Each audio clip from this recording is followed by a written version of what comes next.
Calling the meeting to order.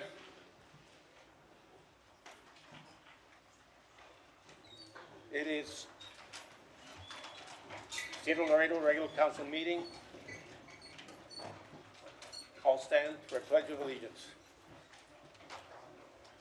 I pledge allegiance to the flag of the United States of America and to the republic for which it stands, one nation, under God, indivisible, with liberty and justice for all. We'll proceed with the Texas pledge. Honor the Texas flag. I pledge allegiance to thee, Texas, one state, under God, one indivisible.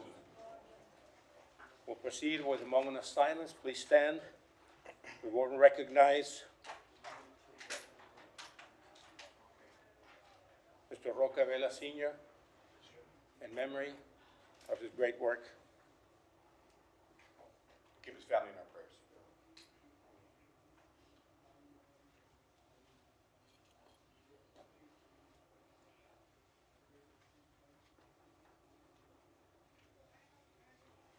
Thank you. You may be seated.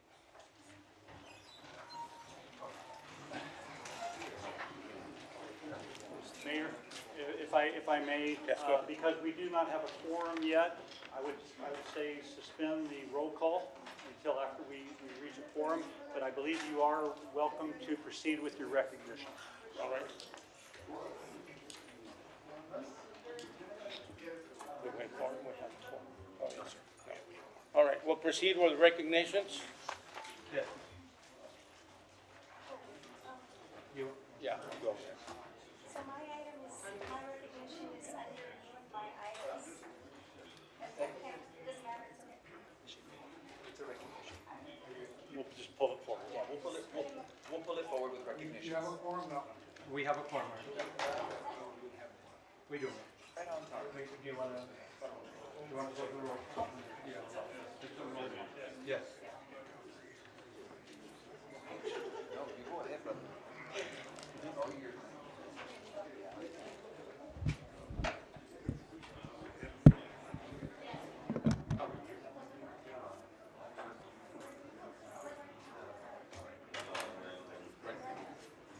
All right, we do have a quorum. Mr. Secretary, roll call, please. Swipe and go up. Yes, Mayor.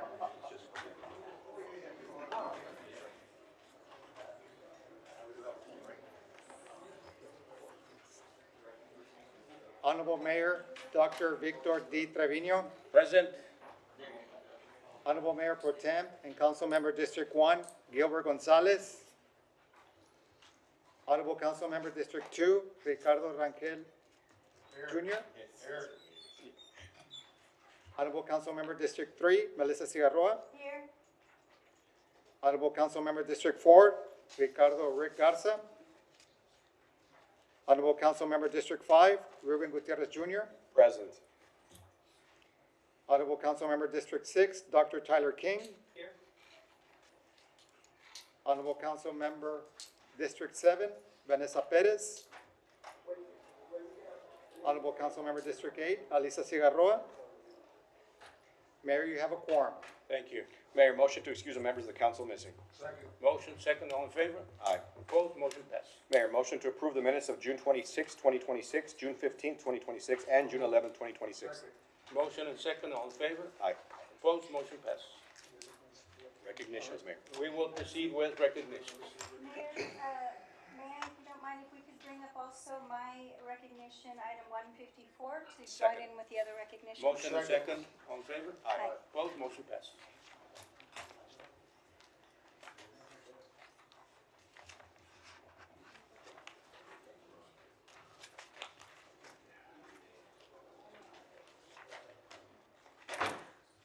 All right, first recognition.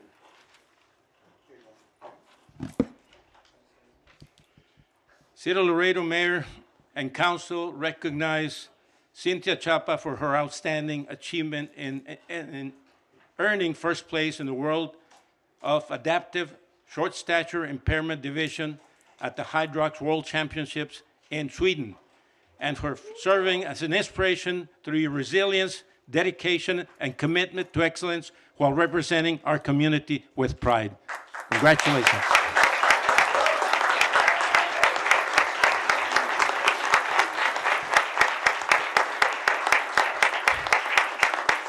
And we want you to say some words.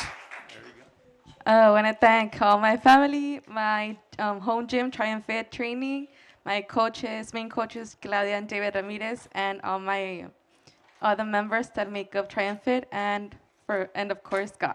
Thank you. Congratulations.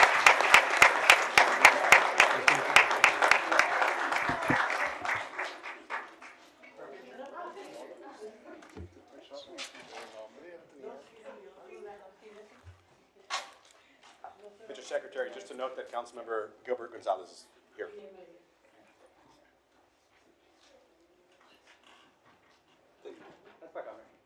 This way.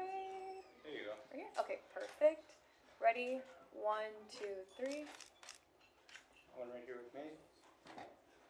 Ready, 1, 2, 3. Perfect. Good, man. Thank you.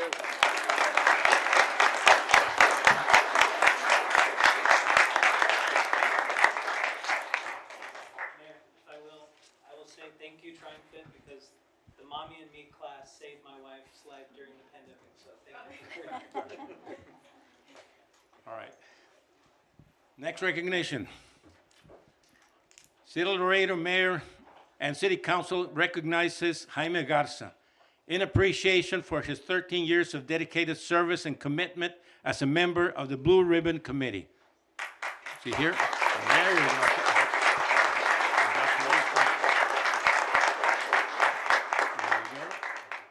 And of course, a couple of words. What can I say? Thank you so much, Mayor, City Council, for supporting this Blue Ribbon Committee. It has been an honor serving you all for 13 years. The friendship, the accomplishments, and the professional outcome has been very supportive and self-rewarding. Thank you again. Thank you. Congratulations.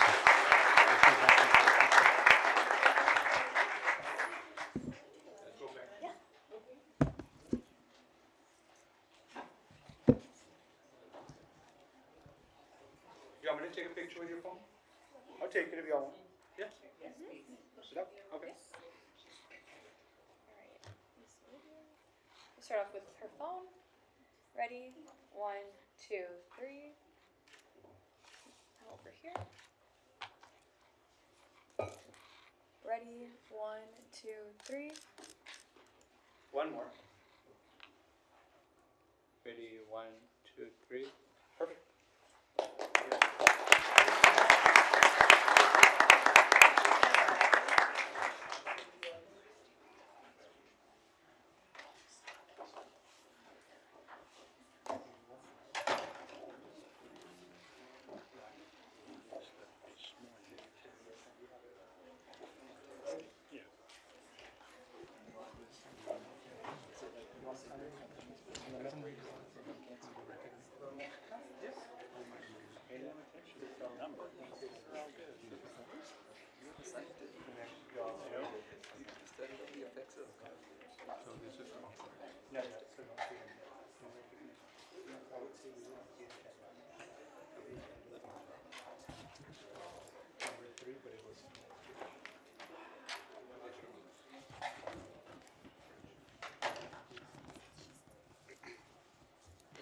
Next recognition. City of Laredo Mayor and City Council hereby recognize the employees of the City of Laredo Utilities Department and water treatment for their outstanding commitment to safety, teamwork, and excellence as recognized by the Honeywell for their exceptional housekeeping practices and proactive hazard management. Your dedication to maintaining the highest standards of safety and operational excellence is a source of pride for our community. Congratulations.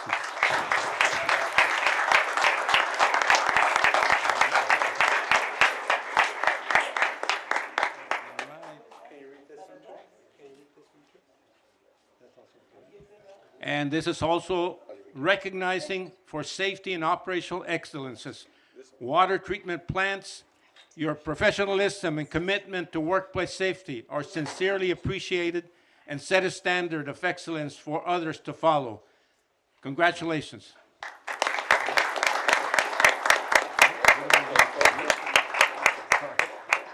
And we have some words, of course. Thank you, Thank you, Mr. Mayor. Those guys are behind the safe water that you drink every day. They work 24/7. I can't speak enough about their dedication and excellence. So thank you, guys. Way to go. Thank you, Mr. Mayor.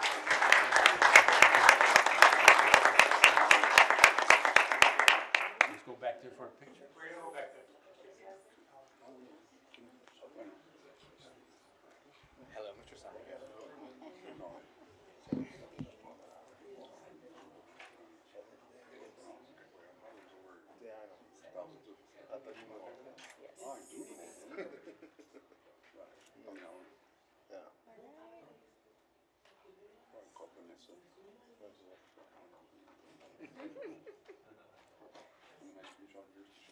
There you go.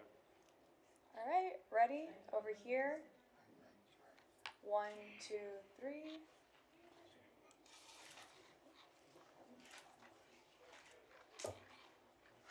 Ready, guys? 1, 2, 3. One more. Ready, 1, 2, 3. Thank you. Good job.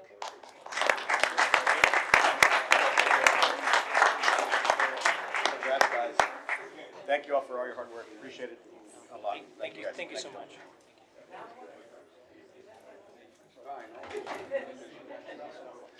Thank you, my brother. Appreciate it. Thank you. Thank you. Thank you for all you do.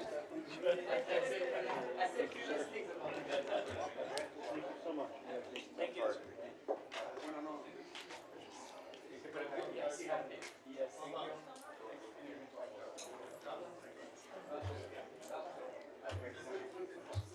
Mr. Secretary, just a note, Councilmember Garza are here and Councilmember Vanessa Perez are here. And Gilbert Extension.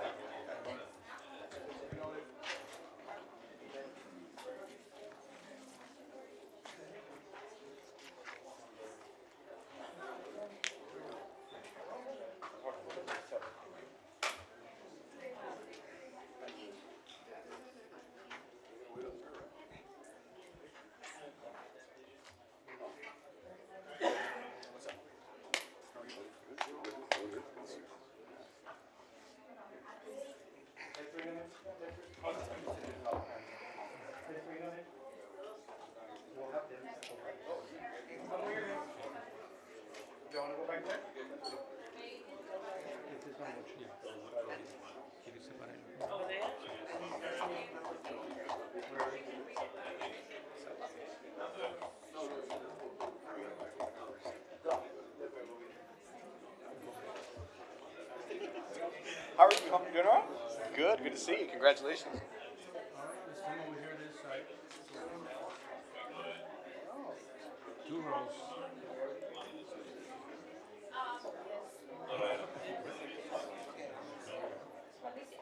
I'm doing big guy. Good to see you, brother. Congratulations, man. How you doing, bro? Good to see you. Wait. Yes, sir. Yes, sir. I do. Fantastic barber. I need to go see him, as you can tell. He's a really good barber. We're gonna need. We're gonna have to. We're gonna have to. Right now. We might need some up there.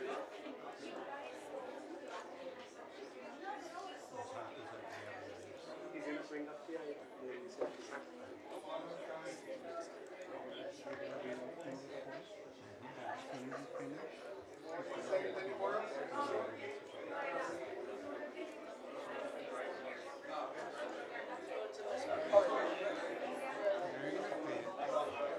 One way only.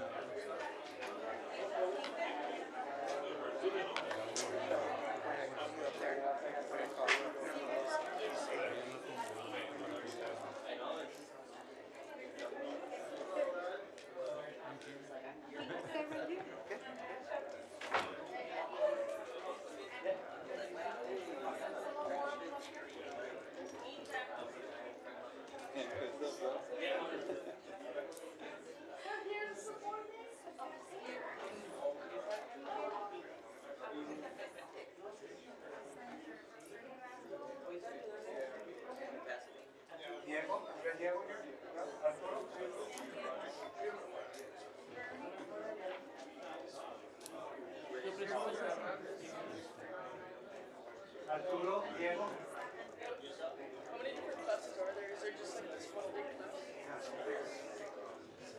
Israel.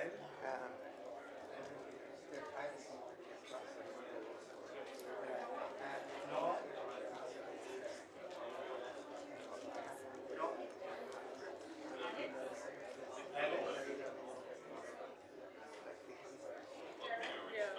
Yeah. Can I just listen to what I learned? Take some notes.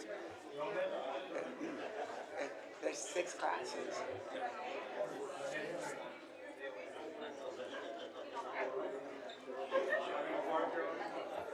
So there's like big ones that go faster and then like a little. Steven.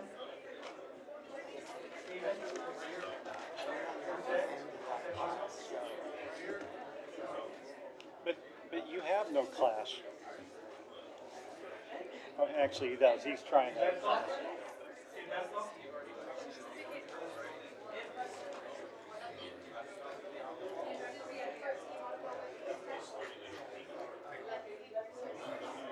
Huh? How many?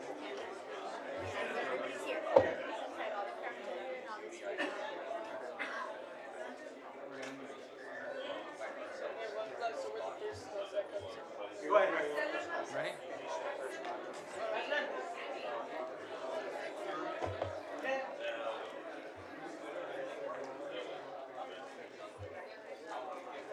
Did some research too on how you're supposed to address that, Mr. Mayor, and the legal council. Yeah, this little Yeah, tradition, I guess.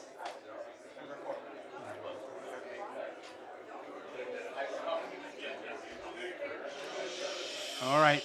Okay, let's proceed with number 4. City of Laredo Mayor and City Council recognizes Youth Pilot Program Summer Session 1 participants in recognition for the successful completion of this outstanding program and their commitment to exploring opportunities in aviation. Congratulations.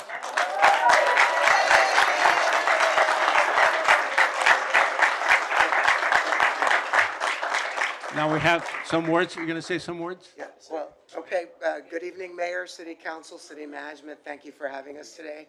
For the record, my name is Victor Trevilla Jr., and I'm the instructor for this incredible group of young minds. This is the Friday class. This is one of 6 classes. And the first group that has passed on to the next level in the aviation program. As you know, when we first spoke several weeks ago, our expectation was that we would only receive about 50 kiddos. In the end, we ended up having over 1,000 inquiries. So it is truly an honor to stand before you today and reflect on what the Youth Pilot Program has become. What started as an idea to introduce young people to aviation, because we all know as parents that if kids don't have things to do, they get in trouble sometimes. And when they have nothing to do, it basically does a disservice to our community. So this program has grown into an opportunity that is changing lives. As you know, the program is free of charge, and the materials and equipment are all donated by my firm and other sponsors. So there was not a cost to the student or the city. I want to express my sincere appreciation to the mayor, the council, management, specifically to the airport director for his support throughout all this program. Your partnership has allowed us to open doors that many of these students never imagined possible. Every Friday, we see young people arrive eager to learn. They aren't just learning about airplanes. They are developing discipline, confidence, teamwork, responsibility, and the belief that their dreams are within reach.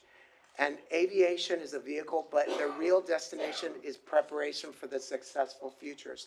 I could stand here and tell you how meaningful this program is, but I think you shouldn't hear it from me.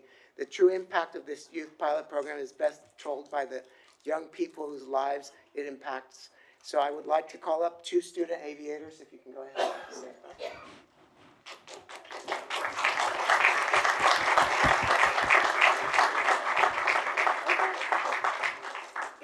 Good evening, Mr. Mayor and members of the council. It is a pleasure to be here today.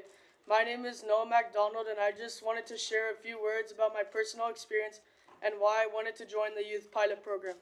The reason I wanted to join the program is because I want to serve our great country as a military pilot when I grow up. I had no idea where the best place to start would be, so I began asking the demo pilots who come to Laredo to perform at the WBCA air shows. The pilots were all willing to share their advice and said the first thing I needed to do was enroll into a ground school program and start logging flight hours prior to enlisting in the military. I was a bit discouraged when I learned that Laredo did not have any flight schools until Mr. Victor Trevino informed me that he would be launching the Laredo Aviation Program. I'm extremely grateful for the mentorship of Mr. Trevino, who was formerly a commercial pilot and decided to start the youth pilot program in Laredo to introduce and inspire kids in the world of aviation. We have learned so much in this aviation training, such as aerodynamics, weather and safety, to name just a few. This program has helped me to start logging hours and to get a bit closer to my goal of becoming a pilot. Thank you for allowing me to share my experience with you, and I hope you have a great evening.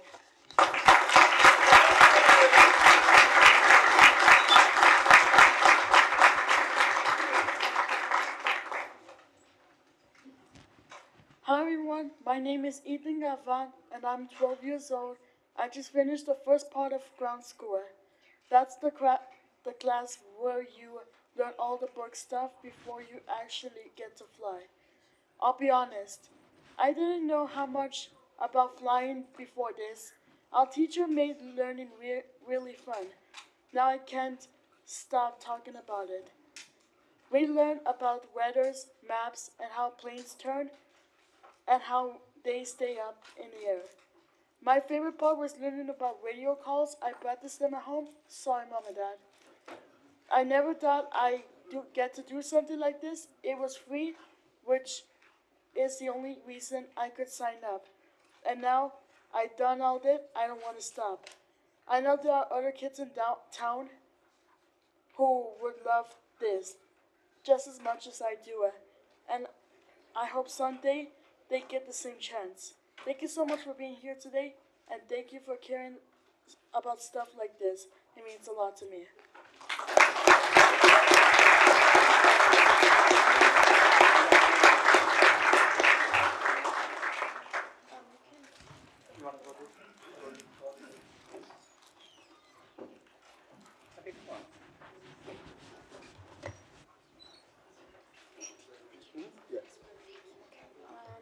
Can I have you squeeze in more, please?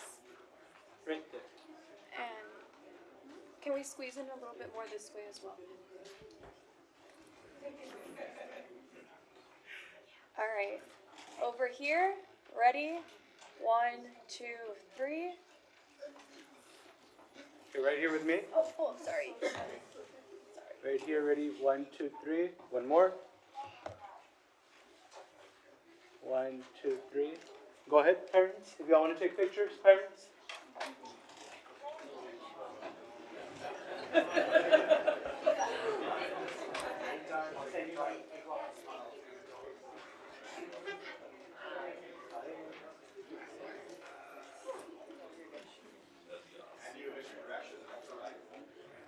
Let's start over here.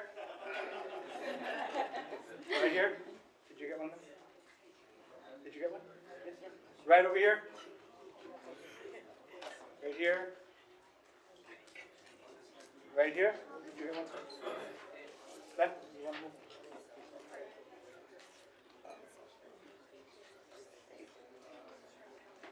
Thank you.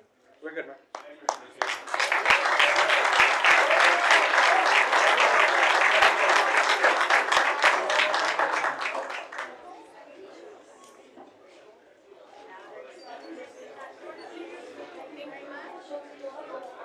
That way. Let's go. That way. Mayor, you have this time. Number 5, at St. James, but give me 1 minute because they're on site. At St. James, we're going to give them this. Congratulations, Caleb. Right here. A ver, Caleb. Hey, got it. Caleb. Here, sign it. A ver. Sí. Go. I want a picture. Give me that.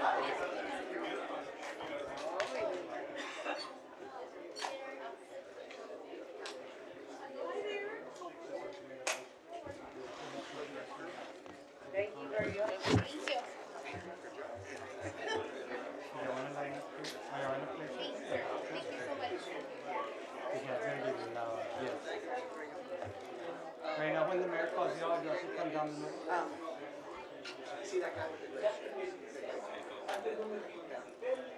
Is there that stuff? Victor. There's another one, that one right here.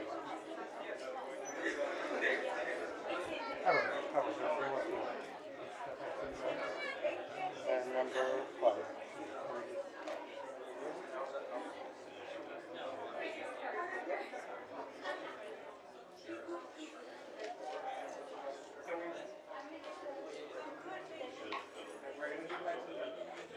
Go ahead.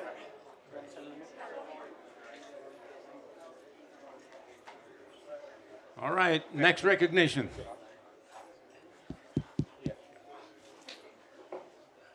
City of Laredo, Mayor and City Council recognizes the Laredo Fire Department Pipes and Drums Color Guard for their dedication, professionalism, and proud representation of our community.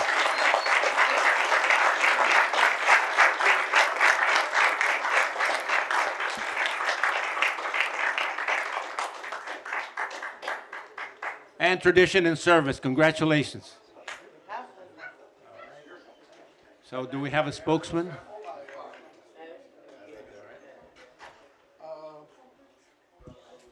Just want to say thank you. Thank you for this. It's been some work in the making, but hard work pays off. Other than that, thank you. Congratulations. Let's go back to our picture. Let's go back to the picture.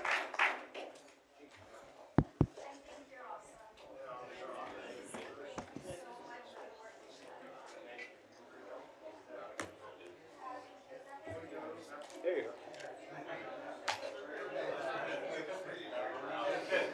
No, you're good, man. Can you scoot over? Huh? You should play. Yeah, I want to. No, Can we actually like This way, slide Mary. a little bit more this way? All right, over here. Ready? One, Right here. 2, 3. Brenda, take this from your cheek. Yes. He doesn't like my photos. Ready? 1, 2, 3. One more. One more. Ready? 1, 2, 3. Perfect. We're good, man.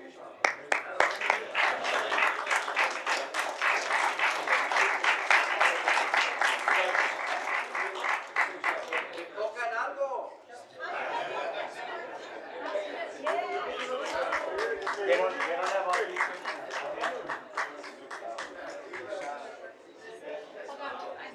Number 6. Oh, give me 1 minute, man. Hold on, they're bringing this with me.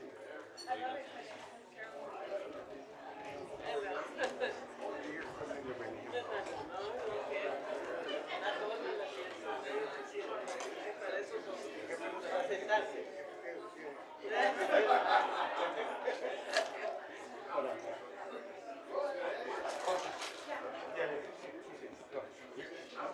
Number. All right, next recognition. City of Laredo Mayor and City Council recognizes Jesus Gael Cáceres for earning perfect attendance from kindergarten through the 8th grade at Trotman Middle School and for his outstanding academic and athletic achievements.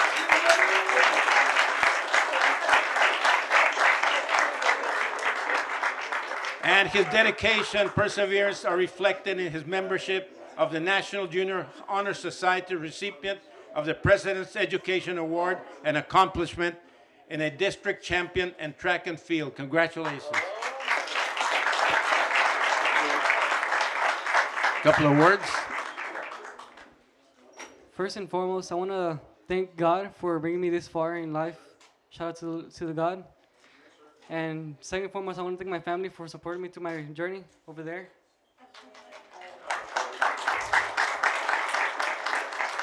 And I'll see what life takes me from here and now. Thank you. Congratulations.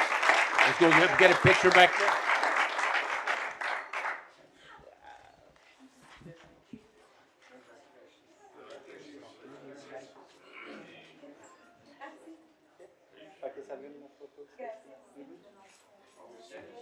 I will, Mayor. The families. There's gonna be more people.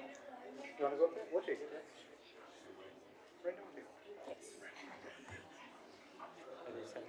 Perfect, yes. Alright,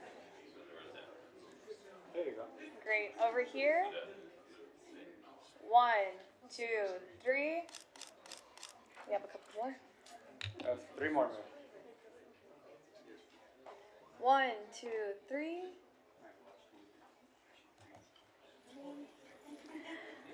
1, 2, 3. 1 more. Ready? 1, 2, 3. Thank you. We're good, Mayor.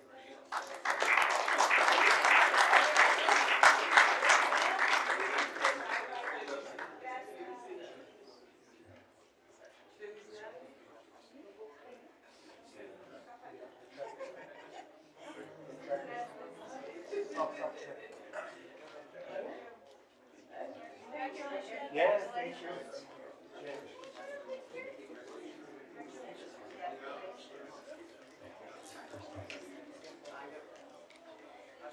We're gonna do number 7.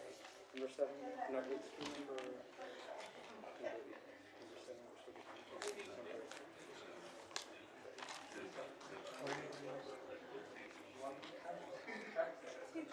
Number 7.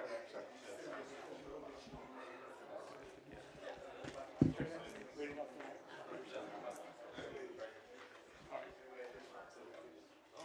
Next recognition, recognizing the 2026 Laredo Morning Times All-City Boys Track and Field Award recipients for their exceptional athletic accomplishments, commitments to excellence, and for serving as outstanding representatives of the city of Laredo, both on and off the field. Congratulations, Councilman.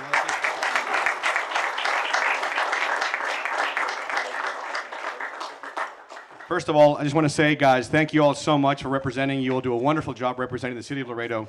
You make us all extremely, extremely proud, and you make people that are here in this city just know how great it is. So thank you for all your commitment. Thank your parents, because I know it's tough on them as well.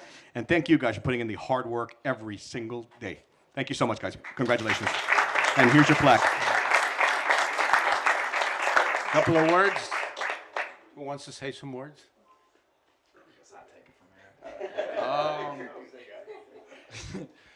First of all, I want to say thank you. Thank you for everybody's on and supporting us. It obviously means a lot that our work on and off the track doesn't go underappreciated. I also want to thank God. Secondly, well, maybe I should thank him first, no? And then after that, I'll probably thank my parents and all the parents that are here that helped us get these achievements and everything like that. You know, thanks again. And Coach Swain, of course. Right. We have the principal. Principal, some words, please. Thank you.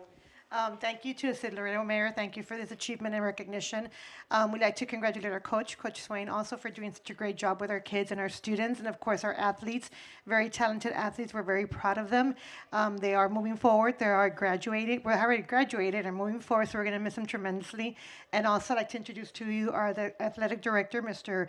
Edwin Garcia, and our cheers coordinator, Ms. Elizabeth Lozano. Thank you again to the City of Laredo for this recognition. We truly appreciate it.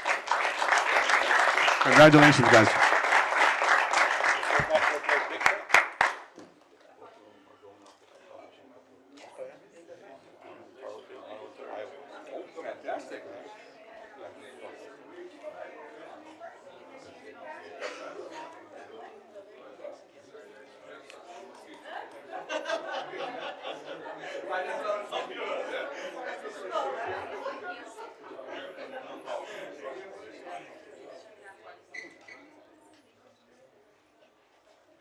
We're just gonna take 2 really quick and we're done.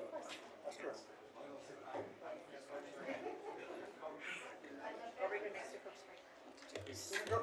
Here's your phone. Right there. There you go. Right here with Brenda. All right, over here. Ready? 1, 2, 3. Okay.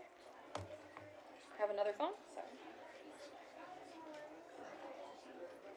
Over here. Ready? 1, 2, 3. One right here with me. Ready? 1, 2, 3, and then right here. Right go. 1, 2, 3. Thank you. Go ahead. Oh, let me take one more. Sorry. 1, 2, 3. We're good.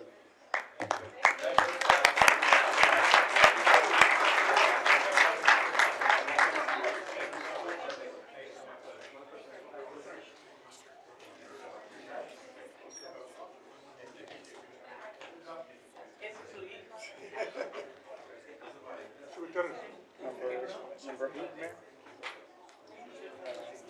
See where that?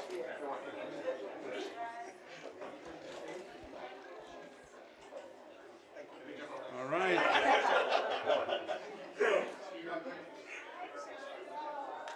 Next recognition.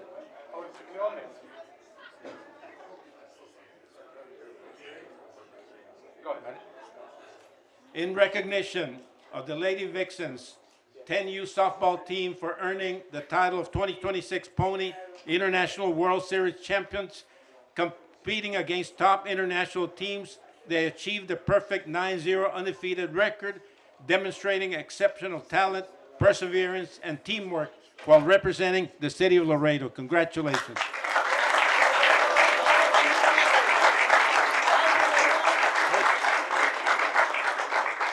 Let's see words from the coach. Just want to thank the city of Laredo for the recognition. It is a lot of hard work that these girls put in the field and off the field. It was a dominating tournament for them. They were ready, and it's because they don't take time off. There's no off season for them, and it shows with this tournament championship. So thank you all.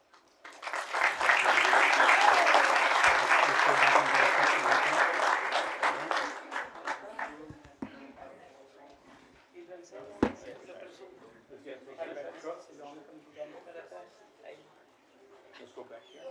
Y'all want to go back there? Yeah, what is it? Smile. There you go.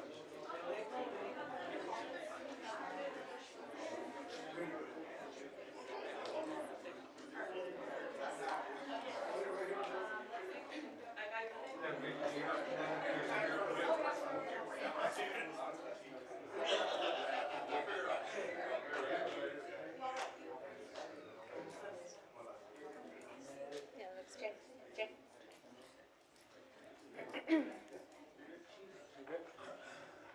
Right here with Brenda. Give me 1 minute, ma'am. Right here. Over here. Ready? 1, 2, 3. Right here with me. Ready? 1, 2, 3. Go ahead. Ready? 1, 2, 3. Any other parents that want to take pictures? Go ahead.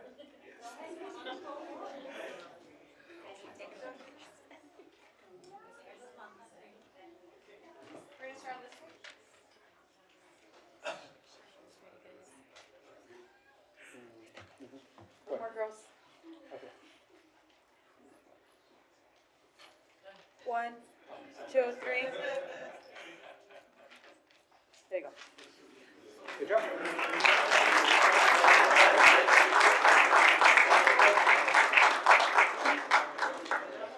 Right over there, Karen. 154. What number? 1. Oh, well, that's going to be Mayor. Yeah, the next head. She's here already. Her item is number 154. Number 154. That's Councilmember Sierra's item. Yeah. Next recognition by Councilwoman Melissa Cigarroa. Go ahead. Thank you very much. The family and Mr. Santiago Moreno, if you could please come forward.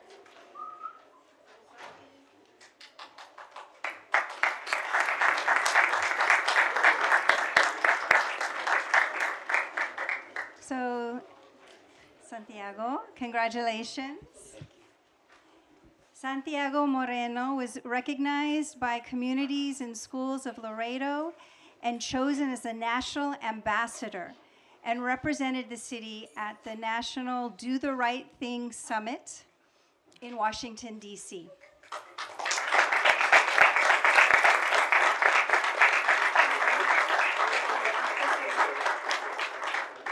Santiago's essay was chosen from over 1,000 entries. So he did our city proud in writing about his experiences here on the border and was an excellent ambassador for the city. Would you like to say a couple of words?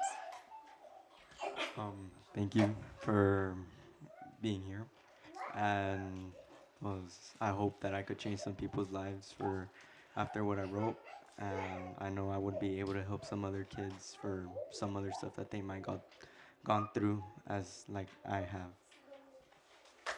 Thank you so much. If communities and schools could come forward, please. It's so special that a Laredoan is able to express themselves so beautifully and be recognized at the national level. Would you like to say a couple words of communities and schools? We just wanted to, I didn't know I was going to say a few words. Just thank you all for the recognition on Santiago and Communities and Schools' behalf. I just wanted to add that his essay is now going to sit in the Library of Congress forever. And so that's something really special. Communities and Schools has implemented this program for about 15 years. So every year we get to take a national ambassador, and we really wanted to recognize Santiago and hope to build some future partnerships just to let everybody know about this program and the impact that it can have here in our city. Thank you.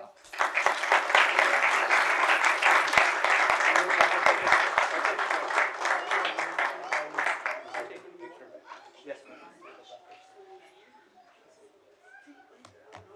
Brenda will take it. And for you taking some of the cameras. Yeah. Yeah. Are they sending or should we? Can we have you all scooch a little bit this way? Perfect, right there. Ready? Over here. 1, 2, 3.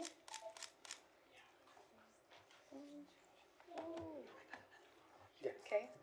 Over here. 1, 2, 3.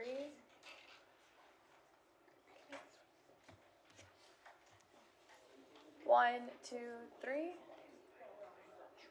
One more. I'll take it. Right here. Ready? 1, 2, 3. Perfect. We're good, Mark. All right, thank you.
Mayor, we have 12 public comments. In total, there's 64 citizens that signed up for public speaking, and 12 are on public comments, and the rest are on agenda items. What we'll do, we'll proceed with communications and the comments as the item comes along. Yes, ma'am. Yeah.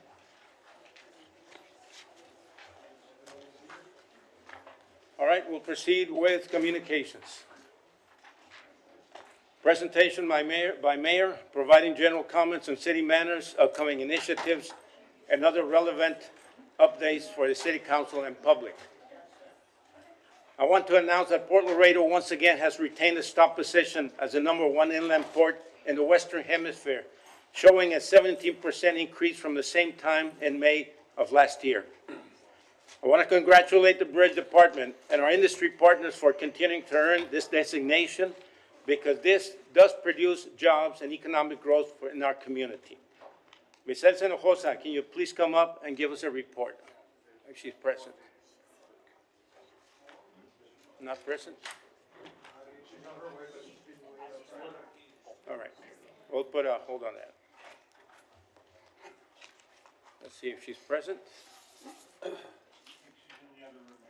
All right. We'll wait for her comments on this.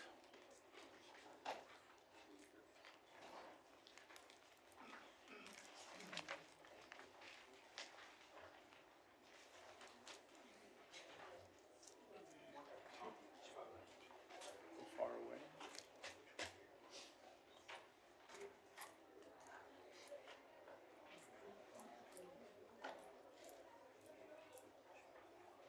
One, two, three.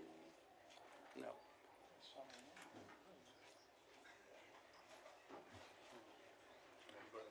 Yeah, was she kind of far away?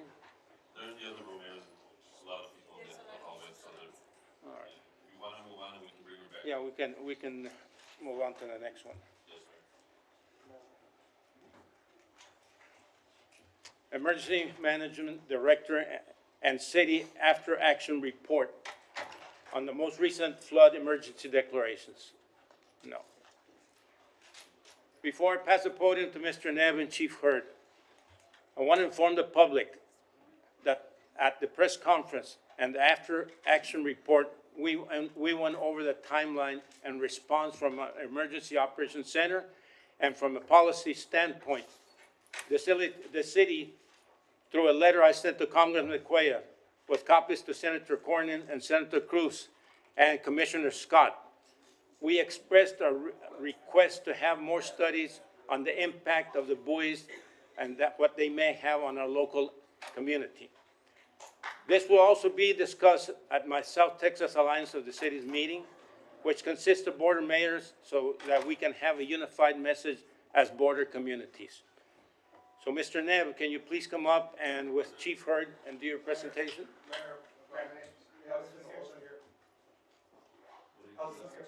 All right.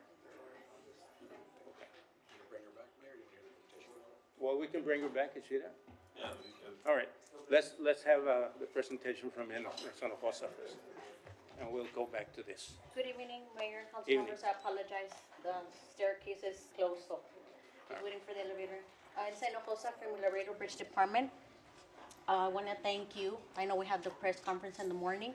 I want to thank all the collaboration for the EOC collaboration meetings that we had through Thursday, Friday, Saturday, Sunday, collaboration with their federal, state partners, local partners. Temporary suspension of bridge closures. We collaborated with everyone in order to be able to move traffic to Columbia Bridge to not have a lot of loss of revenue. We did have a total of lost revenue of $77,000, including payroll, materials and supplies, and contractual services, a total of $85,000 in loss of revenues. We did get like $6,000 of revenues when we directed the traffic through Colombia. And we have a very good contingency plan. I am really proud of our bridge department and staff of having that contingency plan to be ready for any flood events. Again, like y'all mentioned, it's an unforeseen event. We were very proud of how we reacted with our Mexican counterparts as well, to be able to assist in the temporary closure of these bridges. For again, it was safety for our community, and working all together, we were able to be resilient, you know, and work together, and being able to wait for the public safety when these buoys were removed. So we had a very good contingency plan. Other than that, again, we cannot foresee when we will have a flood or these buoys detach, you know, what happened with these buoys, but we were able to act fast and work with everyone to have them removed for the safety of the traffic as well. And our bridges were in really good condition. They were inspected, as mentioned in the morning. They're safe and sound. So the structure right now for, and infrastructure for bridges are safe and sound. All right, thank you. Any questions for Ms. Hinojosa? All right, thank you very much. All right, so, Mr. Mayor, if I may, with all due respect, we are waiting for citizen comments. You did recognition and now you're doing reports, and you're not respecting the times of the citizens that wish to speak in public comment. Thank you for your comment. We'll proceed with that idea. Mr. Neb and Chief Hurd, please.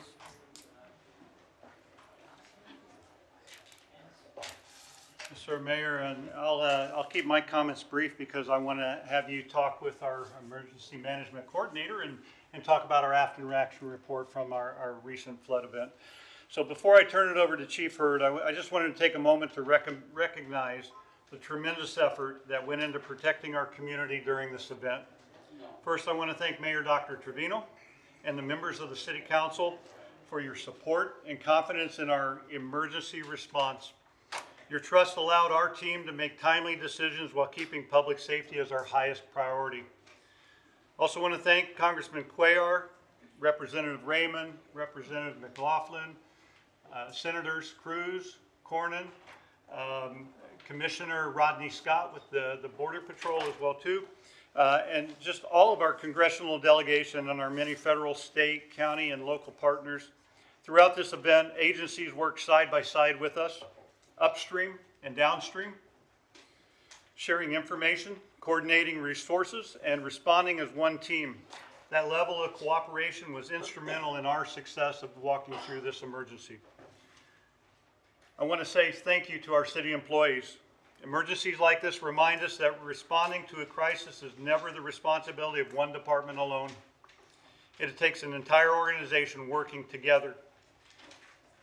I especially want to recognize Chief Hurd and the members of the Laredo Fire Department for their leadership, the Laredo Police Department, our Bridge Department, our Engineering Department, our Public Works Department, Parks and Recreation, Fleet, Information, Technology. I can just name them. I'll name all 42 of them before I'm done because everybody worked behind the scenes. They worked together as one unit in order to respond to this emergency.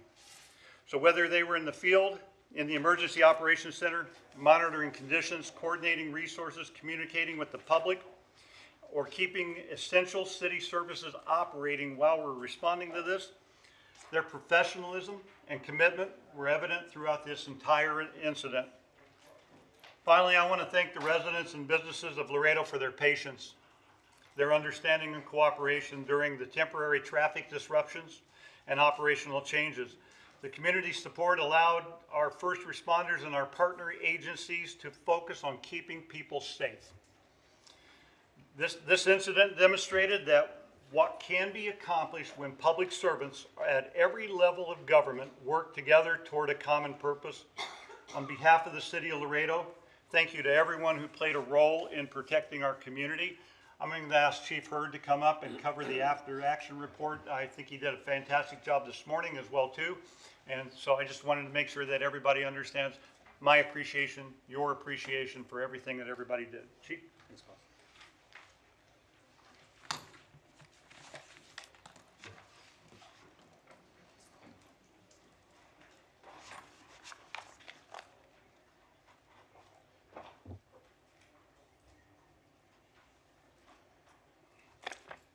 Good evening, Mayor, Council, members of the public. Evening. Tonight I'll provide you a brief overview of the city's response to the river flooding event that we had July 17th to July 21st. This truly was a whole government response from local, regional, state, federal, and international partners working together through our EOC Center. Over a 5-day operational period, the city coordinated with over 250 personnel from local, state, and federal agencies.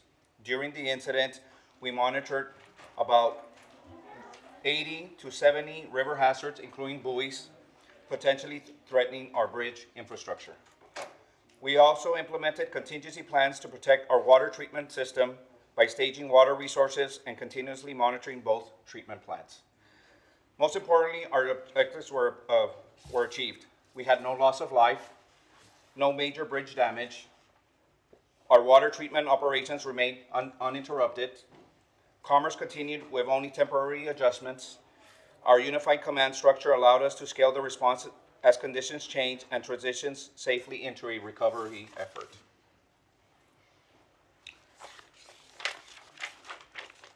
On Thursday, we began monitoring river forecasts and coordinating with the National Weather Service and with the International Border and Water Commission before impacts were expected. By Friday, the EOC was fully activated and operation tempo increased as forecasters became more and more concerning. Saturday represented our highest level of readiness, and where we were at level 1. We elevated to level 1, activated state resources, state additional personnel, protected our water infrastructure, and prepared for possible impacts on our international bridges. Sunday represented the peak of our operation. Multiple agencies worked side by side inside the EOC with field personnel matters, monitoring bridges, river conditions, and floating buoy hazards in real time. By Monday, river conditions began improving, and we shifted our focus from response to recovery. The National Weather Service canceled the flood warning, bridge operations returned to normal, and damage assessments began. On Tuesday, state and federal resources gradually demobilized as local operations stabilized. By Wednesday morning, conditions had returned to normal, and the EOC was officially deactivated. Although the response concluded, recovery efforts continued. On this chart, it shows on the levels that we both had at both bridges. We were advised by the National Weather Service initially on Thursday that it could reach as high as it did in the 2013 flood, and it did reach that level. This is a graph that the utilities director shared with us. This is where he was continuously monitoring the turbidity of the both water treatment plants. While the buoy hazards were more, I grabbed a lot of the media attention. What we were more focused on is our water treatment plants, making sure that we had continuous water. We had the contingency plan started where we asked the state, and HEB is always a great partner. We had about 6 trailers at TAMIU stage in case we needed to give water to the community. I truly believe that the efforts that the utilities department started on Tuesday by cleaning the filters, that's why the levels of turbidity were very low. We do know that other communities close to us had to close some of their water treatment plants, and they did shut off that water temporarily to their community. Our primary infrastructure, as I emphasized, were our Pico Water Plant, the Columbia Bridge, the World Trade Bridge, Bridge 1 and 2, the Jefferson Water Plant, the Zacates Creek Wastewater Plant, and also the Texas-Mexican Railroad International Bridge. Our EOC, we had federal partners from the Department of War, CBP, U.S. Border Patrol, international partners, Nuevo Laredo officials, Nuevo Leon officials, local partners, TAMIU, Laredo College, LASD, South Texas Food Bank, state partners, TxDOT, DPS, TDEM, and I will emphasize Texas Task Force. They had over 250 first responders here, additionally from what we had. It was just not for Laredo, but for the whole region here. Some outcomes that I will reinforce: we had no loss of life, no major bridge damage, no interrupted water, commerce maintained, and we were able to safely transition to a recovery state. Thank you. I stand by for any questions. Thank you. Any questions for Chief? I have I'd like to move that we bring up item 162 because of your comments about what the after-action plan is to share our concerns with our federal partners and with the agencies. 162 is very much in line with that, and it promotes a resolution. I'll second that motion. Oh, sorry. Motion second. All in favor? Aye. Opposed? Motion passes.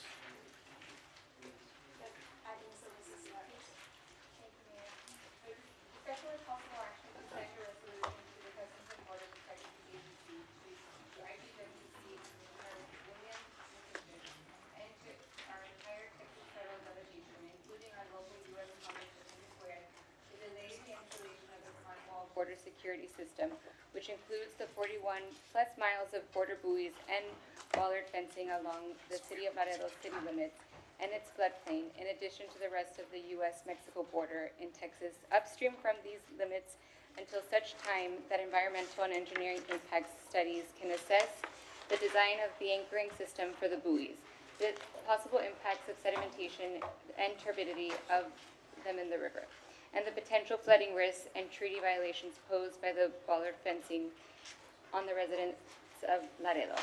Co-sponsored by City Councilmember Melissa Cigarroa. Mr. Mayor? Yes, we have, go ahead, legal. At this time, it is the opinion of the legal department that we take this to executive session due to the potential litigation and since we are dealing with inactive negotiations with the federal government. All right, thank you. Public comment. I have a public comment on this item. Annie Serna?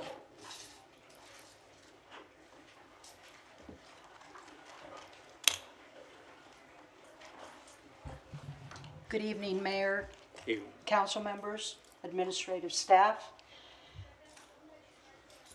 and City of Laredo employees. My name, for the record, is Annie Serna. Laredo is my hometown, and I love it. When I was at the University of Texas at Austin, I swore I would never come back to Laredo. Dice un dicho muy viejo que más pronto cae un hablador que un cojo. I am an example. I'm an example of that. You know who else? The federal government. And Mayor, before I go on, I would like to thank you, members of the council, members of the city, who took action and made the recommendation that you did with your letters. So thank you all. There are people here tonight who told you no border wall, no buoys. Studies showed and show that they are dangerous. Mother Nature proved it during the flood of 2026. I personally think God is talking to us. How much is the embarrassment of the fiasco of the buoys costing Laredo and our taxpayers? How much more will we have to endure at the hands of one individual? Will we have to wait until one Laredoan is killed by one orange weapon? Haven't we lost enough lives already? Mayor, I remember Mary Sue Galindo standing here and telling you very passionately and very emotionally, Mayor, I know you have a heart. I know you do. I know each and every member sitting here does, because you are public servants and you chose to do this out of your own free will. So we know you care about Laredo. You care about the river. You care about our neighbors to the south.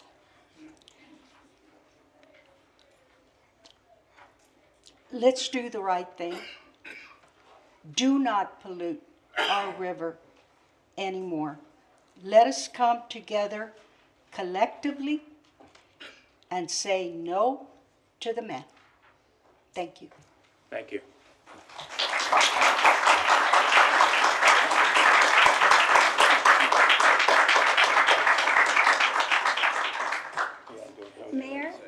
Mayor, there are other public comments for this communication item. Because we're sorting them out. Yes, here are the public comments, Mayor, there next. Right.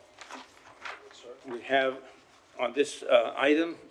No, sir, these are public comments. Oh, public on the general. comments. Yes, correct. All right, we have a significant amount. I know we should do them right now. For number 10, Do we have anything on the Councilmember? items? Communications number 10. Mayor, that was the only card that was filled out for item number that item. 162. Correct. And I did mention to the council that there's a total of 12 public comments. The other ones are on agenda items. All right. Right. In total of 64 comment cards were filled out today. Yes, exactly. Yeah. So these are general public comments. We can proceed with the Correct. public comments for now. Be aware that the limit is 3 minutes. For this amount of comments, it'll be over 3 hours, so be cognizant of that. We'll proceed with the public comments. Edgar Villaseñor.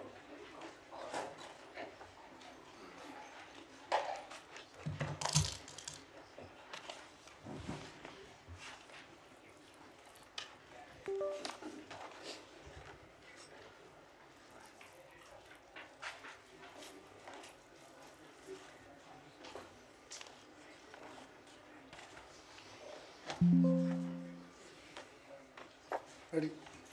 Go ahead. For the record, my name is Edgar Villaseñor, and public safety should always come before politics. Today, I'm here to talk about the border buoy fiasco.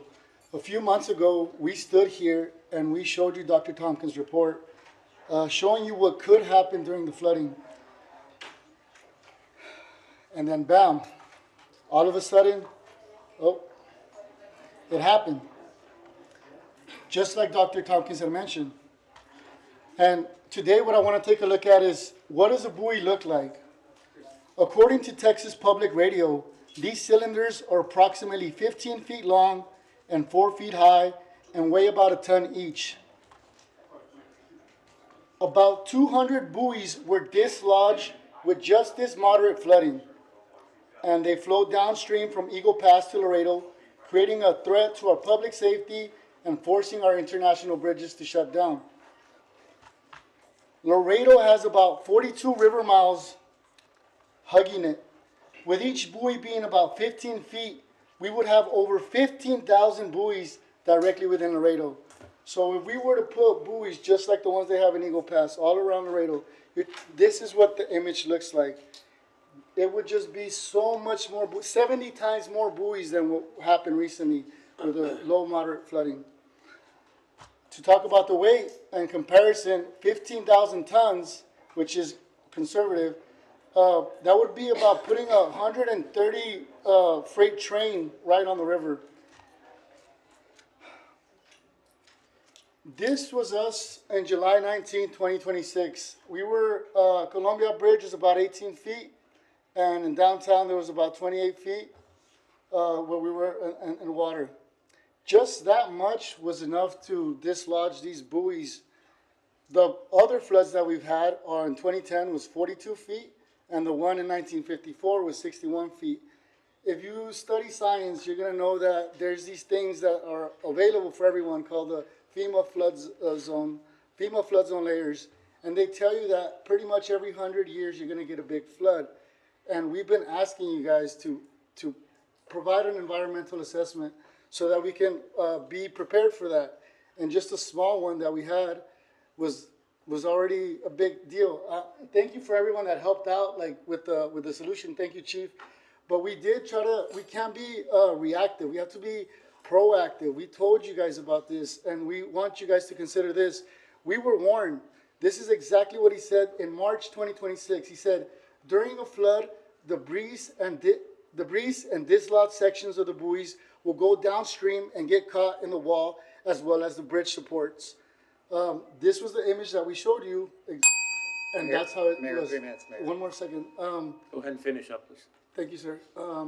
So all that I'm here to do is ask you, please do the environmental assessment. We've seen a small taste of it, and I know you guys are in the right track. We're dealing with a big monster here, but we do want to put public safety before politics. And Dr. Tompkins did mention in his report what he said was already true. It's already came true real quick in a few months, and he's saying that within the wall and these heavy buoys, that is going to cause faster river flows, cause more erosion, and imagine all of those buoys hitting our World Trade Bridge or any of our bridges. Thank you, man. All right, thank you.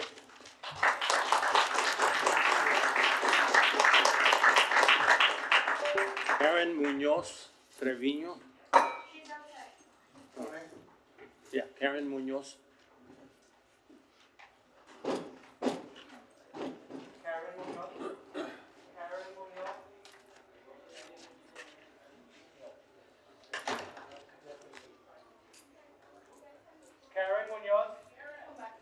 right, yeah, we can proceed.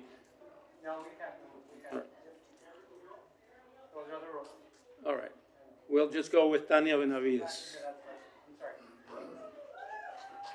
sorry. Tania Benavides? Oh, she's coming? Okay.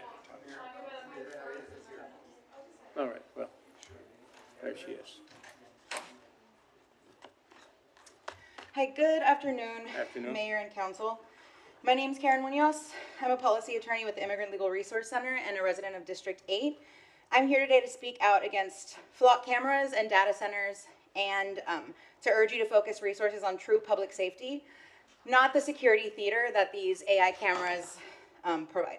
First, flock cameras, like other ALPRs, do not protect our community. They don't prevent crime. They allow officers to respond to crime. That's not prevention. What actually protects our communities and what actually prevents crimes are investment in communities. So clean water, access to health care, well-funded public schools that are open, violence prevention education, things like that are what actually create safe communities. And ALPRs, again, create the illusion of safety, but they do not actually keep us safe. They surveil us instead. To speak specifically to immigration, I'm a policy attorney at an immigration org. ICE does not have its own contract with Flock, but reporting has confirmed what we've already revealed to this council a month ago. Flock cameras are used for immigration enforcement. Reading directly from a 404 Media article released in 2025, quote, local police around the country are performing lookups in Flock's AI-powered automatic license plate reader system for immigration-related searches and as part of other ICE investigations, giving federal law enforcement side door access to a tool that it currently does not have its own formal contract for. As we shared with council last month here, this very same podium, Laredo police officers are running searches in Flock for, quote, immigration, parentheses, civil administrative issues, I guess, and then they're also running searches for, quote, immigration, parentheses, criminal. We also know that they are conducting searches on behalf of federal immigration, more specifically, as shown by various searches for, quote, CBP intel. So again, while Chief has publicly said that LPD does not engage in immigration enforcement, we know that that is not true. Again, sharing data that could lead to an immigrant's detention is engaging in immigration enforcement. Looking up license plates on behalf of immigration enforcement is engaging in immigration enforcement. The federal government is pouring more and more resources every day into criminalizing our communities, and we as border residents, we're talking about that in the context of us having to boil our water once a quarter. We are facilitating the federal government's actions via the multiple various task forces that we're in with them, and we're facilitating their actions by conducting these flock searches for them. I'm also here on behalf of Frontera Sin Data Centers to urge this council to pass a moratorium on data centers. With both issues, what's the benefit? We destroy the environment for data centers and for what? For AI that doesn't actually benefit us, including AI surveillance that, again, doesn't prevent crime, doesn't prevent violence, doesn't prevent harm. We put up these cameras and we create these databases with the info that they collect, and it just doesn't make us safer. It doesn't prevent violence and it doesn't prevent harm. Communities are safe, again, when you invest in them, when we have clean water, clean environment, schools, access to healthcare, after-school programs, and lighting on our streets. We don't have to treat these things like they're an inevitability or some kind of foregone conclusion. We can invest in our communities. We can do that and actually keep our communities safe. But if we keep, I'm almost done, so sorry. But if we keep investing in surveillance and AI, then we'll never even have enough funds to try the other things. Thank you. Thank you.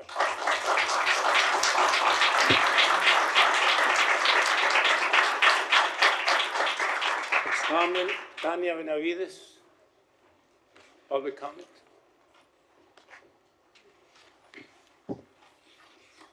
Good evening, Mayor, Council, and City staff. My name is Tania Benavides for the record, and I'm here as a concerned citizen in District 4 to speak to you about the potential threat of data centers in our city and ask that you explore and consider prohibiting, restricting, or pausing potential data center development.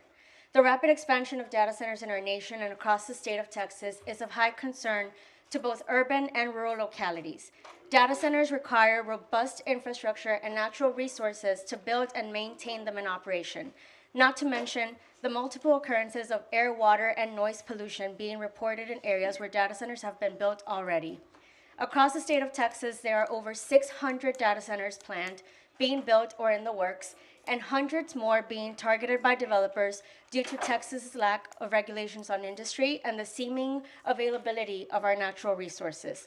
In a city like Laredo, which is already vulnerable to threats from an ever-changing climate, inadequate infrastructure, and the general lack of care for our number one source of water, the Rio Grande, I ask that you consider what unintended consequences might we be left with to deal with should we consider opening the doors to data centers without addressing these mounting threats and needs first.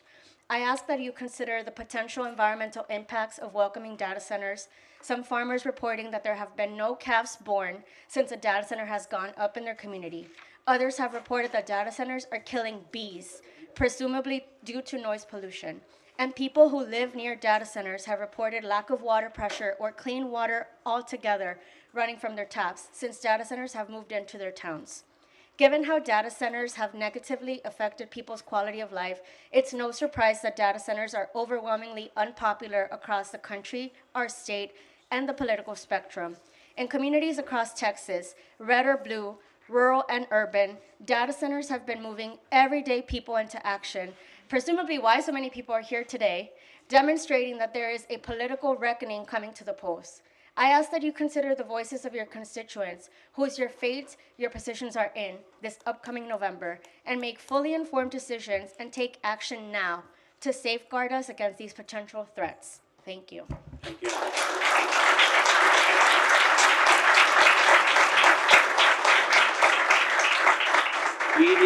Edith Espinosa. Edith Espinosa.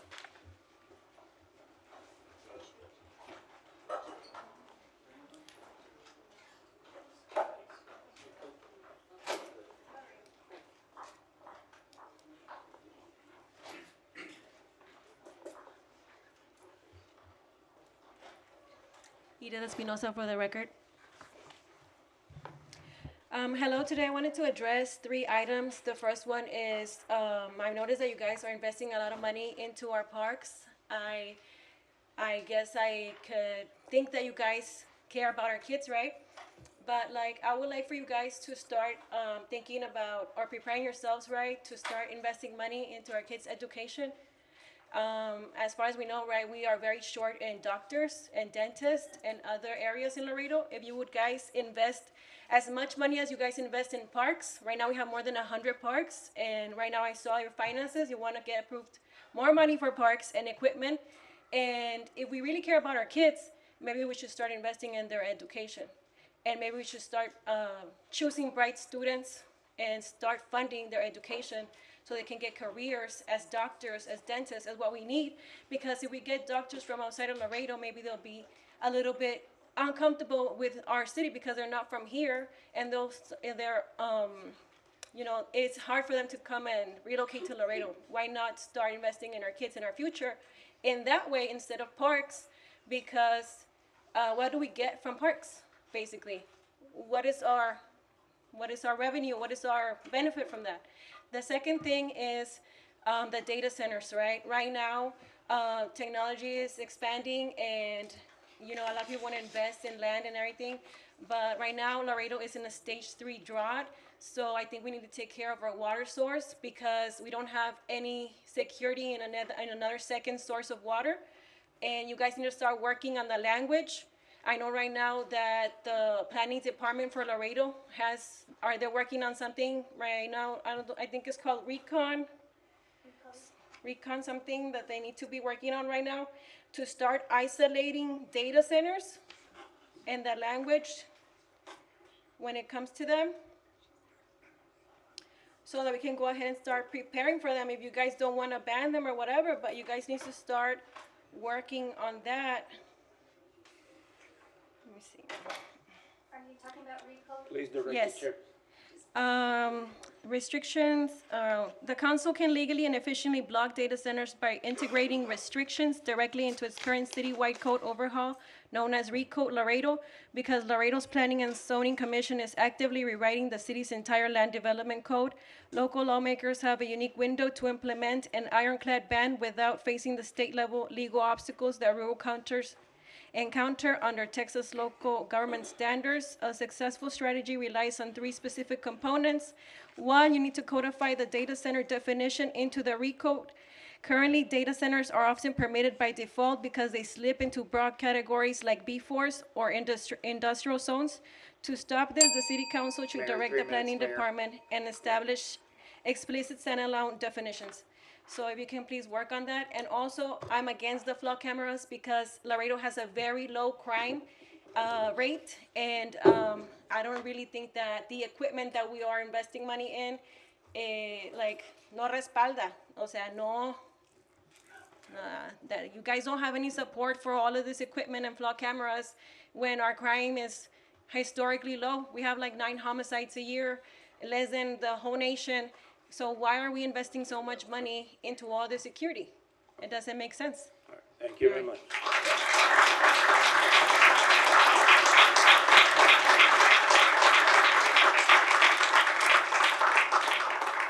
Henley Barrera.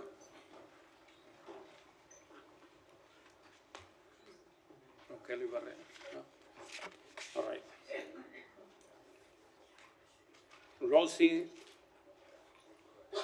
Navidad or Maria? Maria. Maria. Rosie Maria? No. Okay.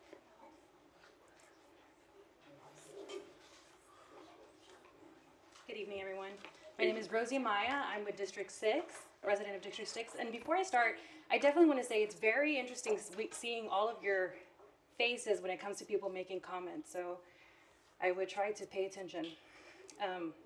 Anyways, I emailed a few of you guys today. Some of the emails did come back. They bounced back. So I just wanted to come in person to request formally, right? I know I myself, and along with the other Laredo residents, would like to publicly request for you, our elected officials, to sponsor an agenda item in a future city council meeting to reconsider the city's partnership with Flock Surveillance. Since the original approval in August 5th of 2024, there's been a lot of new relevant information regarding privacy concerns, data sharing, and recent court decisions that we believe warrant another public decision and vote. Additionally, we would like for our elected officials to elect the no new revenue tax rate when the tax assessor asks you for a vote in August. We are tired of our property taxes increasing with the election of the maximum voter tax rate. And we can obviously see that our tax dollars are going towards Flock surveillance systems, and the Flock's $1 million annual subscription is a total misuse of our hard-earned money. I, along with a lot of Laredo residents, expect immediate action on this matter, and we hope to see urgency regarding our privacy concerns. With elections right around the corner, Laredo's definitely watching. Thank you. Thank you.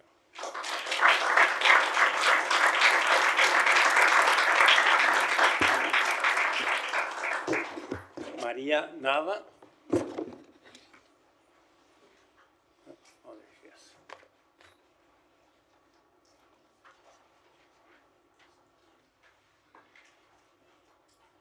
Good evening, Honorable Mayor and City Council members. My name is Maria. I'm here today representing the residents of my neighborhood who for the 4th time are here asking to be heard. This is not the first time we have brought to you our concerns before you.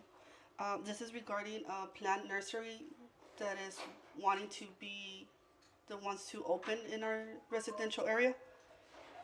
It is on the agenda. We understand that everybody has the right to earn a living, but families also have the right to earn a living, to have the right to live in a neighborhood that remains residential and peaceful and safe. Our concerns are real and ongoing. Excessive watering has affected neighboring properties.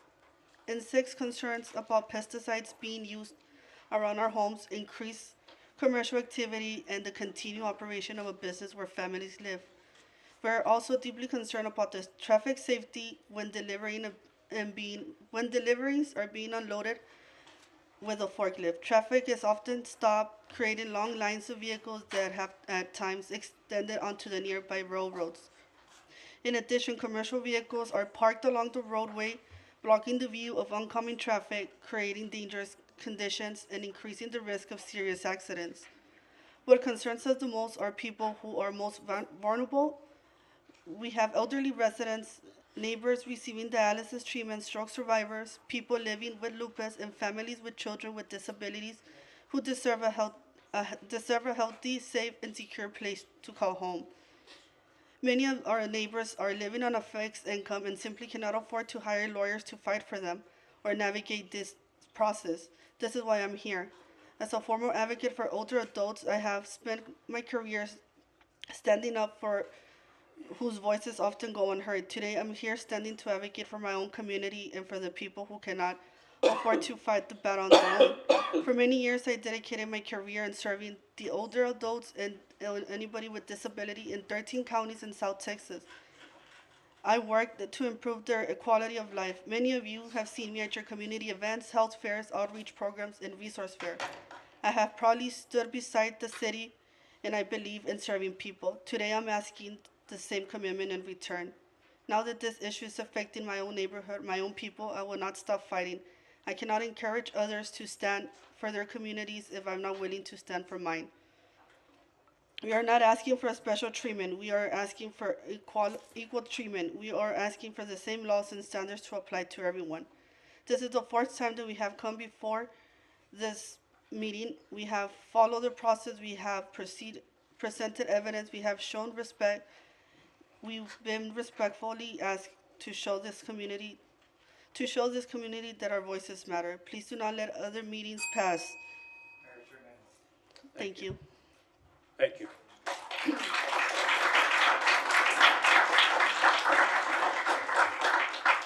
Maximiliano Prado.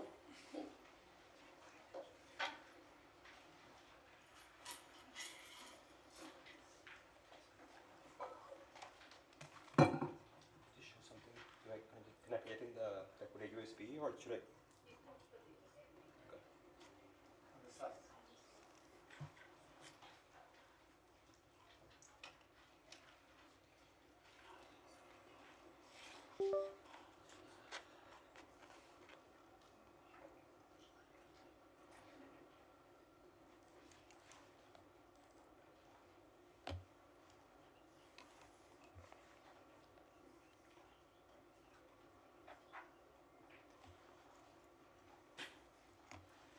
Good evening.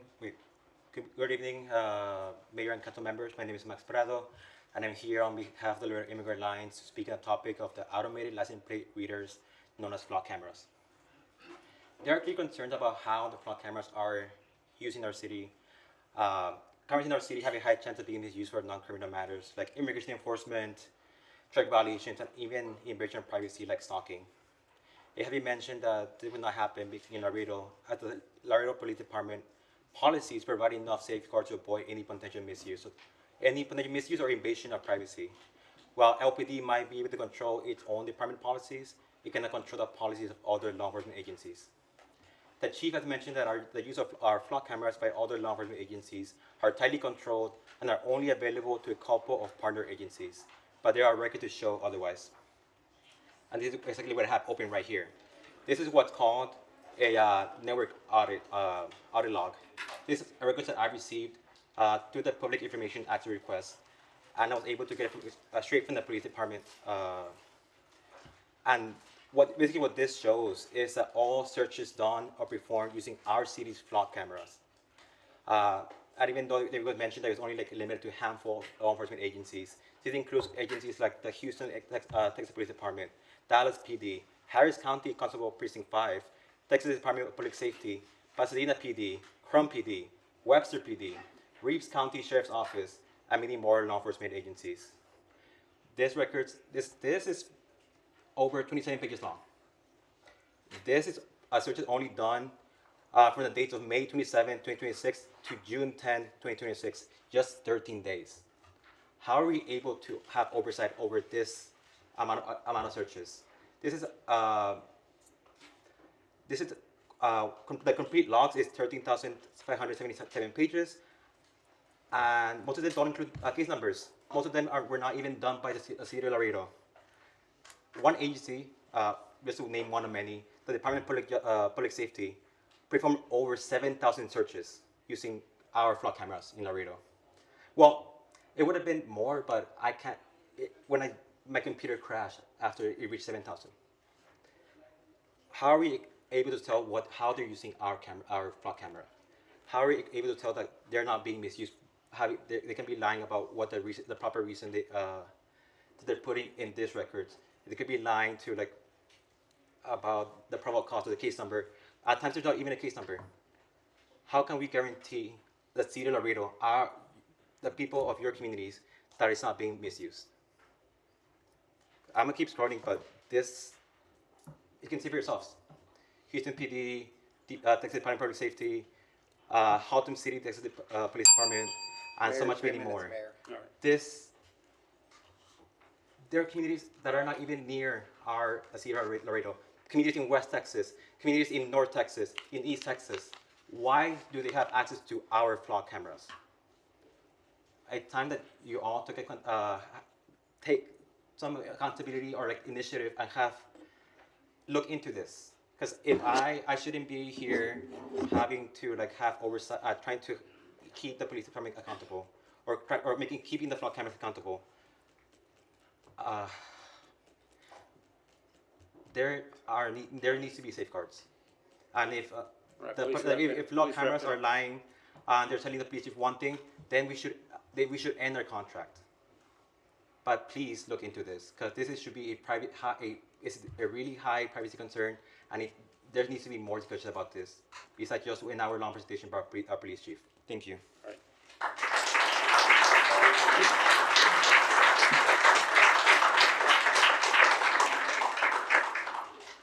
Let me remind the public, we still have a lot of public comments. Please adhere to the 3 minutes. Roque Godinez.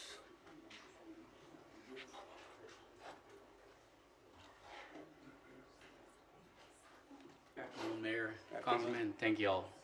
This time I'll talk directly. I'm talking about the safety of Laredo. As many of you have known, there's a lot of... Your name for the record, please. Oh, for the record, Roque Gerardo Godinez.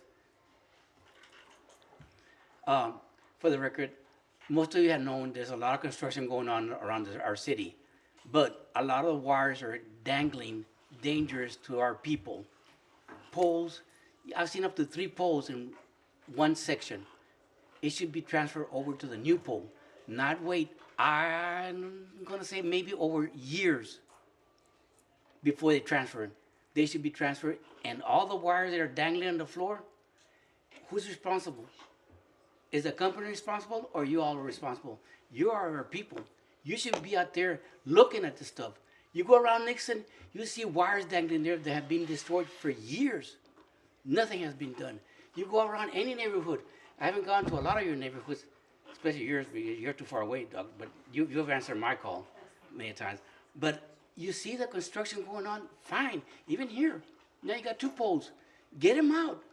In our time, when a pole was broken, we would replace it and we would transfer it. We wouldn't wait a whole year. So who's responsible? You all or the companies? And I see even the street departments where there's a sign there that's broken. If somebody gets hurt, who's liable? The city would be liable, because those things are sticking out. There's a lot of kids walking around. The safety of our community relies on you guys. Don't just your area look around and say, you know what, we gotta call this company. All the companies are involved. You got pedestals, you got poles broken that have been damaged for a long time. Are they waiting for it to fall before it knocks down the whole street? Please, look at our areas, look at your areas, look at your neighborhood areas. Help Laredo to get it clean. All those wires, they're dangling low. Who's gonna be liable? You guys, because you guys are responsible for our city. Just like you're letting all these 18-footers come over and they're driving fast, tell them, hey, look at the speed, lower the speed. Make it safer for the whole community. Thank you guys, appreciate it. Give my time to somebody else. God bless you all.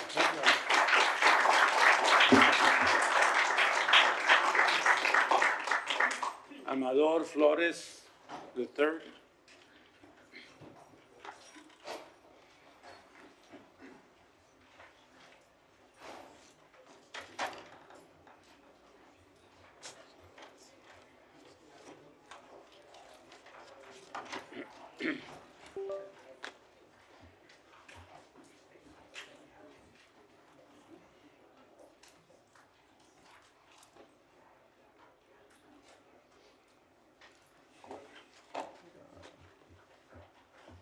Is there a way to make this full screen?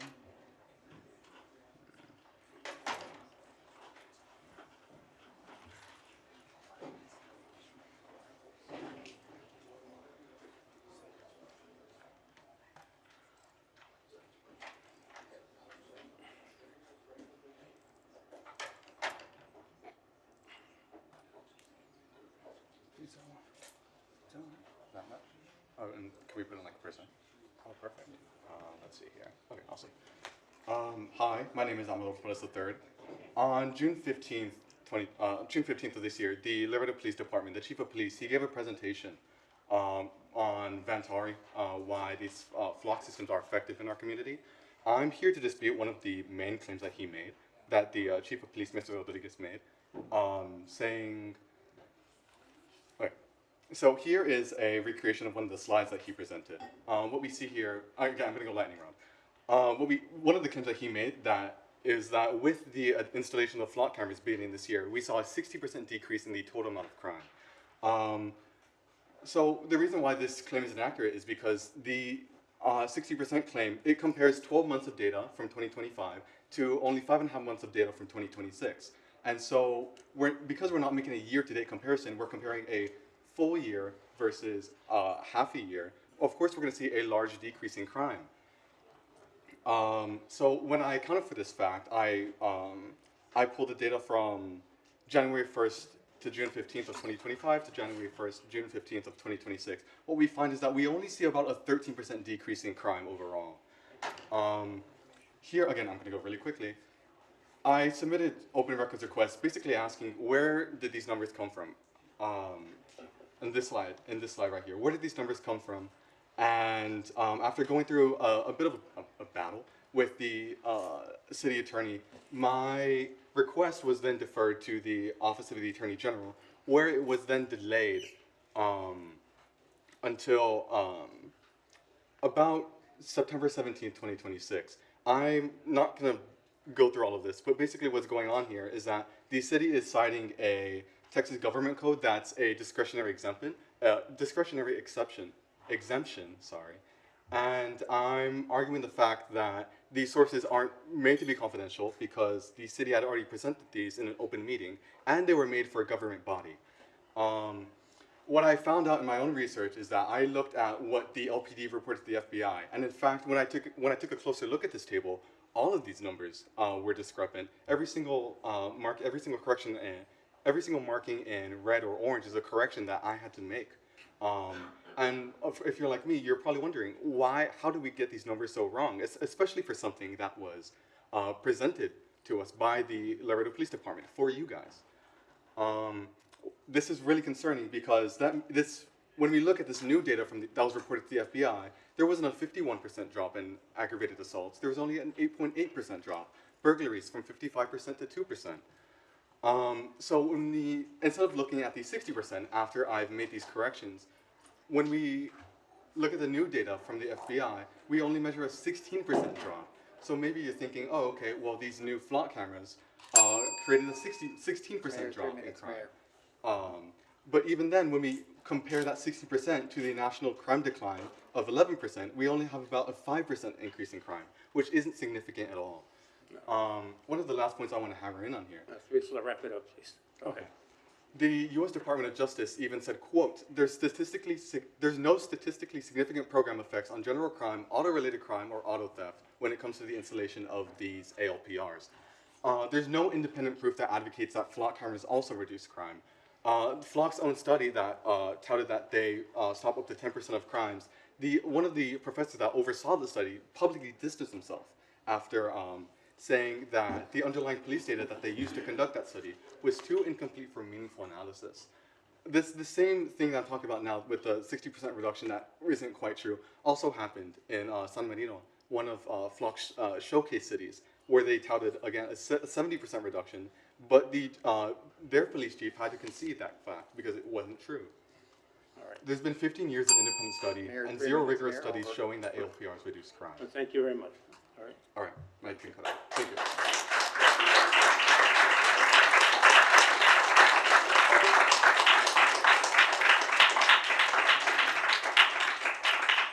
Valentin Ruiz.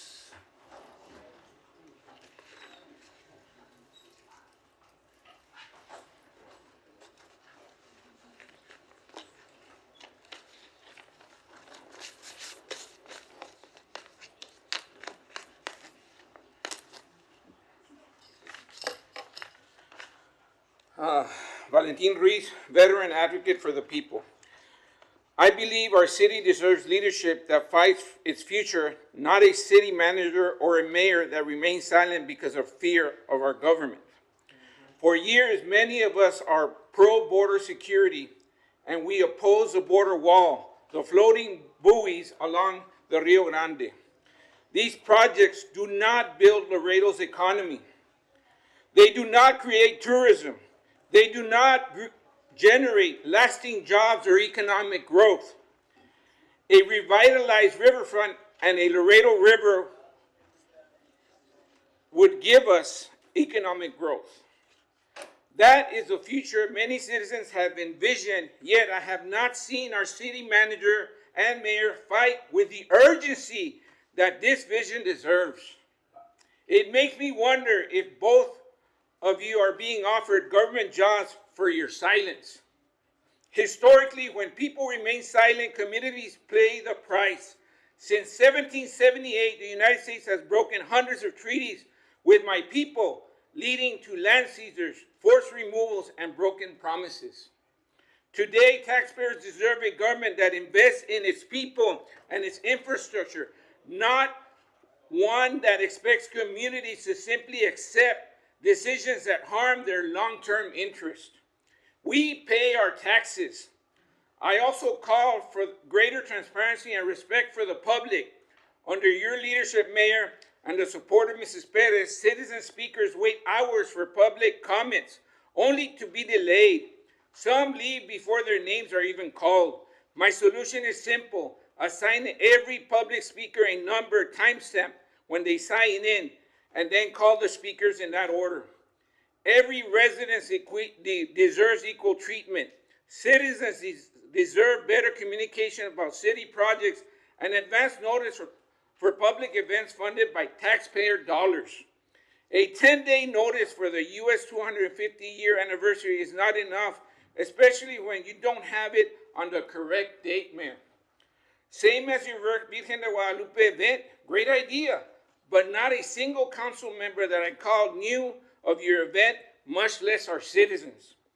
We would also know how much these events cost and how their success is being measured.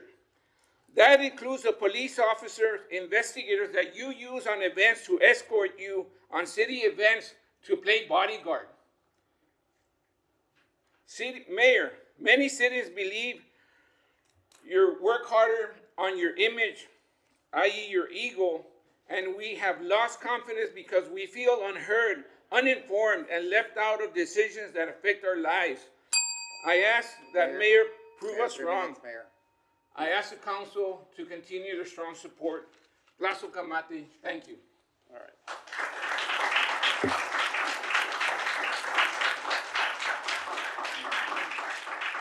Kelly Barrera.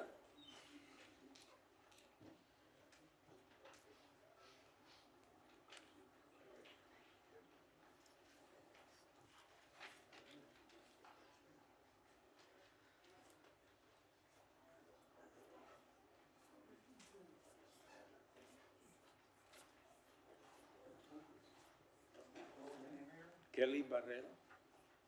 No.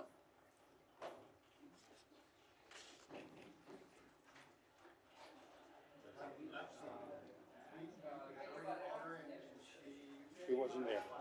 Okay. All right, not present. I think that's all the public comments. Anybody else? No? Nobody else.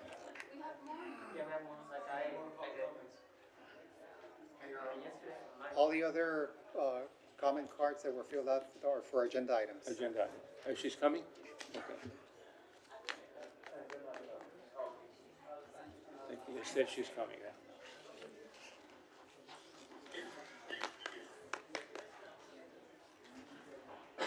There she is.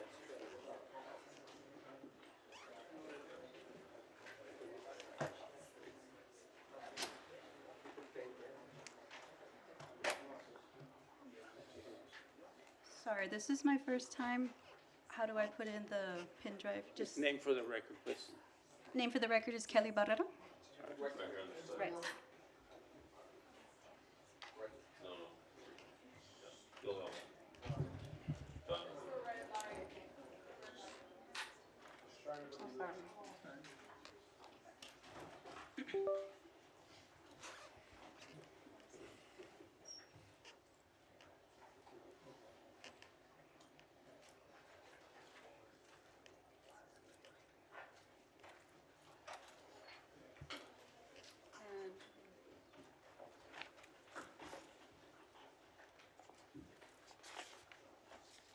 Is it showing? Just wanted to ask, does it already, okay, it's right there, cool. Thank you again. Just my name for the record is Kelly Barrera, and thank you, council, for having me here. I just wanted to talk about what I put together, the environmental impacts of data centers. My main concerns, as a mother, with one coming on the way, I've just recently found out I'm expecting. Thank you so much, I truly appreciate it. I gotta be honest that this data center talk and being near Laredo or in Laredo is causing a little stress in me, but I am very happy to see the support, to see council taking our, matters, seriously. But my main concerns are water consumption and pollution, energy consumption, and noise pollution. So basically, with water usage, a medium-sized center can consume up to roughly 110 million gallons of water, larger data centers up to 5 million gallons per day. And each 100-word AI prompt is estimated to use roughly 1 bottle of water. So it's going to be taxing, especially, and I'll get to it later about, our water situation here. And a common thing that can be said as well, the data centers have closed loops, right? They recycle the water. It could be energy efficient. Yes, but we have to also think about the water pollution.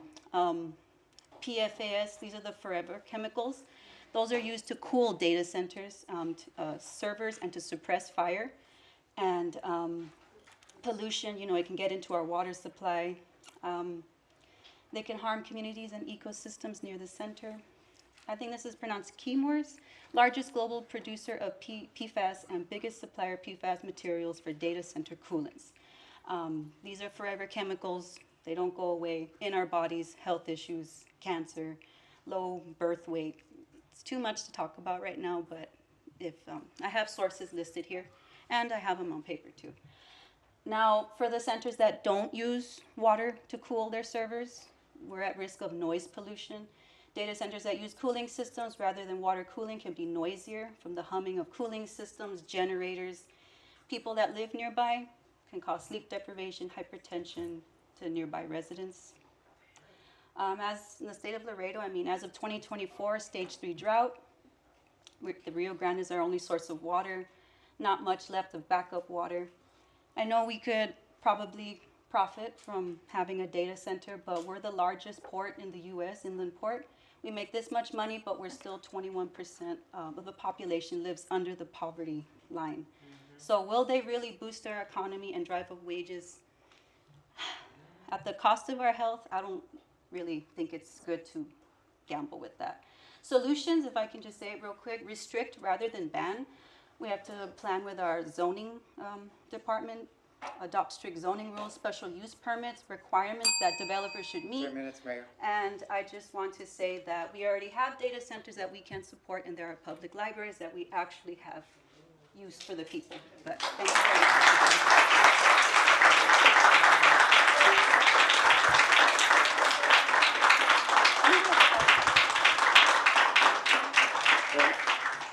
That's the last of the public comment. Yes, Mayor. I'm going to proceed, continuation of my communications.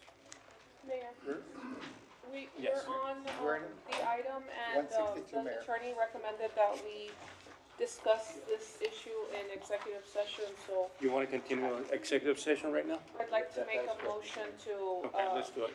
to enter into executive session pursuant to, consult with the city attorney regarding the proposed, item. Second for discussion. Motion, second. I would like to ask if the items proposed in 162 mirror the letter that the mayor has already sent, and that's public, why are we being asked to go into executive session to discuss basically a mirror image of the letter that the mayor sent, but with the full force of council proposing a resolution? Mostly because, Councilmember Cigarroa, if there's anything else that needs to be hashed out in the back, so that it doesn't hinder so that any other words that are said are not hindering negotiations with the federal government, that goes strictly to the potential litigation that we could be facing with the federal government.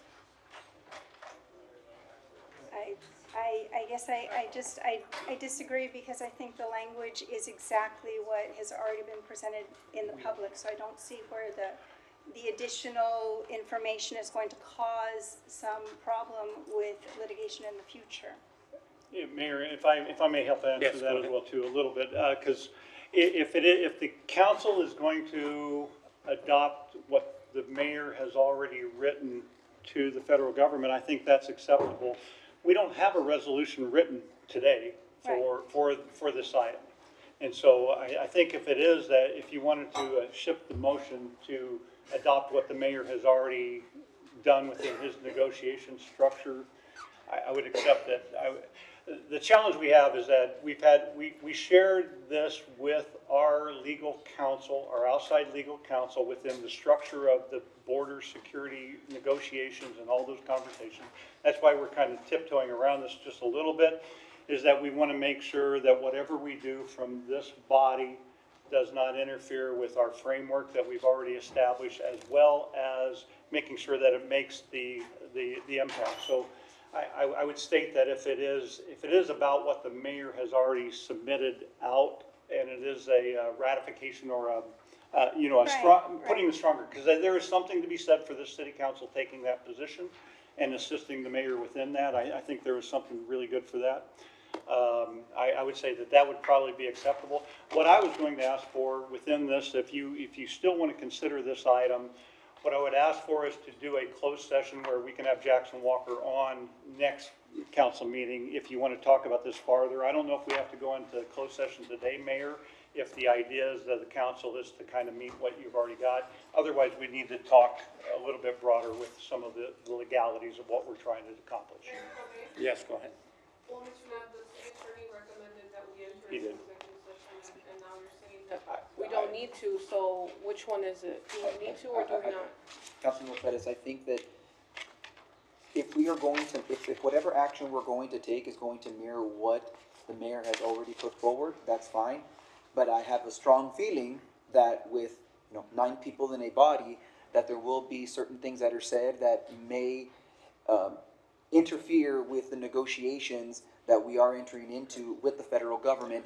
And I don't think that's wise, considering that we have a legal team, a law firm that is already representing us in that capacity. Well, Mayor, in that regard, I mean, the motion was pursuant to section 551-071, consultation with attorney, that we enter into executive session to discuss it.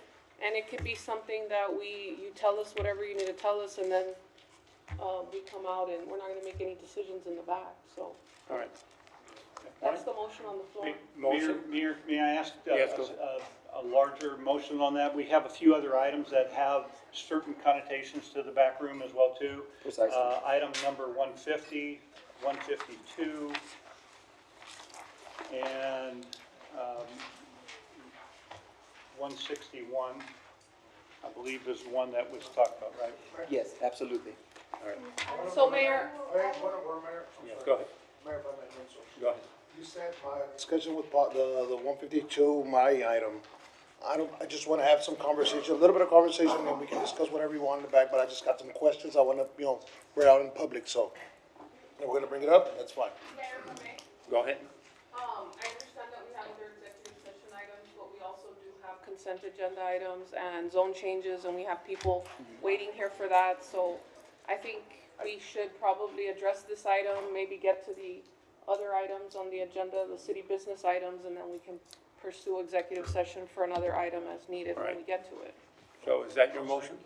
Motion's the original motion, and Councilmember Cigarroa had seconded. All right. Mayor, Motion second, go ahead. just getting back to whether or not we need executive session, since this item, I believe this is an item from Councilmember Alyssa Cigarroa, she would be the one, I think, to say, is the intent of this item to mirror what you already said? And if that's the case, then we don't need executive session. If it's to add on and have a further discussion, and for the public, we haven't met as a council of 9 to discuss this and hear any updates that might have been going on in approximately 2 months. So there can be, just so you're aware that it's not like we don't get the opportunity to get the 9 of us together every day. That's against state law. I just want to remind the public that. So Councilmember Figueroa, if you may, Mayor, like, Yes, just, go ahead. like, what is your intention of the item, and would it be to reiterate what was already said, or to expand, and discuss in the back? Yes, there would be some expansion to the letter that was sent by the mayor. All right. So executive session. Yes, if there is expansion, I think we need to go. Call for the question, Mayor. All right. All in favor? And may I Opposed? just this Yeah. item, correct? Yes. Yeah. All right, executive session.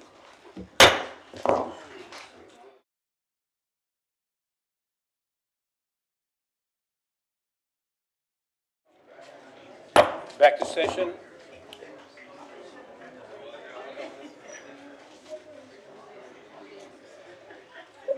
Council to proceed as directed. Mayor, Go ahead. I believe you need a motion to ask city management to craft a resolution based on our conversation and on the letter that you put forth already to the agencies and our federal representatives, and to bring that next week, at next meeting, I should say. Motion second, all in favor? Aye. Opposed, motion passed. Continue with the communications.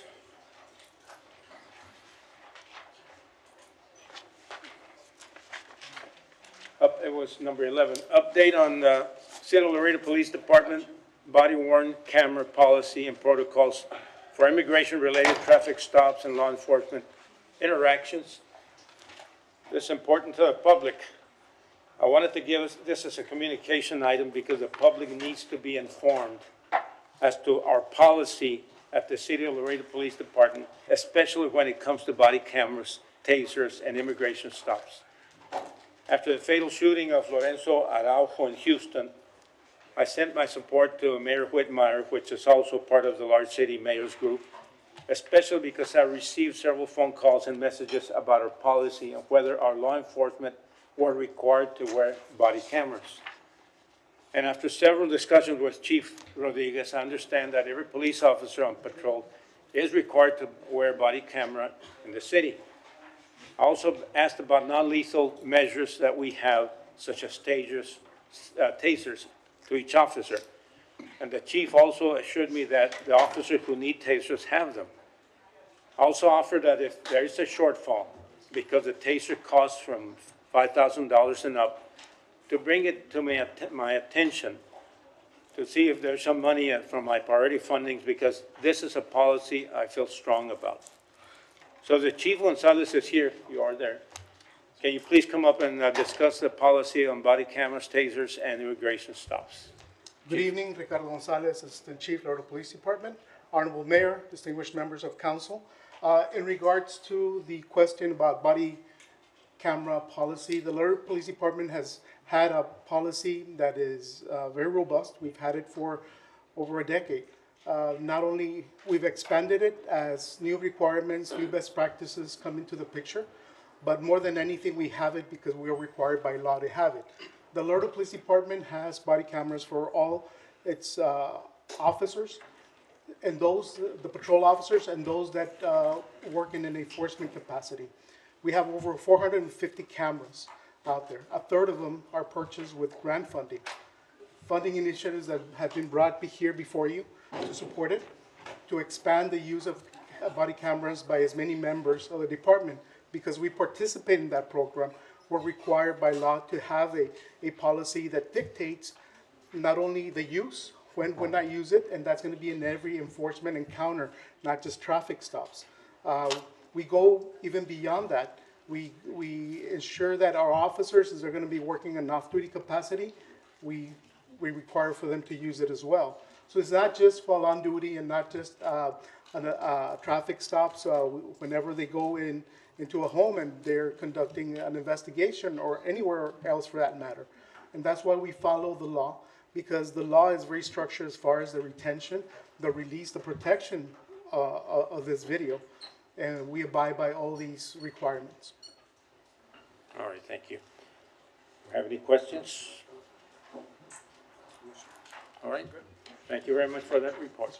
Thank you. All right, we'll proceed with number 12, report on current public safety environment in the downtown area and strategies to promote better planning with a balanced mix of commercial activity to encourage investment in downtown. Now, we'll put this communication in place on the agenda after the violent stabbings in downtown near the Plaza Theater near the 1000 block of Lincoln Street. I have spoken to several of the business owners, and there is a serious concern over public safety.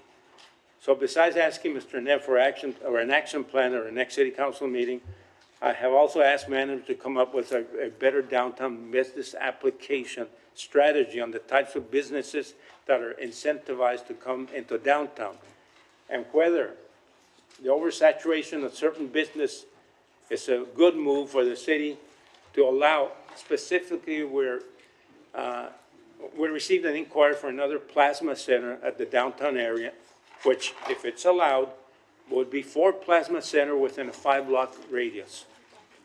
I know that if we don't pay attention to this, it could be automatically approved. And while plasma centers are an important part of the medical community, there is a concern over inadvertent financial exploitation, high risk from frequent donors from the same customers, and the economic reliance on certain individuals rather than fair wages. So this is something I brought up as a communication. I think we have to pay attention to this. Now, yes, go ahead. A few years ago, thank you for bringing that concern forward, and I agree. A few years ago, though, we did bring an item forward that went through planning and zoning to restrict plasma centers within opening from a certain amount of feet from each other. And so I believe that would fall into that restriction. All right. So that is my motion. Mayor, Yes, go ahead. Is it on the books already as far as the location? Like, is that policy being analyzed at the planning and zoning level when they make applications for these, or is that a certificate of occupancy issue? Is there coordination within the departments regarding this directive? Mr. Knapp? Just want to make sure it's being implemented or considered, because sometimes we pass things and then I don't know how you guys integrate them into your policies once they're passed. Councilmember Pettis, if I'm not mistaken, there's already, in our land development code, there's already a section about restrictions on plasma centers. Yes. I'm sorry, I'm trying to pull it up as fast as I can. With the gift of more time, I could possibly find it, but I was well aware of Councilmember Cigarroa. This is something that she passed a few years ago, and I know it was implemented. As far as the enforcement is concerned, you'd have to ask our planning and zoning Well, department. we have several that have popped up, so it doesn't seem like it's being followed. That would be a question for enforcement, ma'am. Mr. Neb? We're looking at it right now. Is Ms. Guerrera in? Ms. Vanessa Guerra.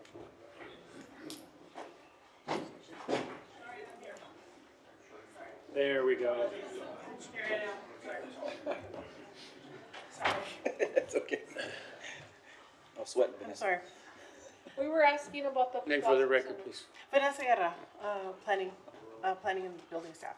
Right, the mayor brought up a concern that there's a proposed plasma center that's gonna go up, downtown again, and there's a ordinance on the books that restricts them within so much distance of each other. That's correct. And we're wondering, or I'm wondering, how are we enforcing that, and what are what's the process for that? Do they have to go through planning and zoning to get a certificate of occupancy? Yes, if you come in for a new business, there's sort of two paths to get a new business. If you're gonna if you propose construction, then you'll need to submit all your construction plans for your renovations of your building. And at the end of that process, you'll receive your certificate of occupancy, and everything will be checked that you comply with all the relevant ordinances, building code, site plan, land development code, all of that. If you're not proposing construction, you go through the new business path, Right. and they'll go through and do all the inspections and check, again, everything that applies. Are they looking at these ordinances in the new business path? Because Yes. it seems like we have a lot of them popping up, and it's a concern for downtown. It is required, but we will certainly make sure, send a reminder, check to make sure that all staff is aware of the relevant ordinances. Mayor, what was the motion? Was to what? Well, the last one was across San Agustin Plaza, and the thing is that, do we continue letting these businesses thrive downtown and having the exploitation, high-risk people being there? The same customers donating, or can we do something about it? Can we put a motion to limit that? Well, do you mean as a moratorium, Mayor, or? In what form can it be placed? I mean, if I may, Go Dr. ahead. Mayor, as of right now in our land development code, it says that plasma centers shall not be located within 1 mile of another plasma center. Distance measured between the establishment shall be made by the shortest route from the front door to front door along the property line to the street front and the direct line across intersections. So that, right now, if I'm not mistaken, Ms. Guerra, is the only restriction that there is on these plasma centers. As far as a moratorium is concerned, there would have to be an investigation to see how it negatively affects our city, and we would have to have those findings written down. In terms of, and even if you were to pass something right now, Mr. Mayor, the moment that someone already has an application with the city for this type of business, they're grandfathered in because their rights to this new zone have been vested. So, I mean, it would just be the enforcement of what we have, or we can possibly get stronger ordinances, but again, it would only apply to future applications for these types of businesses. Right. Mayor, if I may? Go ahead. We could also treat it like the way we did with those payday loan businesses where they had to they have to take that additional step and get a conditional use permit versus putting it in there as an automatic allowance under the zoning, so that we can, as a council, evaluate what's currently there and whether or not it would be appropriate. I mean, overlay, we can always, if that is the direction that council wants to take, we can certainly, investigate the development of an ordinance to create an overlay that would put it in this process. Mayor, I would suggest that maybe we consider that for the Monday council meeting, is adding an overlay for this type of business And, as an I'm sorry. agenda item to discuss. And Dr. Mayor and Yes. Councilmember Perez, I just want to let y'all know, just remind the council that this is not an action item. This is Correct, I was merely about for, to mention that. merely Right. for discussion purposes. So I guess we can continue to have the discussion as long as necessary, but there will be no action taken on this item today. All right. Mayor, if I can make a comment real Yes, quick. go ahead. So just based on quick research here, and looking at our land development, tables, plasma centers are only allowed on B3 and B4 zones. They're not allowed in central business district. So this is something that our plans examiners look at when they review plans, the zoning.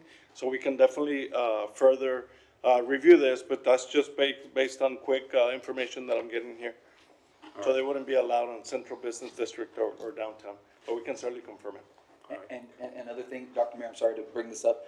Since this is going to be dealing with zoning, I believe that the ordinance would have to originate with the planning and zoning before it even comes to this body. You would make a recommendation. It would be a to the planning recommendation. board. Yes. All right. I guess just a tiny bit of background, the location that was mentioned that is along the plaza that came in, they had already submitted, at the time that the present ordinance was developed. All right. Okay. Motion on the table something we can actually vote on or not? No, this is just. No, Councilmember Bettis. All right, we can bring it up in next council meeting.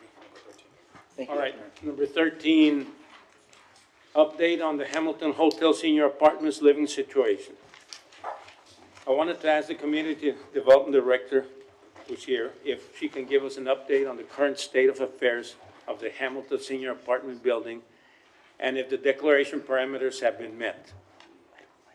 I was there this past weekend. I had not received any more messages from people needing air conditioning units. I know I provided several, which were already installed, along with the fans that we distributed alongside with Knights of Columbus and their sister organizations. So if you can please give us an update. Good evening, Tina Evening. Rodriguez, Community and Economic Development Director. We have been conducting bi-weekly visits to the Hamilton ever since our last council meeting. Everyone seems to be, being addressed. Well, every need has been addressed due to AC concerns. We are still in the process of waiting for the chiller manufacturing to be concluded, and everything's still, up and going. Mayor, I have a question. Yes, go ahead. Mr. Rodriguez, according to the timeline, community development knew when they identified the problem with the chiller and knew that the equipment would be operating at 70% capacity. At that moment is when community development offered individual cooling units to each apartment in Hamilton Hotel, or when did that rollout occur? So we've been doing individual AC systems ever since whenever we've had issues where they would report to us that their system wasn't working, and we felt that the system was not at 100% due to the chiller. Since late last year, we had been providing those. The last report I gave you all, we were at 69 units that we had given out. We've given out 11 more units, so we're about 80 units that individual households have received. And that's come from the Community Development Department? It's from the Hamilton Operating Fund. Okay. Thank you. All right. Mayor, if I may? Yes, go ahead. Just to clarify, the residents in the Hamilton that were receiving central air were not receiving window units, correct? They're not window units, correct. They're little portable AC systems. But you were not giving them to those people, right? Because they had central air? I don't understand the question. Did they get They were- additional units? If they were receiving the central air. Oh, yes, correct. You were not providing them with the little mobile. No, correct. And there was a lot of residents there that their thermostat was reading 85 degrees. We go individually, and we check if they report to us that their units are not working, their central air units are not working, we go and measure it, we check their unit, and the technician will determine if they get an AC portable system or if their unit is cooling. But we already knew that the unit wasn't cooling because we already knew that there was a deficiency in the central air. No, there's some units that are cooling. Right, but there was a lot of people who had central air, who had 85-degree temperatures in their apartments because it was not working properly. Those were the ones that didn't get the additional units. That was not reported to us through the lines that are told to them. So every tenant, independent tenant that we have at the Hamilton has an emergency number and has an on-call number that they can reach us and let us know if their AC is not working. We were not advised, and whenever we are advised, we go in and check their unit. Yeah, I understand that, but we were having them in living conditions of 85 degrees, and we were not doing anything to give them cooling units, because I know that's when the mayor went out there, and that's when they went into the news and said that it was hot and it was an emergency. If there was no emergency, none of that would have happened. The emergency was that they were too hot during the hottest days of the summer. They were in a apartment that didn't have functioning central air conditioning. We knew that they didn't have that because we were manufacturing parts. We didn't know that those parts weren't gonna get here till after summer. And instead of providing them with an individual unit to make sure they were comfortable, we said, you have some air access, so you do not qualify for an individual unit. We Right? did not identify anybody that was not being addressed. We were addressing every complaint that we received up until yesterday, today, this morning. Every complaint that we receive, we go and address it, we check, and we monitor it the same way. So Well, then why did the mayor have to buy units? Again, I cannot speak to that. Well, I know it's because they were very uncomfortable That's why they were complaining. They were not happy because it was too hot for them, and we were not providing them with the proper cooling as a landlord to satisfy their comfort in their units. That I know what we were doing. We are performing twice a week, every unit, wellness checks. Yeah, go ahead, And we have not heard complaints. Go ahead. Thank you. So I disagree with Councilmember Perez's characterization of this. The city of Laredo stepped in when the management company of the Hamilton Hotel failed in their obligations to care for these residents. And our community development department stepped in, skirting some legal restrictions on the ability of the city to work in a facility that wasn't quite under city ownership. But we felt, I think management felt, that there was a great public need. And on that basis, the city stepped in to care for these residents. And community development went and evaluated these apartments where there were complaints about people being overheated.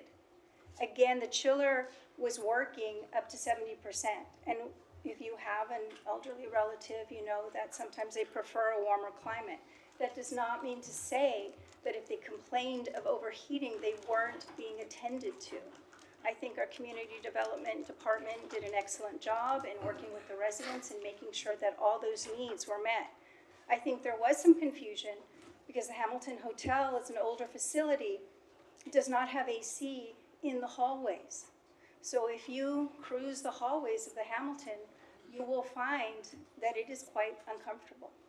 But that does not mean that the apartments themselves do not have cooling in the apartment.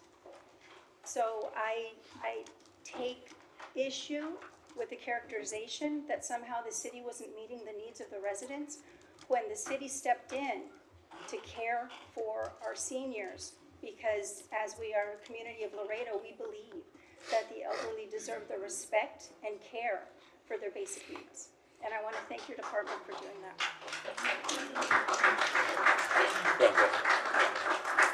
Go ahead. So there you go, just a few questions, ma'am. You mentioned that these AC units are being maintained, or when there's a complaint, a technician goes in there and takes care of it. Do you, and it might be a little too much in depth for you, but do you have an idea how long the technician is taking to fix these ACs? Because if it's happening in the middle of the day or in the afternoon after 5, a lot of these businesses are closed already. So how long was it taking to repair these? Because we did get complaints about it. We do have in-house technicians, so we do have some certified staff, and we do have one technician that is assigned specifically for the Hamilton, and we have another one that floats around all our other 800 units. But we can pull them in, and whenever a task gets a little bit bigger, we do call in some open POs that we have with contracts already vetted through the city procurement process with AC companies. So we have all that. We have a 24-hour on-call number that is also called by any tenant in municipal housing, and we address it first by either by in-house technician or our outside vendors. Okay, so you do have a contractor then on contract, under contract, to be sure to service these units should a resident call in? Correct. And again, do you have a timeline when those units were repaired, when they did call in?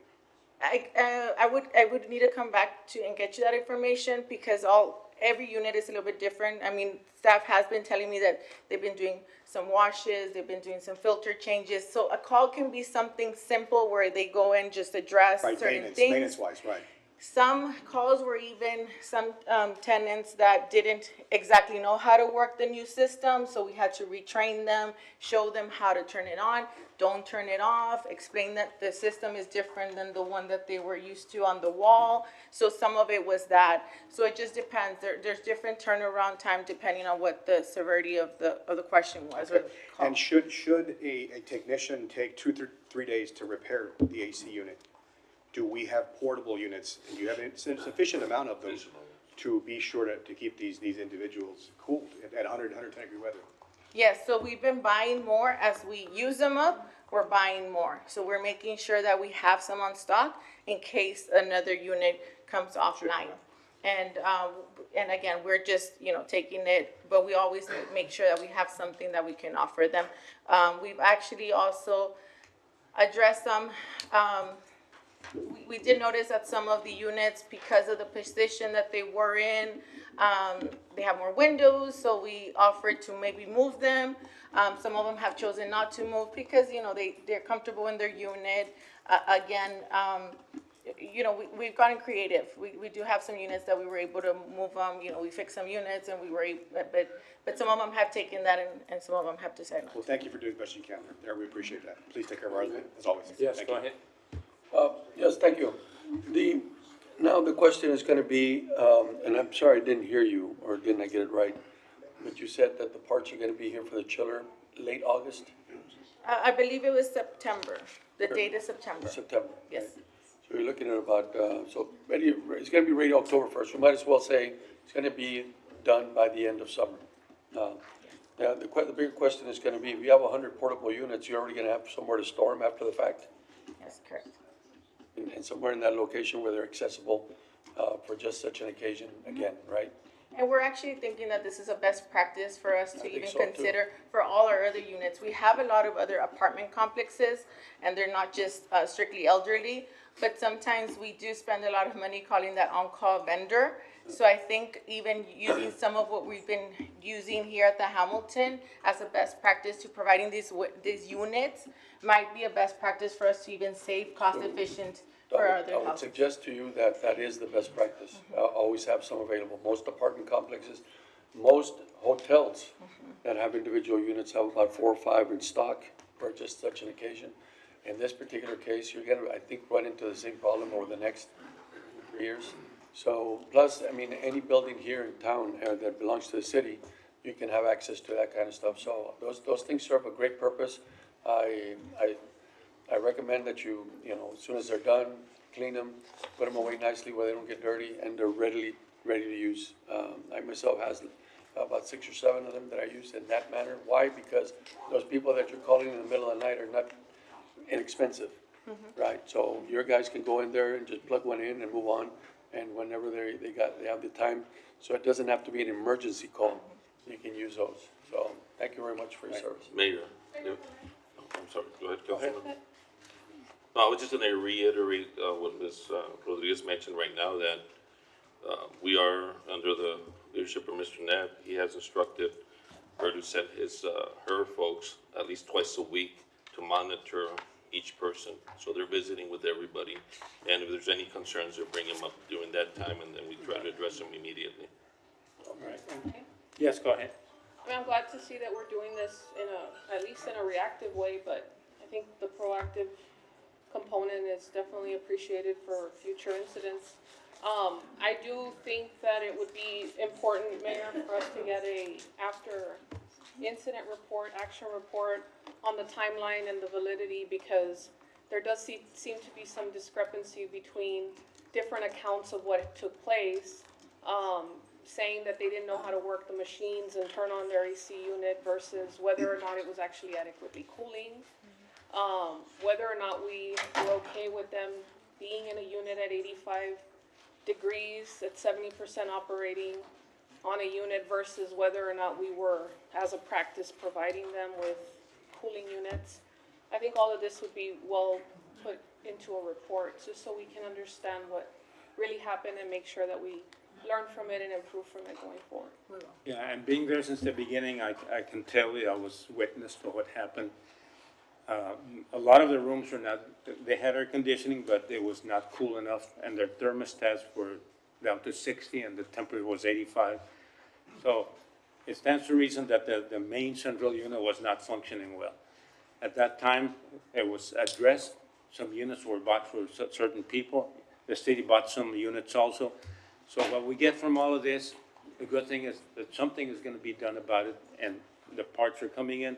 Hopefully, eventually, the central unit will work like it should, but we need to have those emergency units on standby in case something like this happens again. Mayor, if I may? Yes, I'd go like to make a motion to request that report and also just the best practices and the policies that we're gonna implement moving forward on how we're gonna handle these types of situations. Councilmember Bettis, Dr. Mayor, if I may, It's a non-action item. Okay. Here, I believe as city manager, I would love to help with this, so we will get it taken care of. Non-action item, thank you. All right. Mayor, if I Thank you. may? Yes, go ahead. Do you want to bring up your item, Mayor, number 150? Yes, I have, before I do that, I just want to introduce our new Human Resources Director, Nakesla A. Blount. Is she here?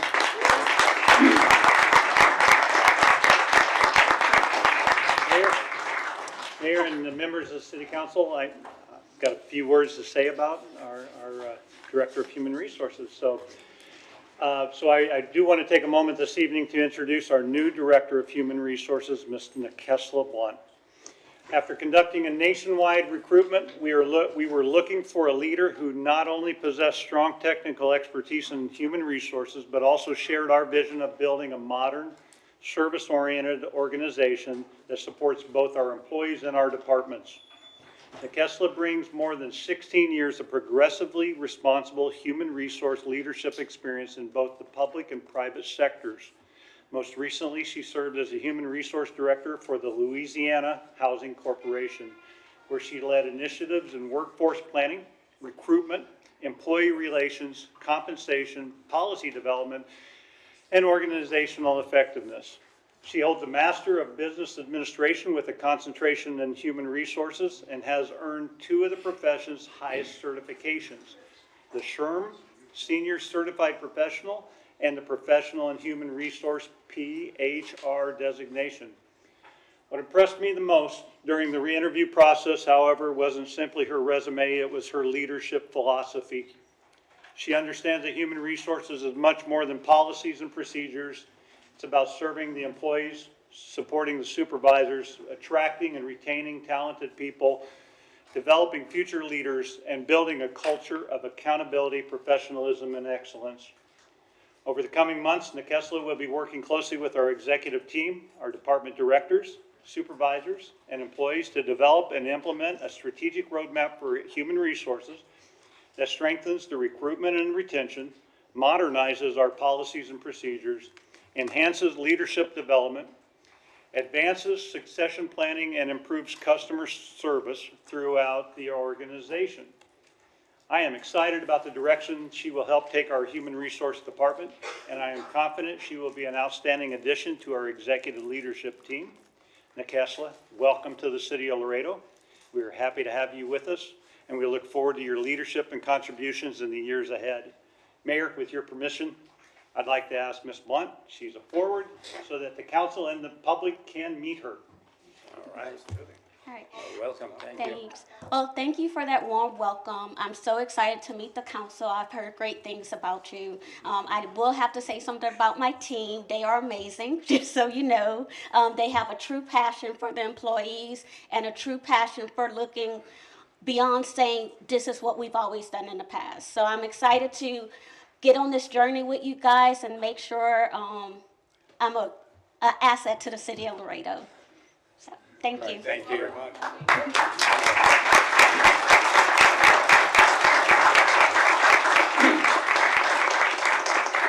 All right.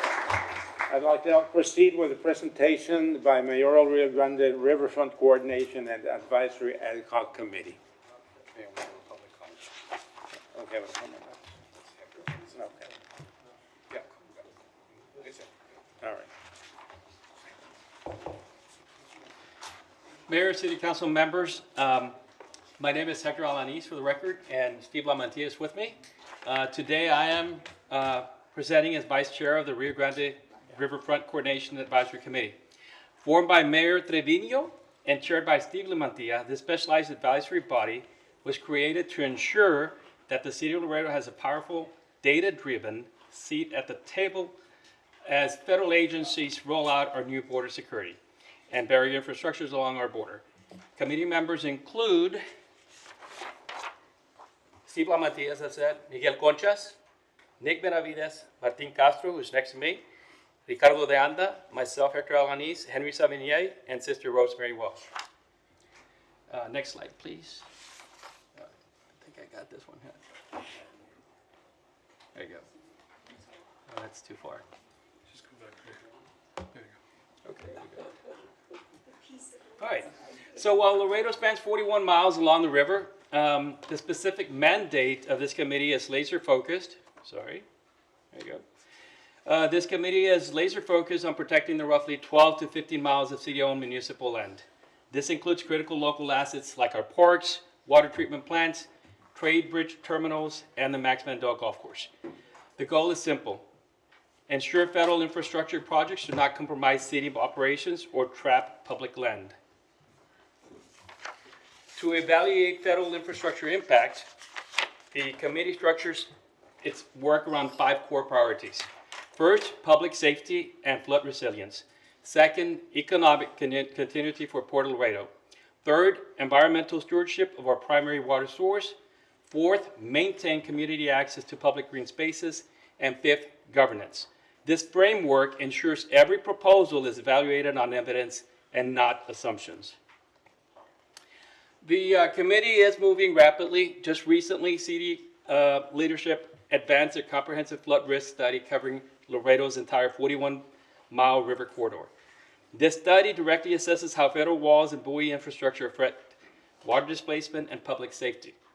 Through this advisory group, Laredo is continually proposing smart security alternatives like advanced surveillance technology and increased personnel, which protect our city far better than a standard physical wall. Some of the reports and studies that the committee has reviewed include Dr. Mark R. Tompkins' report from March 2026, the executive summary from Rio Grande International Study Center from March 2026, Cooperative Border Security and River Stewardship Framework from November 2025, the Laredo, Texas Public Safety, the Laredo, Texas Public Survey of Residents from January 2026, the International Bridge Hydraulic Design Criteria from April 2026, also the Laredo World Trade Bridge Expansion Project Update from April 2026. We've also had communications with City Manager Joe Nebb and Mayor Dr. Victor Trevino. We also have regular attendance at committee meetings by City Councilwomen Elisa Cigarroa and Melissa Cigarroa. But to date, we've not received any reports or studies, from the federal government. The committee recommendations include, while our preference is that, we feel like we don't want the border walls or the buoys, we understand that some members of our community think otherwise, and they feel that there may be a need in some areas of concern. We believe in continuing with the negotiating tactics with the federal government. And we want, for the city of Laredo to proceed with a strategic plan of the 41-mile flood risk along the Rio Grande to evaluate existing infrastructure, update the FEMA maps, and assess the hazards of proposed federal border barriers after recent floods dislodged heavy river buoys.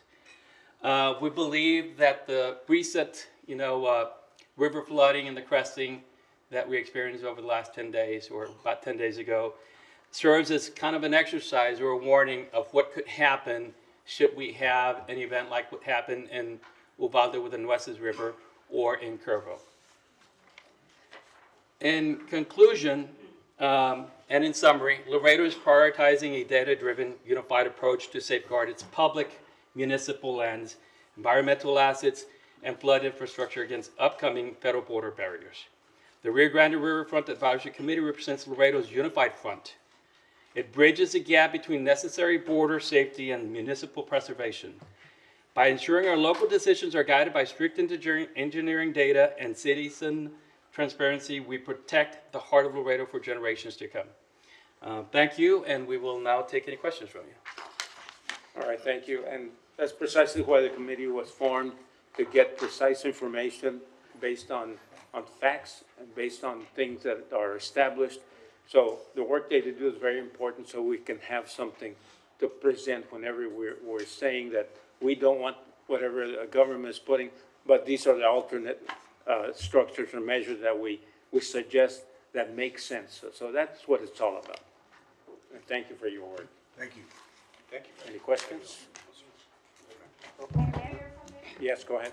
I know we're, sorry. Yes, go ahead. Okay. Go ahead. Yes, thank you. So thank you for the presentation. You know, the recommendations do include addressing the hazards of the federal border barriers after the recent floods, and I think your committee has taken what the feeling is in this community, that the floods represented, this is an example of the risks that we could face, and asking that the federal government use that in their evaluation of where they intend to put these border barriers. And that finding from your committee that does very careful work, I think resonates. And I hope the public understands that there are citizens assigned to this committee who are looking out for the community's best interests. They are. And we really appreciate the work that you do. Thank you. All right. Any other questions? All right. Thank you very much. All right. Thank you. Mayor, if I may? All right. Go ahead. There's some items I think are timely, and we're already at 8:30, so I know once we get into some of the other item discussions, we have a lot of speakers here. We're gonna probably take up the rest of the time, so, before we get into that, I would just like to make a motion, if we can, to, approve the appointments to commissions, boards, and committees, Second. items 16 and 17. Motion second. All in favor? Opposed? Motion passes. Would also like to bring up, item 19 and 26, because we tabled them the last meeting, and it's regarding a project in District 7 that's timely. And I believe that we have IBC here for, item 27, so I'd like to pull those Councilwoman, items out. would you mind opening up the planning and zoning public hearing and introductory ordinances? All of them, that way we get through those as well. I'll second that motion. Yeah, I'll make that motion. Would you amend that? Yes. Motion and second. Motion, and the motion will read, I'll open up planning and zoning public hearing and introductory ordinance 18 to 32 and 33 to 43. Okay, motion and second. All in favor? Aye. Opposed? Motion passes. Well, then we can just go in order, I guess. All right. Thank you. Mr. Rodriguez, a drink of water? Real quick. All right. All right. Public hearing introductory ordinance amending zoning ordinance map city rated by amending ordinance 2023-01011, which authorizes a conditional use permit for an amusement redemption machine establishment on lot 1A, block 1, and the Associates Limited Liability Company, Phase 1, located at 9110 McPherson Road, Suite 1, in order to remove the current parties and issues a conditional use permit to the property next to the current expiration date of the conditional use permit. The Planning and Zoning Commission recommended approval of the proposed conditional use permit amendment to extend the current expiration an additional 10 years, and recommended down the request and remove the currently approved parties associated with the CUP. In the interim, staff changes support CUP amendment for a 3-year extension. However, staff does not support the removal of the current approved parties associated with the CUP. 19, public hearing ordinance amended zoning ordinance map city rated by rezone approximately 3.08 acres of land as further described by meets and bounds exhibit A located south Cerralbo Drive and west of Riverbank Drive on R1A to R2. The Planning and Zoning Commission recommended approval of the proposed zone change, and staff supports the application. 20, public hearing ordinance amended zoning ordinance map city rated by authorizing the issuance of a conditional use permit for heavy machinery sales, display, and truck retail. Truck trailer rental on lot 1, block 1, DCAF Mines Road, plat located at 16111 FM 1472. The Planning and Zoning Commission recommended approval of the conditional use permit, and staff supports the application. 21, public hearing ordinance amending the zoning ordinance map city rated by authorizing the issuance of conditional use permit for plant nursery on lots 5, 6, 7, and 8, block 911, Western Division, located at 2001 Baltimore Street. The Planning and Zoning Commission recommended now the proposed conditional use permit. Staff supports the application. 22, public hearing ordinance amending zoning ordinance map city rated by authorizing the issuance of conditional use permit by convenience store and gas station serving alcohol with on-purpose consumption on lot 3A, block 1B, Emerald Valley Subdivision, Phase 2, located at 4506 Ben Cha Road. The Planning and Zoning Commission recommended approval of the proposed conditional use permit. Staff supports the application. 23, public hearing ordinance amending the zoning ordinance map city rated by rezoning lot 1, block 1005 Eastern Division, located at 1007 South Middle Avenue from B1 to B3. The Planning and Zoning Commission recommended approval of the proposed zone change. Staff supports the application. 24, public hearing ordinance amending zoning ordinance map city rated by authorizing the issuance of a conditional use permit by the plant nursery on block 6, block 196, Eastern Division, located at 4019 Sanders Avenue. The Planning and Zoning Commission recommended approval of the proposed conditional use permit. Staff supports the application. 25, public hearing ordinance. Introductory ordinance amending zoning ordinance map city rated by authorizing the issuance of a conditional use permit for a convenience store and gas station serving alcohol on premises with consumption on lot 1, block 8A, Las Del Mar subdivision located at 8612 McPherson Road. The Planning and Zoning Commission recommended approval of the proposed conditional use permit as that supports the application. 26, public hearing, introductory ordinance amending the zoning ordinance map of the City of Laredo by authorizing the issuance of a planned unit development overlay for apartments for approximately 3.08 acres of land as further described by meets and bounds in Exhibit A located south of Cerralvo Drive and west of Riverbank Drive. The Planning and Zoning Commission recommended approval of the proposed planned unit development and staff supports the application. 27, public hearing, introductory ordinance amending the zoning ordinance map of the City of Laredo by rezoning lot 20, block 12, Lomas del Sur subdivision, unit 5, located at 3115 Lomas del Sur Boulevard from B1 to B3. The Planning and Zoning Commission recommended approval of the proposed zone change and staff supports the application. 28, public hearing, introductory ordinance amending the zoning ordinance map of the City of Laredo by authorizing the issuance of a conditional use permit for a convenience store at gas station serving alcohol with on-premise consumption on lot 1A, block 2, Lago del Mar subdivision, located at 2501 East Del Mar. The Planning and Zoning Commission recommended approval of the proposed conditional use permit and staff supports the application. 29, public hearing, introductory ordinance amending the zoning ordinance map of the City of Laredo by authorizing the issuance of a conditional use permit for a convenience store at gas station serving alcohol with on-premise consumption, lot 2, block 5, Del Mar Village subdivision located at 101 West Del Mar Boulevard. The Planning and Zoning Commission recommended approval of the proposed conditional use permit and staff supports the application. 30, public hearing, introductory ordinance 1, amending the zoning ordinance map of the City of Laredo by rezoning lot 2, 4, 6, and 8, block 544, Western Division, located at 2303 Santa Rita Avenue from R3 to M1. The Planning and Zoning Commission recommended approval of the proposed zone change and staff supports the application. 31, public hearing, introductory ordinance amending the zoning ordinance map of the City of Laredo by rezoning lot 5, block 367, Western Division, located at 8, 2, and 12 Santa Ursula Avenue from B3 to B4. The Planning and Zoning Commission recommended approval of the proposed zone change and staff supports the application. 32, public hearing, introductory ordinance amending the zoning ordinance map of the City of Laredo by rezoning lot 7, 8, 9, 10, 11, 12, block 629, Eastern Division, located at 1101 Guadalupe Street from B1 to B3. The Planning and Zoning Commission recommended approval of the proposed zone change and staff supports the application. Public hearing, introductory ordinance 33, authorize city manager to grant a non-exclusive franchise to 5R Services LLC to use present and future street avenues, alleys, roads, highways, sidewalks, easements, and other public rights of way for the City of Laredo, Texas, for the purpose of maintaining and operating a commercial container refuse gathering and disposing service, setting forth terms or conditions to govern the franchise, providing a severability clause and a savings clause on the effective date. Franchise fee will be deposited in the general fund. 34, an ordinance authorizing city manager to accept Texas Library Association summer at the library grant in the estimated amount of $2,500 per 6-month term from May 2nd, 2026 through August 30th, 2026, with no match City of Laredo Public Library Department, and to amend the general fund budget by appropriating revenues and expenditures in the amount of $2,500, and further authorize city manager to execute all documents related to the award of this grant. Any fund as a result of this application will be appropriated in the Laredo Public Library Department general fund. Number 35, public hearing, introductory ordinance ordering and proclaiming a joint general city election to be held on Tuesday, November 3rd, 2026, with the election of city officials, designating the polling places, providing for publication, and authorizing the city manager to enter into a contract with Webb County Elections Office Administrator in the estimated amount of $92,567.46 for the purpose of conducting a joint election with the County of Webb, cities of Rio Bravo, Cenizo, Laredo College, Laredo Independent School District, United Independent School District, Webb County Consolidated Independent School District, and the Webb County Appraisal District, and any other matters relating thereto. Number 36, authorizing renewal of amendment to grant non-exclusive franchise to Jerry Descendants Enterprises, Inc., DBA Trashco, to use and present the future streets, avenues, alleys, roadways, highways, sidewalks, easements, and other public rights of way for the City of Laredo, Texas, for the purpose of constructing and maintaining and operating a commercial container refuse gathering and disposing services, setting forth terms and conditions to govern the franchise, providing a severability clause, a savings clause, and an effective date. Franchise fee will be deposited in the general fund.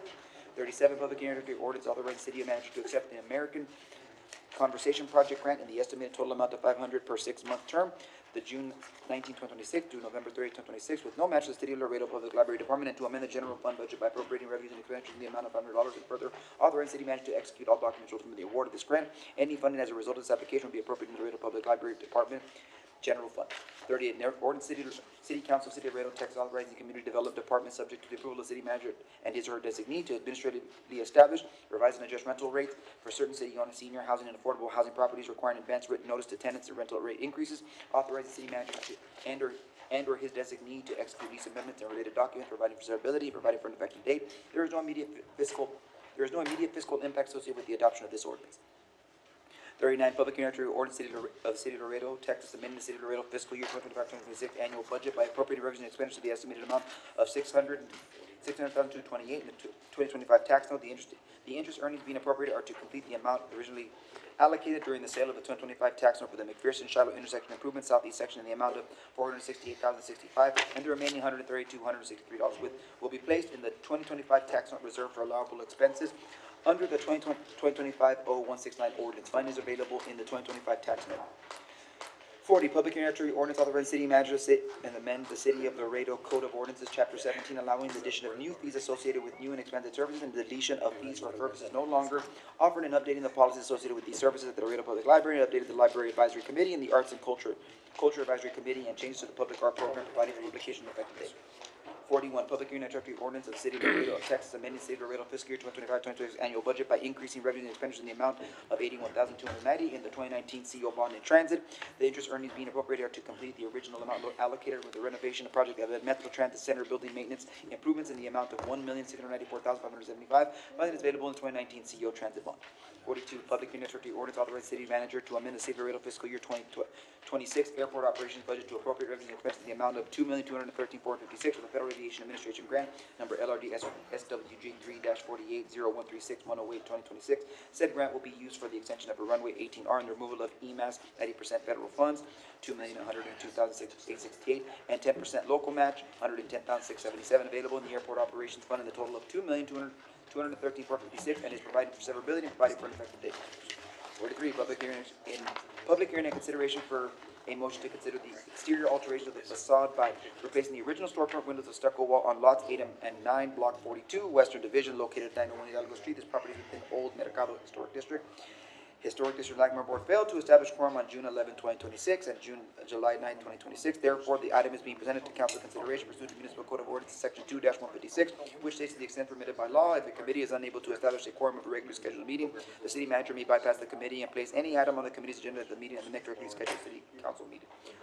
Staff does not support the application. Staff recommends that the original historic window openings be restored and maintain the historic character of the building.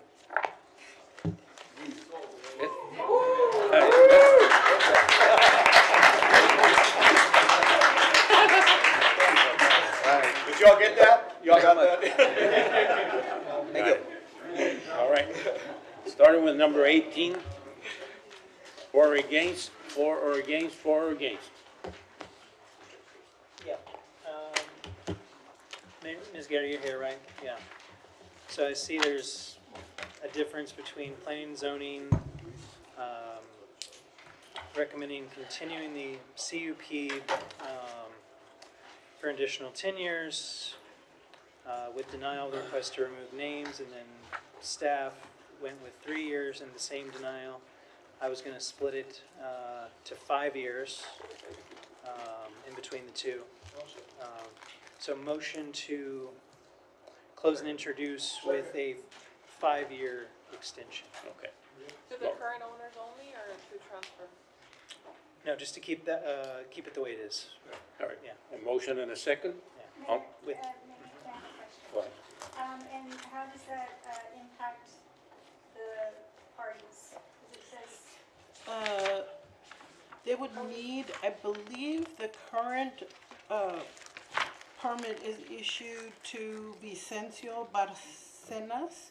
It's so the property owner and the tenant. yes. Well, I'm just interested in what we're approving. Are we approving the recommendations of not removing, because both of them seem to, right, P&Z and staff said not to remove the current parties. Because they wanted to remove completely who it's issued to. I just So- want to know what our motion is. What I'm does sorry. it do? That's I'm okay. sorry. No, that's. Apologies. Was it for me? I'm sorry. Okay, I thought it was, Yeah, the question was for you all. You can't just leave it to the party, to the property. The CUP can't just be given to the property itself. It needs to have applicants. So I agree with both staff and planning and zoning on that front. Except the 10 years to. Just, basically, they've been having continuous 10 years.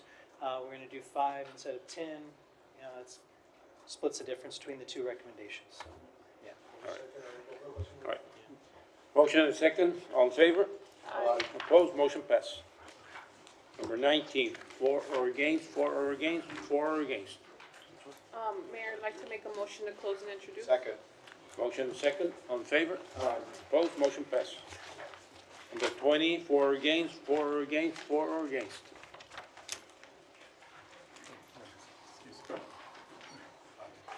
Good evening, Mayor, council members. My name is Victor Nades with Saab Engineering.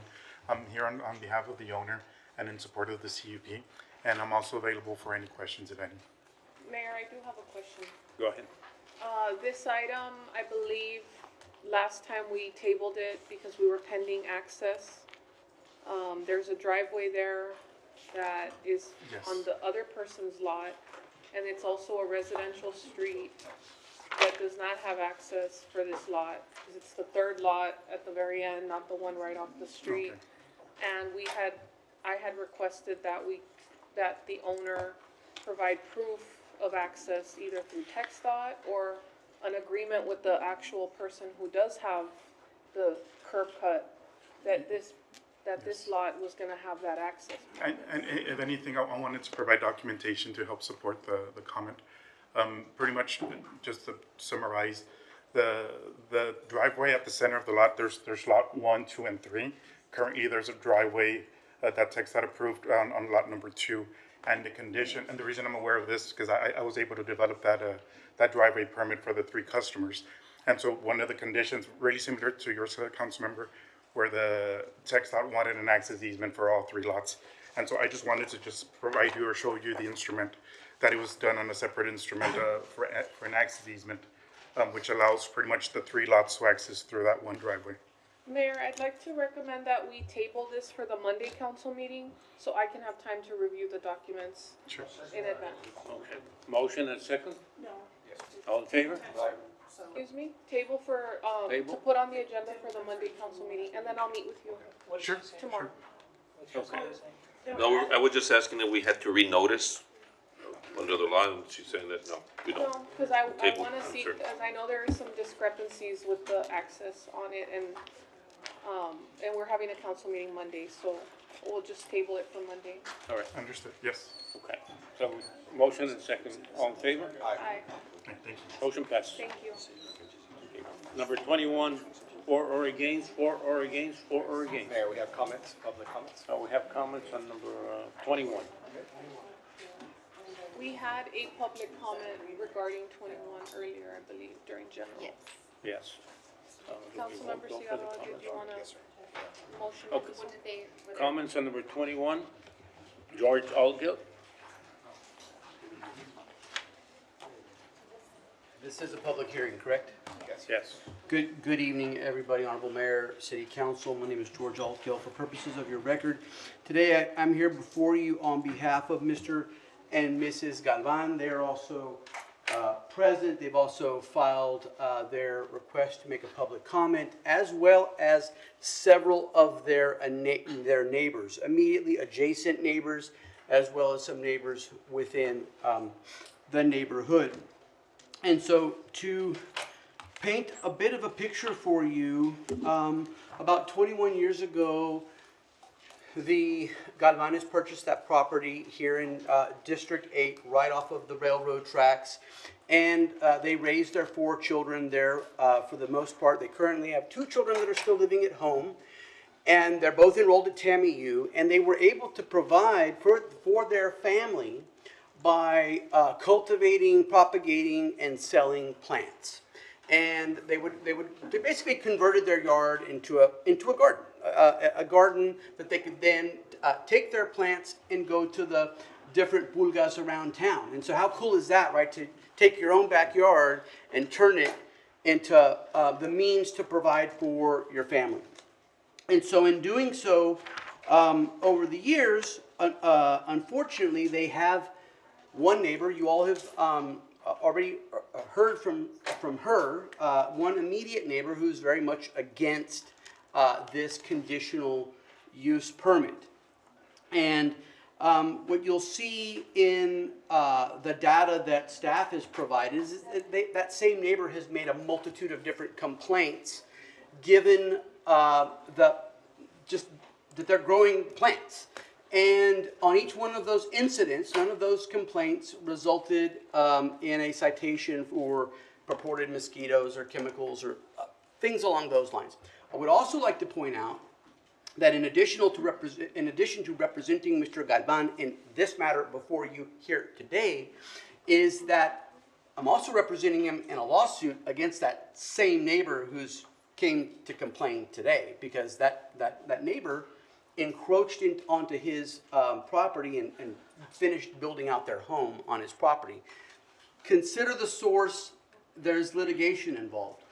All that to say, staff is recommending the approval of this conditional use permit to have a plant nursery. And you know, it's not a maquinita like one of the other items that's on the agenda. It's not for another gas station to sell beer. It's a plant nursery. And I'd also like to make note that just down the street, my mom has a plant nursery out of her backyard, and she's supplementing her income. There's another item on the agenda as well for today for the approval of a conditional use permit for a plant nursery. And when we go to the comprehensive plan, the 2017 comprehensive plan, in there was this whole spirit like, hey, let's reinvigorate the plant, like let's come up with a ways so we can have some mixed use, right? We all talk about mixed use, we all wrap ourselves up in the comp plan, and the fundamental question is, are we paying it lip service, or do we really believe in this comp plan? Do we really believe in mixed use? To raise 4 kids is no small feat. To do it with a plant nursery out of your backyard, which, by the way, they've been fundamentally doing that just over the years, only because the neighbors' consistent, regular complaints to the city, and the client, the Galvan, is coming to me saying, well, what do we do? And I was like, oh, well, do what my mom did. Go get a conditional use permit. Are we here today having a conversation? It's kind of odd that the government would even have its hand in telling someone what to do in their own backyard. But alas, if we are going to go that route, the same neighbor that's making these complaints, and I'll make use of your Mayor, Elmo. I'd like to interject. Mr. Alkiel, I would like to request that you not disparage the person that's against it. Just, I understand that you have reasons, but, you know, we don't want to turn this into a back and forth. If you can just support the item without mentioning the person that's against it, please. Fair enough. I'm happy to do so as such. If I may be given use of the Elmo, no, it's on? Okay. So you can see just, yeah, this is my client's backyard. Okay, let's try that. Seems like everything in the city sometimes is upside down, but I digress. So, here, Maybe right side it's up. right side up. Maybe right side up. This is some pictures of my client's backyard. Obviously, he's very verdant, and he and his wife have 2 personal vehicles, trucks, that they use to transport their plants to and from the valley to Laredo and then to the Pulga. They're not selling plants out of their backyard. They're just bringing them there to hold on to them for a little bit and then take them to the Pulga, primarily the Guadalupe Pulga, as I understand. Is that correct? If anybody's interested in some really good plants, just a simple little plug there for my clients. Interestingly, in the photos as well, as you can see that the neighbors are running a automobile repair business. No complaints from us, more power to them. But it is interesting how the pot is calling the kettle Mr. Alkiel, let's not argue that point. Okay, I will argue perhaps a more cogent point, which is what do the properties next to my client's property, right? What are those properties? Well, one of them is a giant warehouse that sells and repairs forklifts, very industrial, right? We're over here on like Baltimore and Lafayette. Right behind my client is the railroad. And there's a grocery store. There are other commercial and industrial activities all right in and around that area. And so staff supports it. Staff states that it moderately conforms with the comprehensive plan. We would submit that if it even checks off this sustainability note, that is as well a big component of the comprehensive plan. And so for those reasons, we would hope that you would support staff's recommendation. This is just, Mayor, if I may? Go ahead. Mr. Alkiel, this is an R3? It is currently an R3 is my understanding. And you're not asking for a zone change, they're asking for a conditional use? That's correct. And the terms and conditions have already been outlined as far as with the council member and the Planning and Zoning Commission as far as the aesthetics, the disruption, all of that, and is it for 5 years, 10 years? Do you have all that? It is a it is a permit for so long as my clients own the property.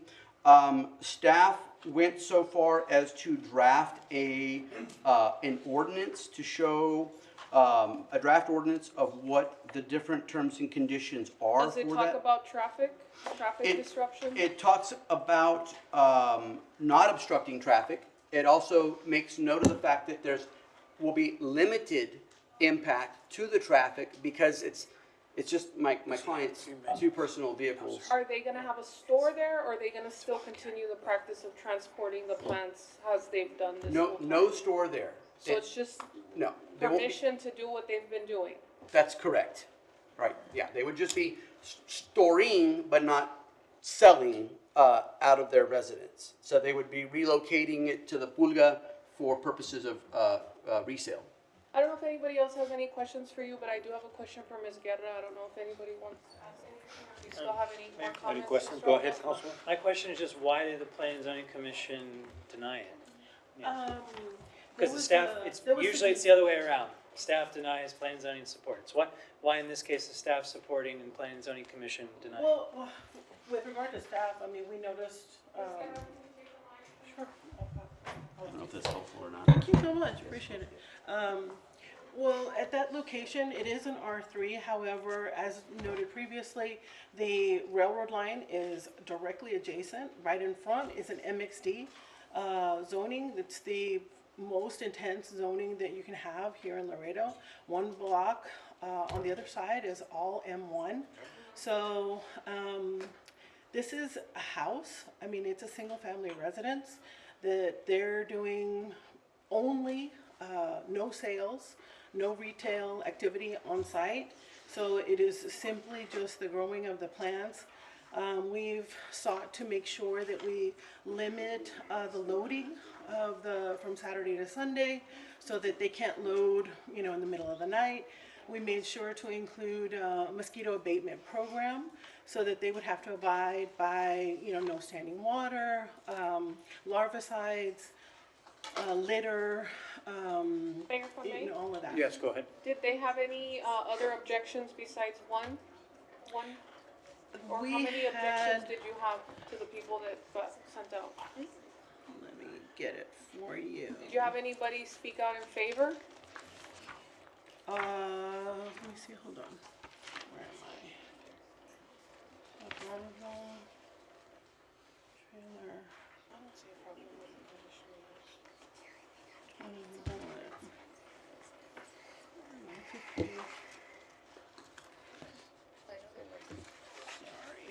Sorry, apologies. Which is the case on this one? The plant nursery, it's 19. 19, sorry. Which one was it? There's another 19. 19. So we had 3 opposed within the 200-foot radius and 5 opposed outside the 200-foot radius. And that is including today's letters that we received. Mayor, if I may? Go ahead. Mr. Alfield, did you have any other comments you wanted to make? So I think we have other public comments on Yes, the item. very briefly, thank you. So the other comment is that there was the request in the draft ordinance that loading be limited to Saturday and Sunday. We would ask to expand that to Friday because that's when he comes in from the valley with his plants, just to offload them on Friday. So that. And then there was a proposal under paragraph 10 that the trailer not exceed 12 feet. His trailer, which he parks and fully contains within his own property, happens to be 16 feet. And then the last matter of concern, staff is recommending that the entire property be surrounded by an opaque fence or wall not less than 7 feet in height. He already has a 5-foot tall fence that is opaque, so we're asking just for him to not have to tear everything down and build another 2 feet of fence. You can see from the photos that, I mean, essentially it's you know, it's already got 5 foot of fence. There's lots of green vegetation, which that's kind of a beautiful thing that one would hope to have. Those are my comments as it relates to staff's Yes, draft go ahead. ordinance. Thank you. All right. Have any other public We comments? have on this item, Mayor? 7 other public comments with this item. Oh, wow, okay. So we'll go with Irma Gonzalez.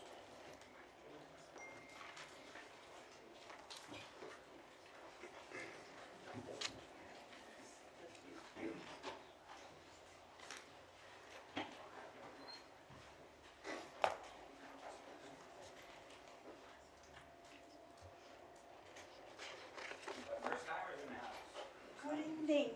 Good evening. Evening. This is my first time here. Si quiere hablar en medio, if you want to speak in the middle, the mic will pick you up. No, just fine, just in the middle. And el otro microphone. The middle.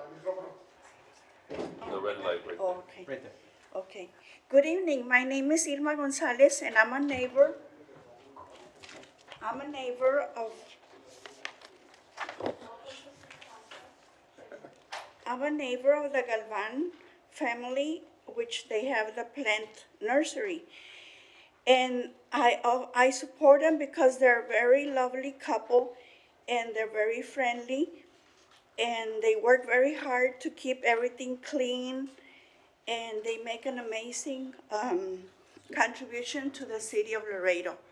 I really admire both of them for bringing up their children and working so hard and to make the whole neighborhood very pretty for us, very, very livable, very nice, and I really appreciate them very much, and I hope you really support them also. Thank you. All right, thank you. Next. Next on this item is Julia Lara.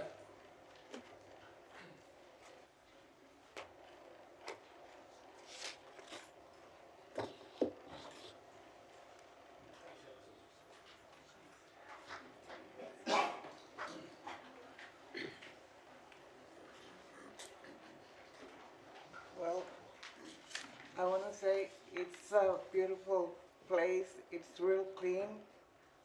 They don't bother anybody. Su nombre para los archivos, por favor. Su nombre.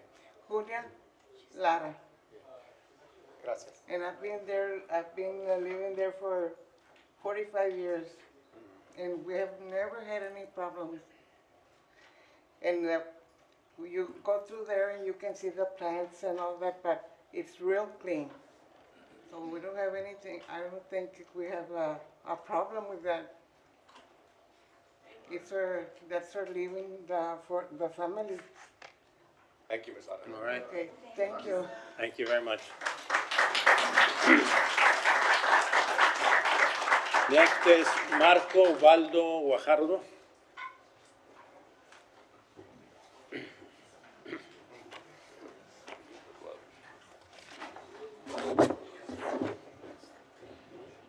Good evening, council members. Evening.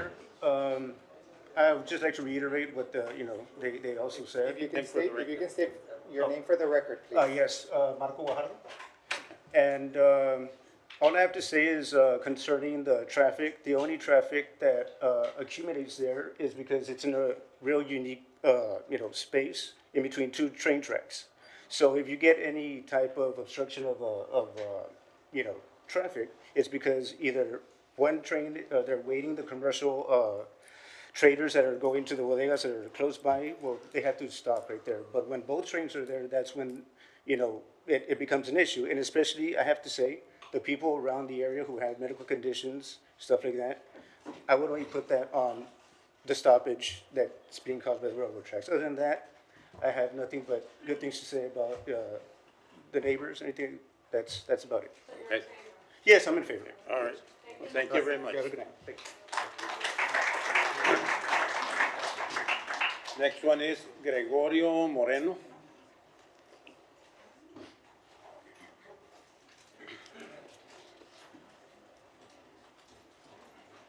Good evening. Evening. Name for for the record, please. ¿Les puedo hablar español? Sí, su nombre, por favor. Gregorio Moreno. Gracias. Yo vengo porque pues siempre ya tenemos años de conocernos y pues han sido buenos vecinos, buenos todos, no tenemos problemas con ellos. No sé por qué los están molestando, pero conmigo no hay problema. Estamos bien. Gracias. ¿Está a favor? ¿Está a favor? A favor, sí, de él. Bueno, gracias. Gracias. Next one is, it says Mireya only. Mireya, do we have a Mireya?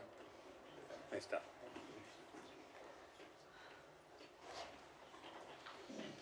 Y su nombre, por favor, para... Buenas noches, soy Mireya Galván. Gracias. Pues yo soy la propietaria de la 201 Baltimore y pues aquí vengo pues a presentarme a lo que está pasando y pues nada más trabajo, soy madre de hogar, trabajo, no sé por qué está pasando todo esto. ¿Está a favor, entonces? Sí, estoy a favor mío. Bueno, Gracias. muchas gracias. Next is Fernando, no last name. Fernando Galván. Okay. Buenas noches, mi nombre es Fernando Galván y pues yo vengo aquí con ustedes ¿verdad? Porque yo tengo muchos años con mi familia y todo eso, y echando para adelante y todo y nunca he tenido ningún problema y pues ahora lo he tenido, pero yo lo más pido que pues que me apoyen lo que tiene que ser, como debe ser. Muchas gracias. Gracias. Next is Valentín Ruiz. There he is. Valentin Ruiz, veteran advocate. I'm going to speak in Spanish. I ask the council to not think in a colonized mindset. Quiero que la gente aquí que no piense una mente colonizada. Nuestra gente, nuestra cultura todo el tiempo ha dependido de plantas medicinales. Pueden checar aquí con las abuelitas que están aquí. Y a nosotros nos han curado por esas plantas. And it is a lost art. Se está perdiendo esa tradición. Y si ustedes paran este negocio chiquito que está construyendo, manteniendo nuestra cultura viva, están haciendo un mal. Let's keep these traditions alive porque yo le compro plantas también a Meg, plantas medicinales. Yo la llevo al valle a comprar en la troca de ella plantas medicinales. La señora que habló aquí nos hizo entender como si viene una troca 18-wheeler a parquearse en Block the Road y eso no es cierto. Nomás van a meterle llena las trocas y se parquean en su yarda. No es ninguna molestia. Por favor, ayuden a esta familia que siga en su negocio y que mantengan sus tradiciones. Muchas gracias. Gracias.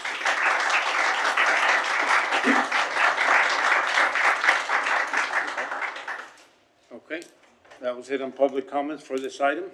Mayor, I think the council member has a motion. Yes, Okay. I'd like to open and introduce, and I do want to recognize and acknowledge the concerns that have been made, and that they are addressed within the requirements documented by the Planning and Zoning Department, and so within the conditional use permit, the property owners would have to abide by those requirements, and so again, I'd like to The open and motion introduce. to close and introduce as a. Yes, go ahead. Just to clarify the motion, because Ms. Guerra, you're here, right?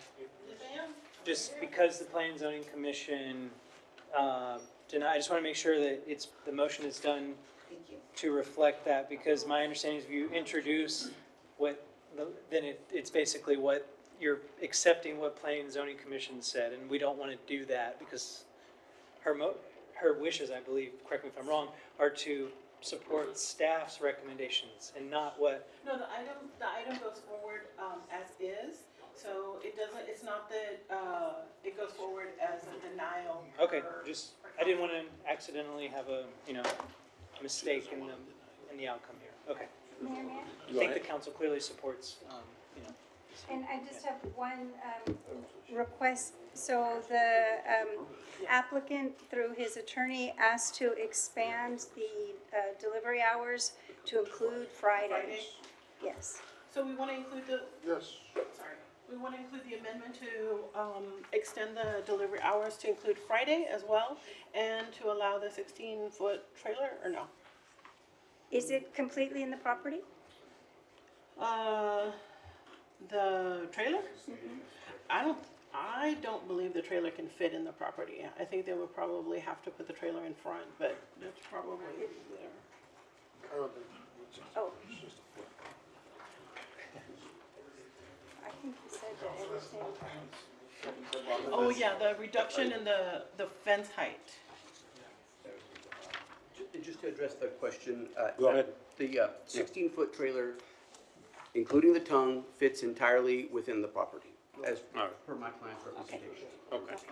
Mayor, Yes, go ahead. Mr. Alcalde, is the property paved or is it coming into a dirt lot? It's not paved, but he has a landscaping cloth is basically the basis of the surface of his yard, so that, you know, to mitigate mud and dust and weeds.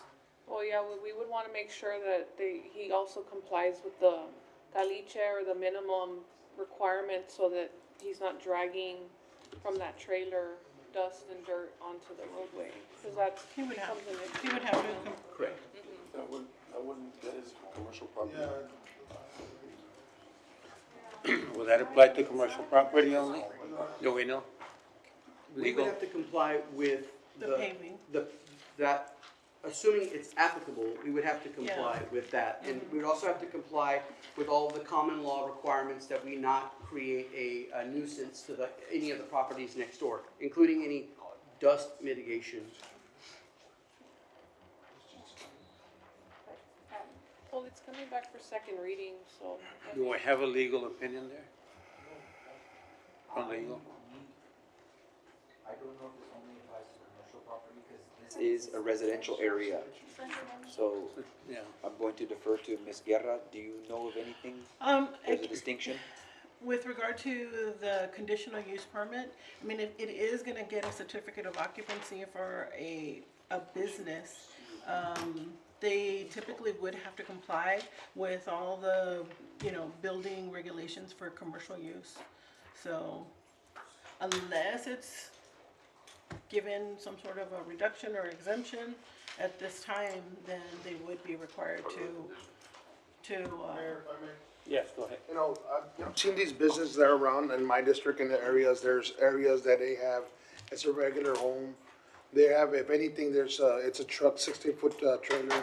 They don't have the, you know, tires, they don't, it doesn't destroy the ground or anything, it's just you back them up, they take off the trees, whatever they bring from, wherever they bring them out from, and they just apply it. So I don't think it should, you know, I don't think we should apply it because how it is, they're making some money, but it's not that amount of money that you're gonna go and, you know, have to pave, and it's gonna be a lot of traffic coming in and out.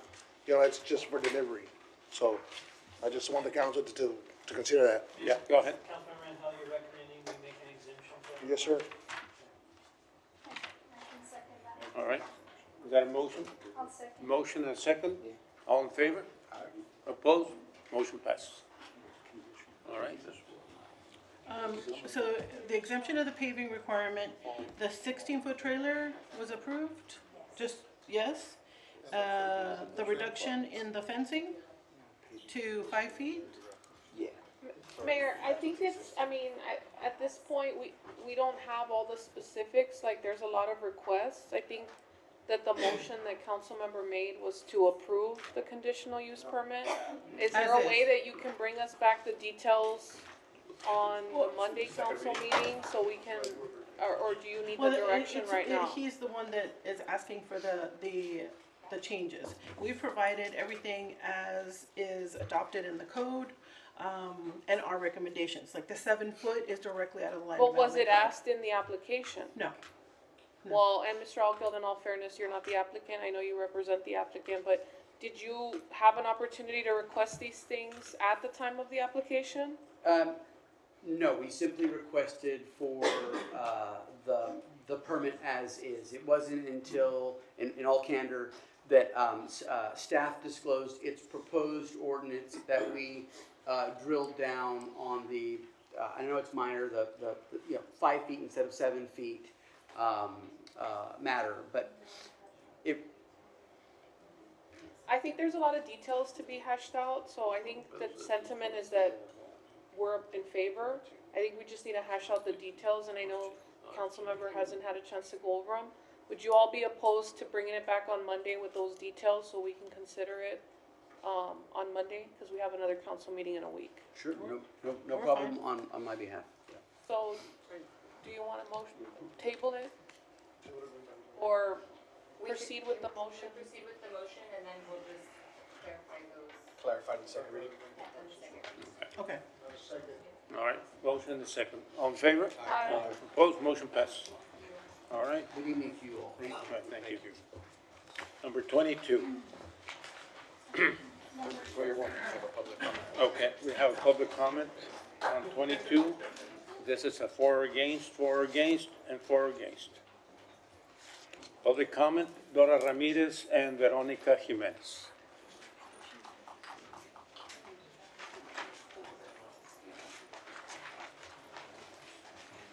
Against.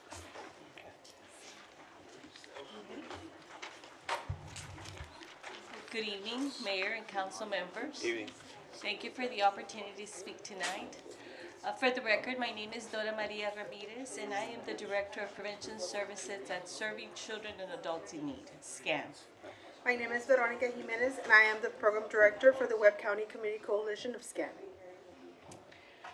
We're here tonight to respectfully urge you to vote no on the proposed conditional use permits for the District 3 and 5. This permit will allow 7-Eleven O Stripe convenience stores, which have small restaurants inside, to serve alcohol for people to drink on site. I have 5 main points to emphasize. 1, this is a public health and safety issue, not just a restaurant issue. Convenience stores are busy places where people stop briefly for gas, food, and basic items. It is a convenience store. So allowing alcohol to be consumed there will increase the risk that someone will drink and then drive away. 2, the number of places selling alcohol matters. Research shows that when more places sell or serve alcohol, communities can see more alcohol-related problems, including excessive drinking, impaired driving, and neighborhood disruption. 3, families and youth visit these locations. Many youth visit convenience stores without a parent. Allowing visible alcohol consumption in these everyday places normalizes drinking and increases youth exposure to alcohol-related behavior and marketing. 4, this decision could open the door to more requests. Approving this permit now will make it harder to deny similar requests from other convenience stores in the future, increasing alcohol-related risk across Laredo. And my last one, 5, neighborhood quality of life should be protected. On-site alcohol consumption at convenience stores can increase disorderly conduct and require more emergency and law enforcement resources. What's the current zoning? The current zoning? The current zoning where they're proposing this, Yes. they're mostly at on the Delmar area, right? Delmar? We have 3 in the Delmar area. There's 4. Convenience stores. Yeah, it's 4. All 4 of these? There's that 4 we're talking locations. about? Some are B1s, some are B3s. Okay. B1 to B3. May I continue? Pardon me? May I continue? Yes. Yes. Actually, Our requests are simple.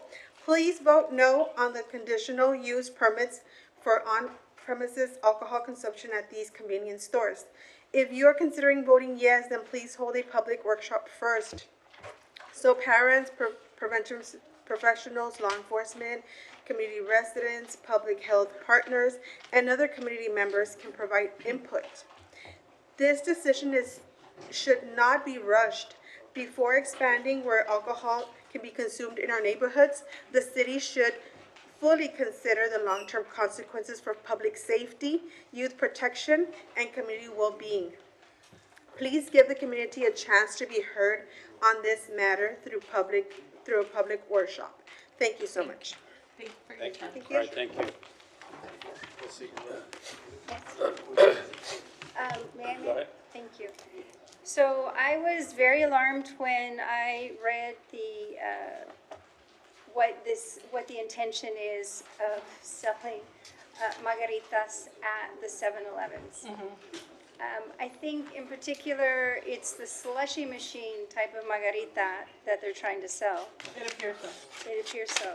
And this is a site where cars drive up, do their convenience, and then they drive away. And regardless of whether the drink is drunk there on site, or if it's taken out in a container, it's a slushy drink. It's not gonna last. If you go and you buy beer, you can get the beer home.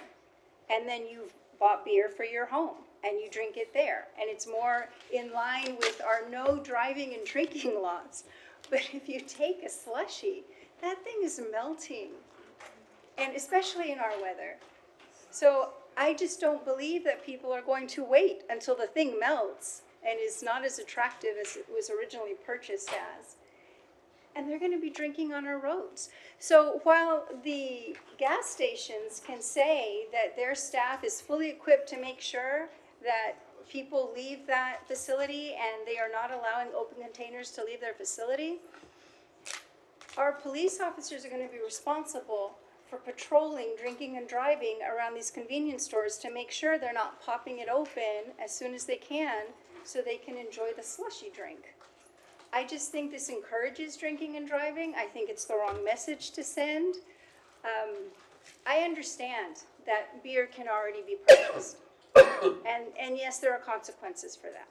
But why would we encourage any drinking and driving? And there is an additional incentive because the integrity of that product doesn't stay the same if you don't drink it right away. And people drive to convenience stores. We have laws about not drinking and driving, and I don't think we should be putting any more burden on our police officers to patrol the malfeasance that could occur in these convenience stores. There's enough already that they do. So I am opposed to this item. Mayor. Go ahead. Mayor, there's one more public comment by Ms. Elizabeth Alonso Villarreal. On this item? Yes. It's Elizabeth Alonso Villarreal. All right, we don't have it, but let me see. We Hold on. did turn it in, Mayor. Yes, we got it. All right. Can we show this, please? Good afternoon. Go ahead. Good evening. Afternoon. Yes, so for the record, good evening, Mayor, City Council members, staff, everyone here. My name is Elizabeth Alonso Villarreal. I am the founder and president of LAD, Laredoans Against Drunk Driving. And I just wanted to say a few comments that I wrote down for you to consider before your action on this item. But I speak on behalf of the board of directors of my group, all whom have lost a loved one because of a drunk driver. In 2011, on Thanksgiving Day, I lost my 19-year-old son to a drunk driver. And we respectfully ask you to vote against this item, which is 22, and I know you still have to go through 25, 28, and 29, which would allow on-premise consumption of alcoholic margaritas at 4 Stripes convenience stores, which are gas stations.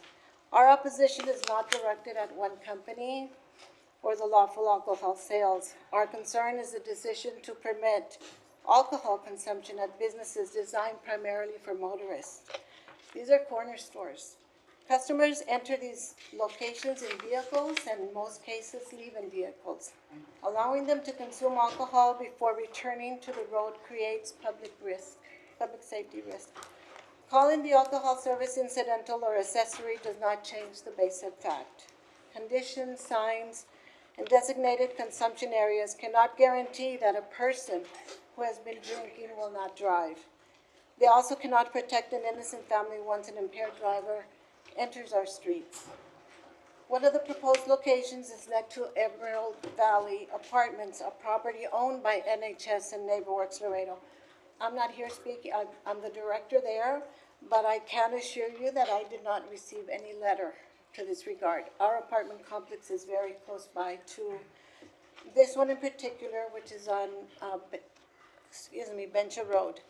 So this raises an additional concern for the families and residents who live nearby. However, our primary concern for the families and residents who live nearby, with approving this consumption at convenience stores and gas stations sends a wrong message about drinking before driving. Our board knows the consequences of drunk driving personally. We know the pain of that phone call, the knock on the door, and the empty chair that remains forever empty because of a drunk driver. Once a life is taken, no permit, ordinance, lawsuit, or financial payment can restore that loved one or make the family whole again. The question before you is not whether the business can comply with permit conditions. The question is whether the city should create another opportunity for people to drink at a location they reach by car and will most likely leave by car. Public safety must come before commercial convenience. One lost life is one too many. We start with 4 convenience stores. Then the rest of the convenience stores will want to get a CUP. Soon after, every corner store is going to be selling margarita drinks. And that's just the beginning. Are we as citizens now going to have to be worried about going to the corner store and being hit by a drunk driver? On behalf of Laredoans Against Drunk Driving and the families who have lost loved ones because of drunk driving, I respectfully ask that you vote no on these 4 agenda items. And I just wanted to show this, that in the last 15 years, and this is when my son died, we have had 67 deaths, DUI deaths here in Laredo-Webb County. And for many, in comparisons, they might say, well, 67, it's not very much. But you know what? I lost my son, just one of them. But the other families, I'm pretty sure, have to go through holidays and everything without that loved one. So I really urge you to vote no. Thank you. Councilman, Councilman, go ahead.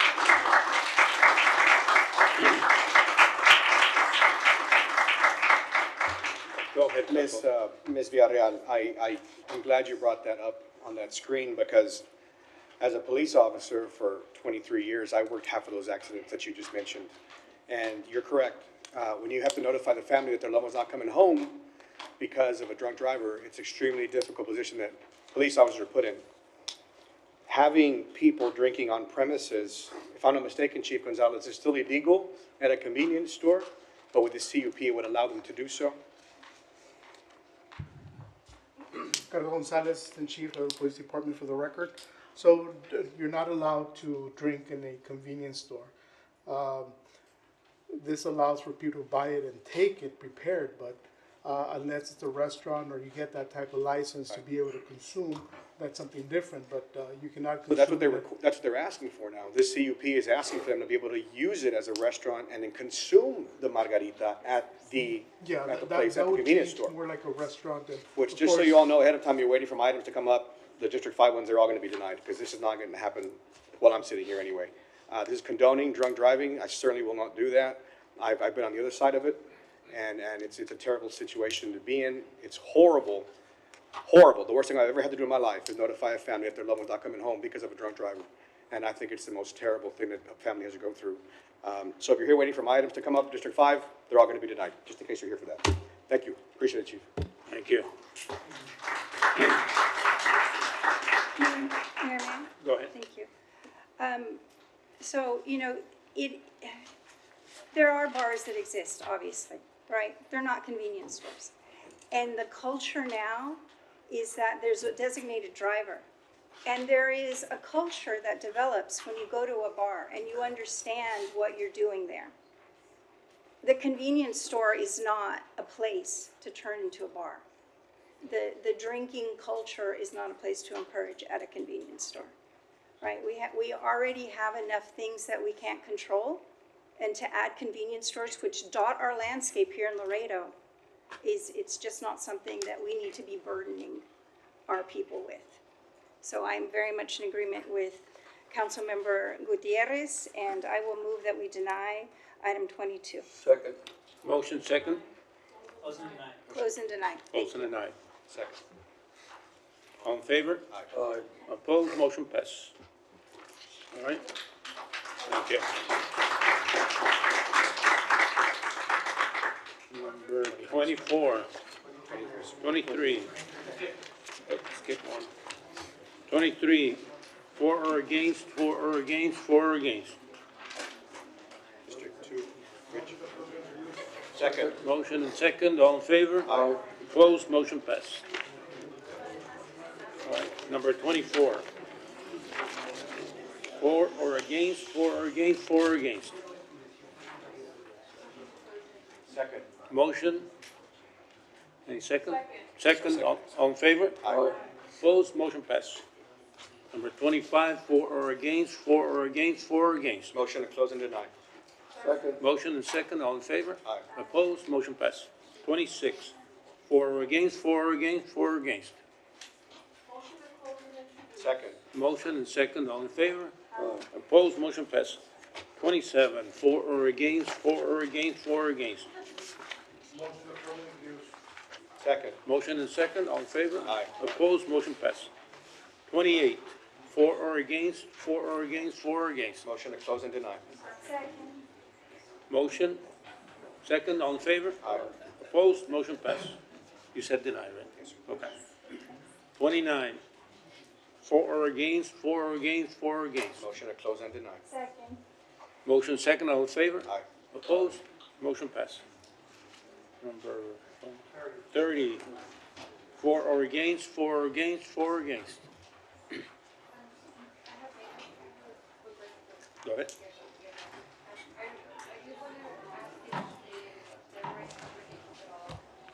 I'm sorry, what was it?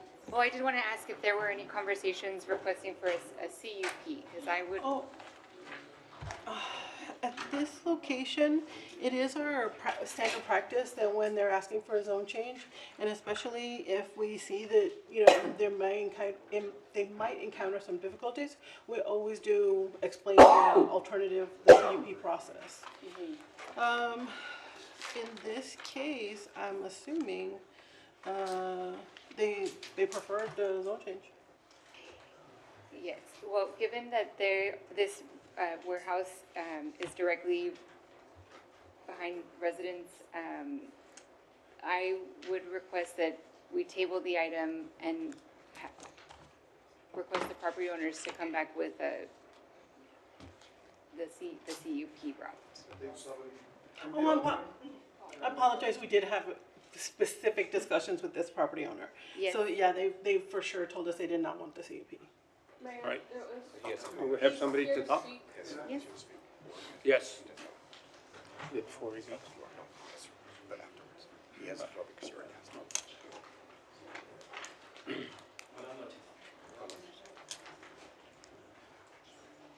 Buenas noches, mi nombre es Omar Camacho. Como don Gregorio, prefiero hablar en español. Y bueno, yo y mi socio hoy no puedo venir porque tiene a su papá enfermo, pero pues nos gustaría hablar o aclarar cualquier duda que tengan referente a esta moción o esta petición que estamos haciendo a la ciudad. Originalmente no entendí cuál es el motivo, qué cosas pudiéramos estar haciendo nosotros mal en solicitar una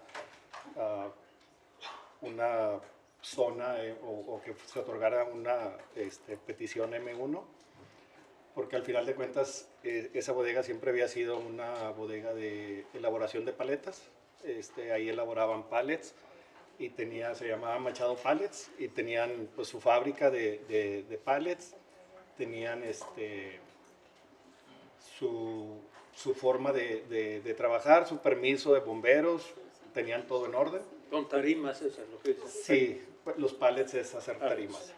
Nosotros compramos la bodega, nos dijeron que teníamos derechos de grandfather rights y Hoy en día ni siquiera estamos corriendo una fábrica propiamente, pero al final de cuentas tampoco quisiéramos tener o quedarnos con una zona de business y estar atorados a lo mejor con nuestros renteros o con las personas que tienen esos negocios y no en algún momento poder tener alguna manufactura o tener algún negocio de poder elaborar o fabricar algo.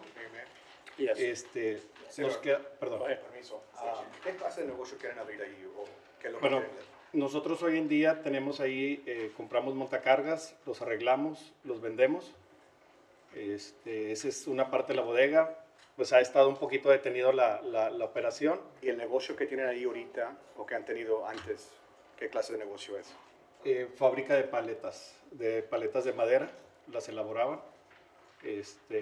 Quiero también hacer mención que esa bodega estaba muy descuidada, había mucha basura a todo alrededor y hoy en día, como nosotros que tenemos ese comercio de compra-venta de montacargas, mantenemos limpio, andamos recogiendo los colchones que tiran vecinos ahí alrededor de las vías de ferrocarril y tratamos de mantener ordenado. Ahorita que estuve aquí en esta, pues digo que he estado escuchando todo el trabajo que hacen ustedes, estoy viendo cómo quieren traer más negocio al centro, que viva o que se reutilicen espacios que habían estado muertos y que habían estado caídos. Esta es una manera de hacerlo. Me permite un segundo nada más para preguntarle a la señora Guerra una pregunta, por favor. Ms. Guerra, can you show us the map of what we're actually talking about? Because what I've been explained is that there is manufacturing or industrial area around that. Is that true and correct or not? I have not seen the map myself. Absolutely. I can get the presentation out.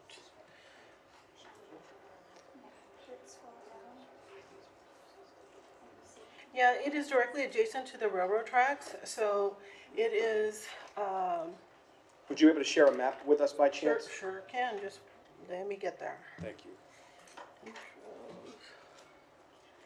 This is 58.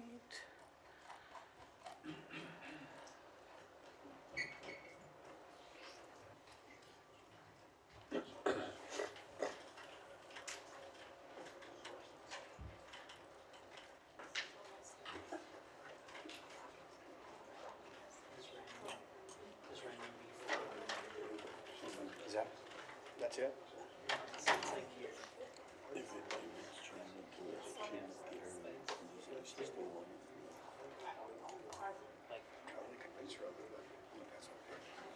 Basically, this is all R3, and there are things like this is M1, R3. It's right across the street then. But the railroad But tracks, that's always how it's it like the is. dividing line. Okay, the tracks are. And it's that corner lot, right? This, the railroad tracks divides.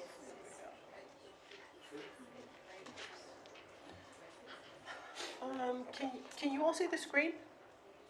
No, there we go. There you go. So if you can see, this is where the red arrow is pointing. That's where it is. And it is located right here. You see, this is the railroad tracks. It is located just south of Shea and Pog and Pole. So the back of the property is a butt to residential area, is that correct? That's correct. There's all residential right here. And therefore, you all deny. We can't see the diagram. Oh, you had it on screen. Yes, ma'am. Well, it wasn't hers. Back there. There you go. So this is the location of the building, and this is all residential. So here's the railroad track, and all of this is M1. This is all R3. Let me move to the, see, all industrial, railroad track, all R3. And what's next to it on the other, the pink is B1 or B3? The pink is B1. It's about 2.5 blocks away. Can you see that? Then we see a B3 over here on Gonzalez and Bermuda, is that correct? Yes. Right here, there's a B3 right here. Right, okay. Okay, Ms. Guerra, thank you, I appreciate it. No problem. Mayor, I have one more question. Yes.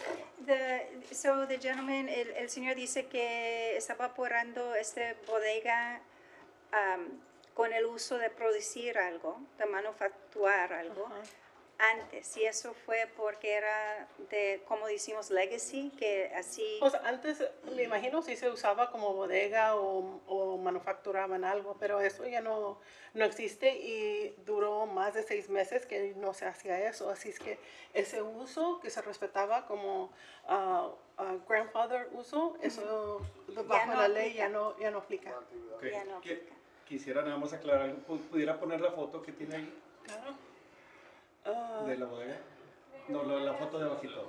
Ahí está en medio. Yes, go ahead. Esa foto que está ahí es de cuando estaba Machado Pallets en esa ubicación.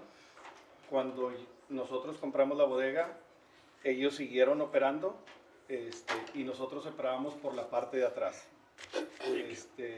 Después ellos hace 1 año y medio se fueron a la quiebra. Cerraron o nos dejaron de rentar ese espacio,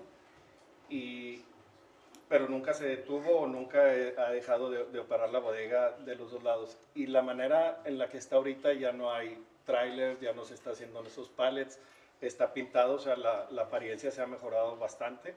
Y nuestra intención es precisamente del negocio que pongamos, pues poder sacar los permisos de ocupación y poder tener todos los documentos en orden. Pero no podemos porque no tenemos la zona adecuada para nosotros. Una pregunta, ¿tiene acceso al área residencial por el lado posterior? No. No hay apertura ni puerta. Es toda la cuadra y es algo muy similar a lo que se ve aquí. Del otro lado de la cuadra es prácticamente lo mismo, tiene las mismas 2 puertas. Pero Entonces, lo utilizan el lado residencial para acceso. No.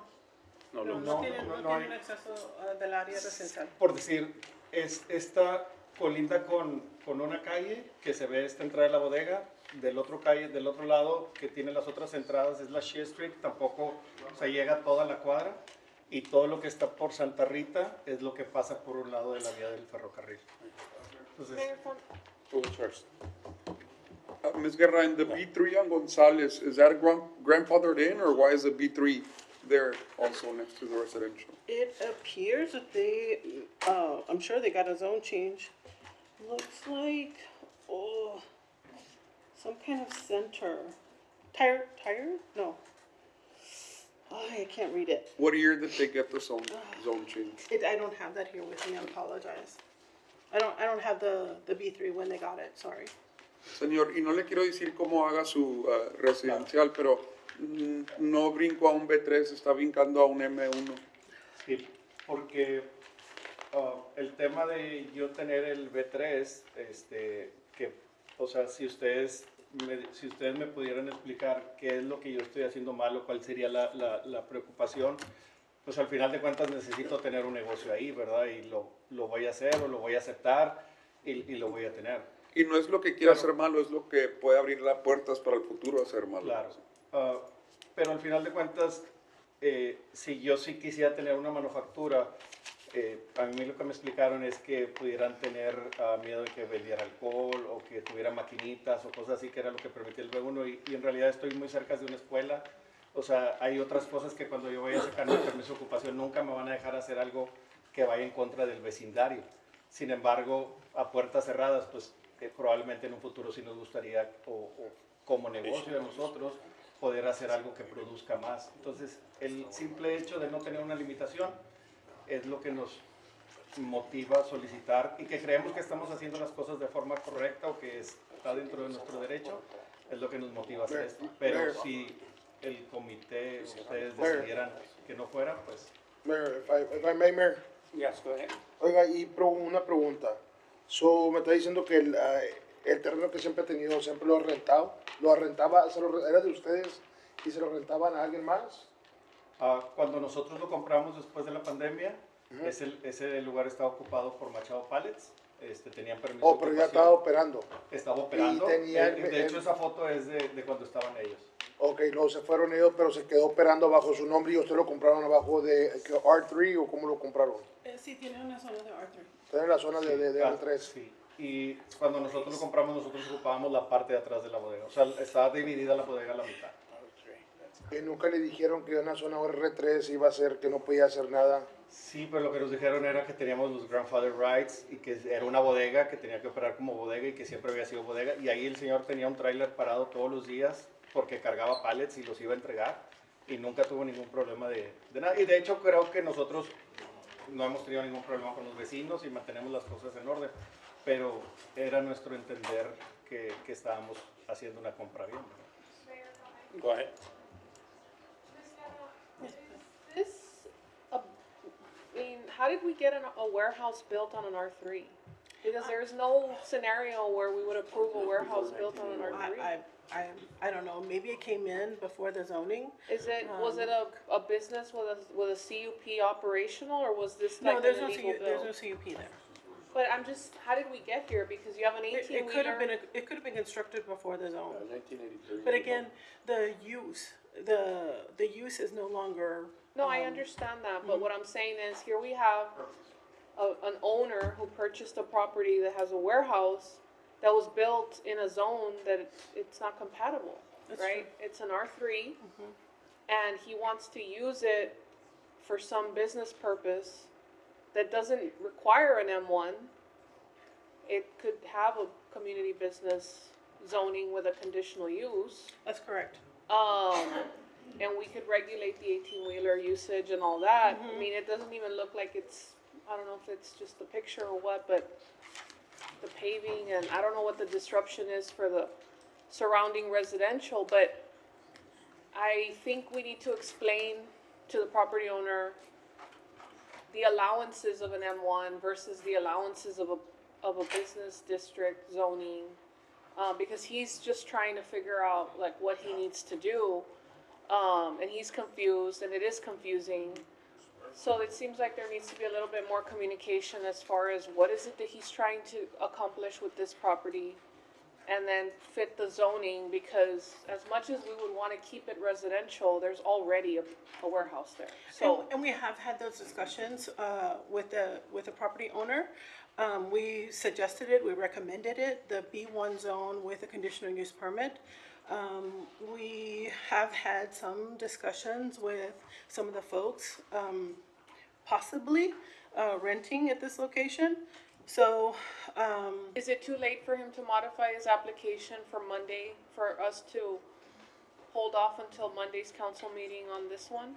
Can he modify it, or does he have to start all over with the 6 months? if he's gonna apply for the conditional use permit, it would have to start at the beginning, right?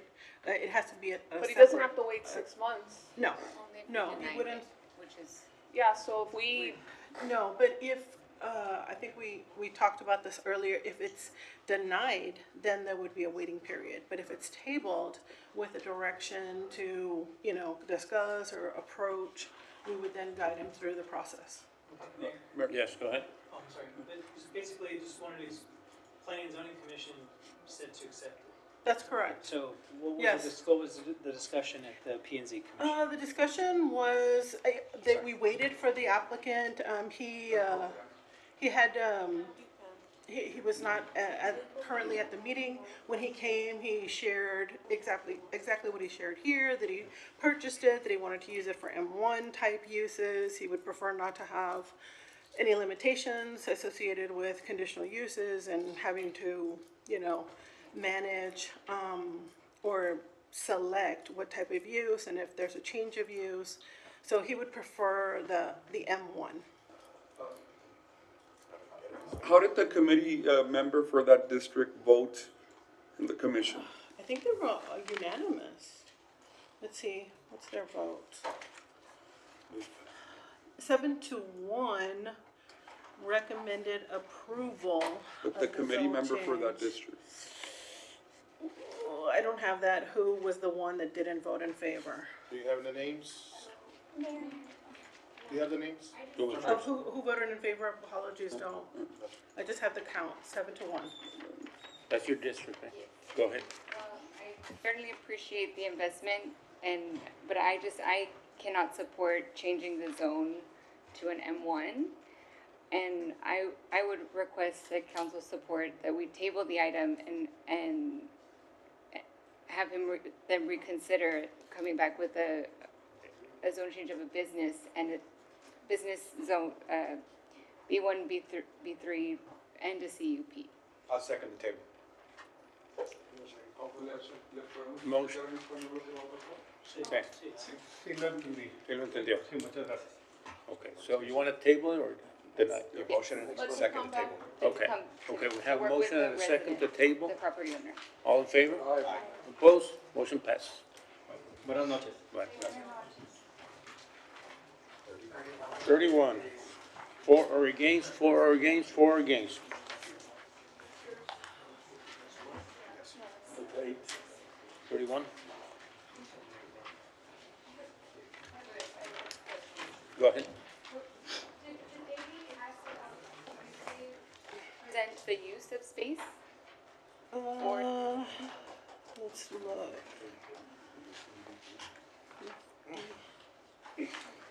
67, oh, this is, yes, I did, Goodwill.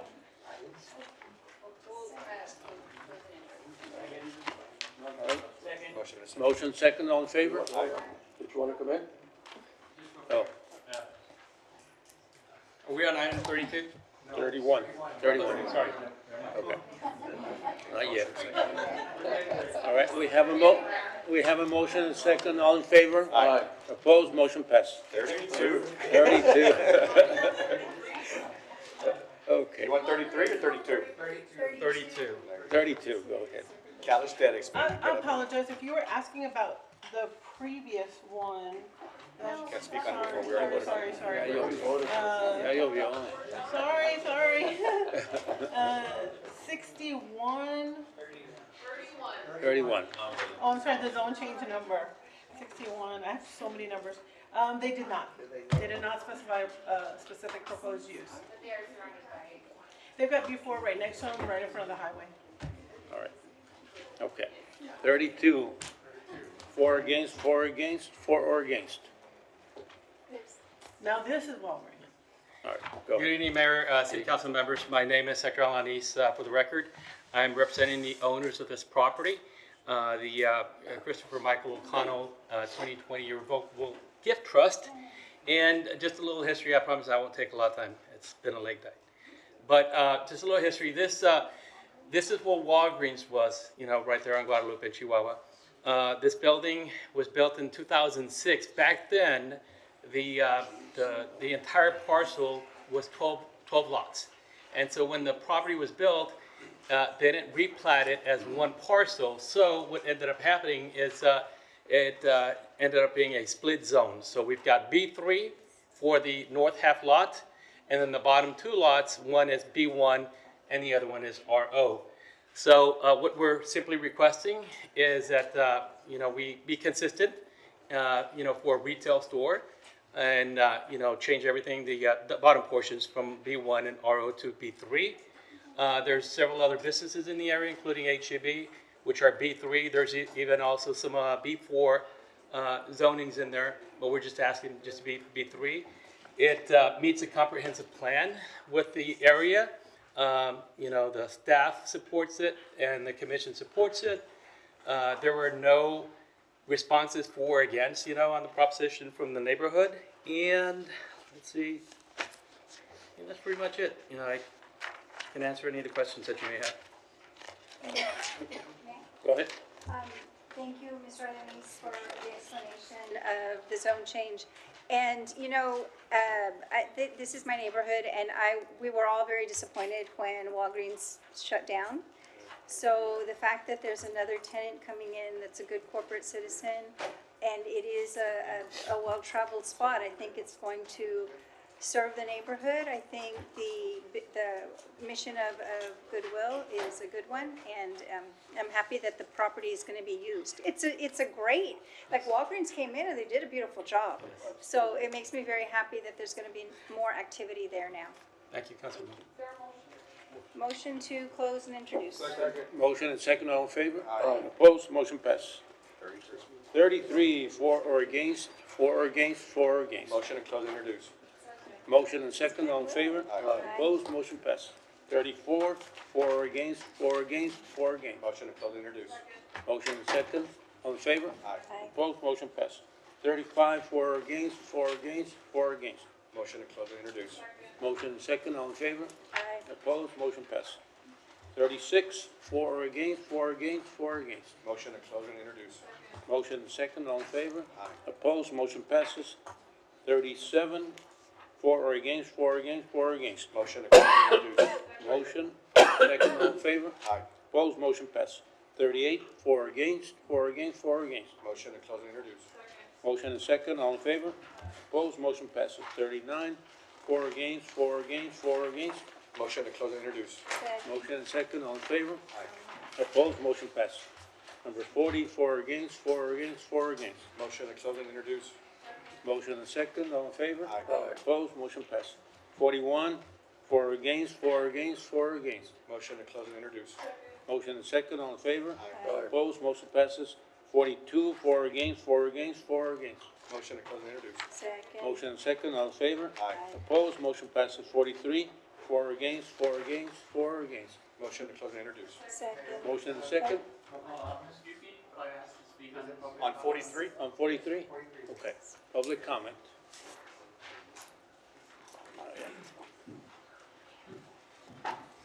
Carl Bartle, right? Yes, All right. Your Honor, thank you. My name is Carl Bartow. I'm the president of the Bethany House Board. And I'm here tonight to ask you not to compel us to replace 4 large windows that were broken in August of 2025 and replaced with a stucco wall. And I'm going to give you a little background on what happened. We had a client that had some very severe problems, that was unhappy with us. And we were in the process of finishing our construction project, the expansion of our center. And at about 11 o'clock at night, she walked into a part that was still under construction and then very methodically walked out with large pieces of cinder block, 5 of them. She piled them up on the curb, and then with a right arm I wish I had, she proceeded to take out 5 windows in a row. Came in the next morning, I talked to our staff. I said, okay, well, go ahead and order the glass, get the construction manager to order the glass. We're gonna have to replace them. And about 2 weeks into that process, another one of our clients came to us and said in a very disgruntled fashion that they weren't happy with the result of a counseling session we had, and that they would just go out and break some more windows. Okay, so I started thinking about it, and I looked at the plywood we had put in the windows while we were waiting for the glass to come, and my initial thought was, well, it doesn't look bad. But then I realized that we can't just put plywood up, because then we're going to be part of the downtown problem, which is never-ending plywood. Okay, all the windows in the downtown area, a great percentage of them have plywood. So we thought about it, and our construction manager suggested that, well, what if we just replace 4 of the windows with stucco? We left one of them, we replaced one of them, we left the door and another window, but 4 of the windows we replaced by putting up a stucco wall. And we should have gone to the Planning and Zoning, the Historical Commission. We should have talked to them about it first and made our case. We tried to go to 2 historic district landmark board meetings, but they never could make a quorum. I'm going to suggest you need to replace them. Okay. Yeah. The other thing is that I want to talk about, should the historic landmark requirements apply to the building where we put up a stucco wall. And I'm going to suggest to you that we remodeled 2 buildings. One of them was the Teal Sports Bar, which faces the east side of the Mercado Plaza. And on that one, we went out of our way to preserve roof lines, we reinstalled awnings, we made sure the paint matched and was consistent with other buildings in the area. We repaired the exterior walls. But the thing I'm most proud of is that we took down the floor-to-ceiling doors and windows, the type of doors and windows you find in houses and haciendas in northern Mexico and southern Texas, and we repaired and refurbished those, and we put them all back up, okay? And to me, that was significant. What we did in that building had to be done because that historical building, that building was historical. It is significant. We took an old and out-of-use bar that reeked of beer and urine and God knows what else. And we repaired it and we put it back in use. And if you look at it now, it's really contributing to the plaza. The front of the building that we left as a gallery is a very beautiful structure, and it just really enhances the plaza. The second building, the one we're here on, is 901 Hidalgo. Okay?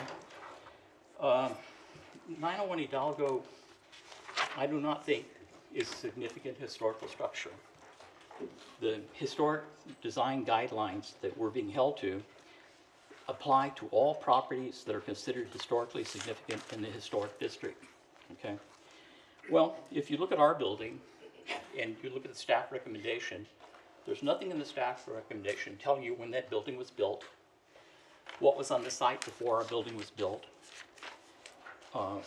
what our building was used for after it had been constructed. Our building, 901 Hidalgo, is not a named structure like other significant buildings in the Mercado Historical District. It's not like the Achar Building or the Flores Building or the old Plaza Hotel Building. It doesn't have a name. Nobody knows what it was used for. And it doesn't match any of the design styles for the Mercado District in the guidelines, such as Victorian or late 19th century commercial or Beaux Arts or Art Deco or Border Vernacular. It's just a building that was built as an office building. The structure was built long after the period of significance for which the Mercado was created. It shares none of the historic themes that justify the district's designation. Its windows were mid-20th century utilitarian glass and aluminum frames, functional but forgettable, with no connection to any architectural tradition or era worth preserving. And I want to kind of blow our own horn here. We took that building, which is really not historical, and we actually did something to try to make it connect with the historical district. The center of the building had a parking lot, an old asphalt parking lot, which was really rather unattractive. What we did was we turned that into a courtyard. And the courtyard is consistent again with this idea of buildings in Laredo, like the Leindecker home, where you build a structure around a central courtyard, and the central courtyard is used by people using the exterior structures. So we went out of our way to try to make the building historically relevant. Okay? But we deal with the homeless. It's a difficult population, as you're all well aware, and we're the only ones doing it. We think that, well, we know we're a nonprofit, and I don't know how many times we can afford to replace those windows. Right now, we think probably about $12,000 or $15,000 to demolish our stucco wall and put 4 windows in. If that happens again, I don't know if we're going to be able to replace them. Mayor? Yes, go ahead. And it's a terrible situation to be in because of the continuous vandalism that is in there. I'm wondering if the people there will allow you to leave as is, and then once you lease it out, or you guys move in there or do something with that building. I don't know if it's completely occupied right now. Oh, it's already occupied. Yes. If there's a thing that this body can do to provide an extension for you or to do anything, is that, I don't know if that's what you're asking, because the Historical Commission is asking you to replace it with the original windows. Okay, and I'm going to say that, you know what? If you go to the historical guidelines and you look at how many times the word stucco is mentioned, you do a word count, it's mentioned 9 times. 3 of those times are talking about what is an appropriate building material for the Mercado Historical District. Yeah. Okay, so what we did was we used a material, we didn't use the same material, but we used a material that has been used in the Mercado Historical District repeatedly from its inception. So I would argue that what we're doing is historically in step with what they want us to do. Ma'am? Congruent? Congruent, that was the word I was looking for. Is congruent with. Again, I don't know what we're going to do if it breaks again. There's the disturbing passage in the historical guidelines which says that if we plywood it up again, there's no deadline of when we have to remove the plywood. And I was just thinking, aesthetically, the stucco is much better looking than the plywood. Yeah. So what I'd really like, if I were here just talking off the top of my head, would be I would really like a larger police presence in the downtown Laredo area so that this kind of stuff doesn't happen to other people as well as us. But since we're doing this, you know, if you wanted to say, What is the difference between us and other buildings? Why should we let you keep your stucco wall? The difference is that this is not a historically significant building. It's not. It did not end up in the 1995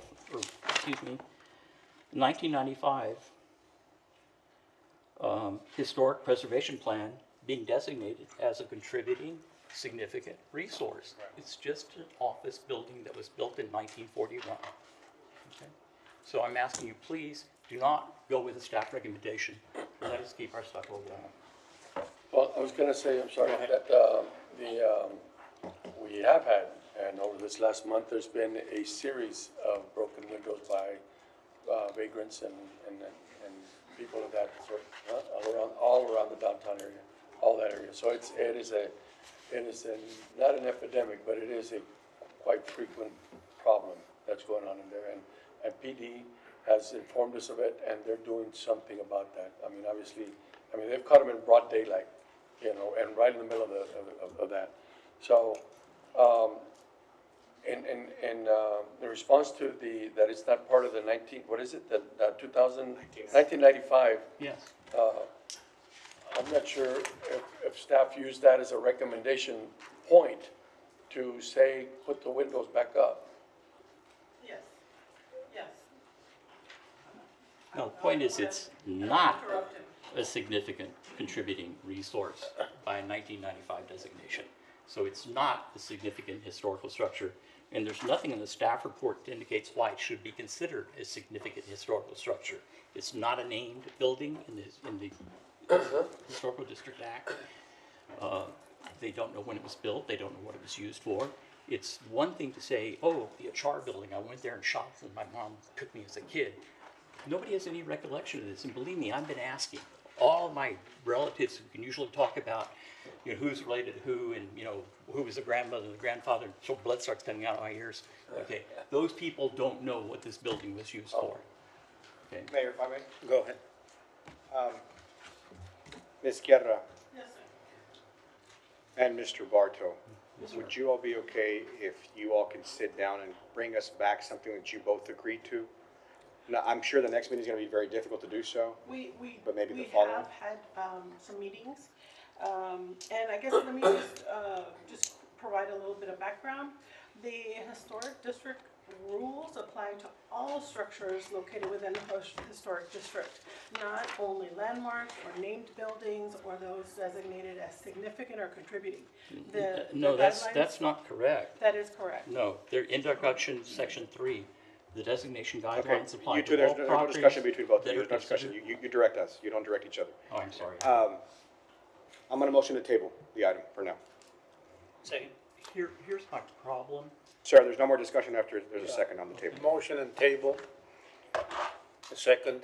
All in favor? Aye. Opposed? Motion passes. It'll come back. Mayor, motion to extend the meeting until 11. Okay. Second. Thank you. Motion, second. All in favor? Aye.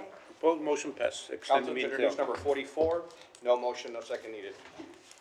Mayor, motion to, Sorry, if possible, can we go over item 161? one second. We'll be getting to it in a second. Motion to accept final reading of ordinances 45 to 52. Second that. Motion and second. All in favor? Aye. Opposed? Motion passes. Mayor, I'd like to ask city management, is there anything in the consent agenda that must be passed? 36, Because 136, 137. I have, Mayor, we have the insurance rate for the retirees, item number 109. The rate's already ready to present it to council. Mayor, if I may? Yes, go ahead. and 36? Yes, so my motion is going to be to approve number 136, 137, and 138 because of the fact they're time sensitive. That's a motion. Motion. And 109. We need to get all. We're going to accept 109 as well. 109 is ready to go. Amended with 109. Yeah, 109 is ready to go. Councilmember Perez and the rest of the council asked us to look at the retiree rate. Correct. And it's ready, and it's We're good to gonna go. also item number 140. Mayor, also item, if you may, entertain 5354. You accept that motion? Item 140? 141. 140, 141? Amendments to bring up item 146 after that. 142 and 144. And to bring up item 146. I will accept the amendments, all of them. Mr. Secretary. Mr. Maldonado, did you get all that on the first try? I have number 136, 138, 137, 109, 40, 53, 54, which other ones? Oh, 141. 141, 144. 140. 142, and 144. What number? Mayor, do you want to consider 55 and 62? 55 and 62. From 91 through Okay. 100. Hold on 1 second. Hold on. Mayor, if I may? Yes, Mayor, go if I ahead. may. Okay, so I will deny them all, okay? I'm going to ask to accept the consent agenda, 53 through 145. Any ones that need to be pulled out, go ahead and take them on now. 56, 70, on the list, yes. 145 and 81. 145 and And 81. 81. I have questions on Except those. Yeah. And we need and a we sec, can and we need a second. We have a motion Yeah. And- Do you have anything else to pull Who out? second? and a second. Who's second? Who seconded that? I can second. Dr. King. Oh, I can. Dr. King 56, seconded. 70, 145, and 81. Okay. We have a motion and a second. The consent agenda is approved with the exception of 56, 70, 145, and 81. Is that correct? Correct. Yes. Yes. I don't mean to deny those, I just have questions. And also 109. 109 to be included or accept? 109. I was just wondering, we have been waiting a long time for items. We're trying to get there. We're We're gonna trying get to there. get there. I understand, I want to make sure that it is covered, because last time we were here, it was only addressed after we spoke up and really earnestly. Yes, yes. We'll make an We're effort addressing to it accept. now. That's what we're doing now. All right. Okay, so to reiterate it again, we're accepting the consent agenda Yeah. with the exception of 56, 70, 70, 145, 81, and 109. 109. Correct. Yes, got it. That's my motion. All right, I have a motion and a second. Second. Second, all in favor? Aye. Opposed, motion passes. 56 on the table. No, now we're gonna go to, we just wait for those and we can move to these other items so the people wait. Okay. 56. Can we wait until after we do these other things? All right, don't direct the chair. 56. Don't direct the chair. Apologize, The apologies. the insurance rates are important. 109 has to be Excuse done. The insurance rates are, no, Mayor, no, since 109, the other ones can wait except for 109? 109 was the Okay. insurance rate.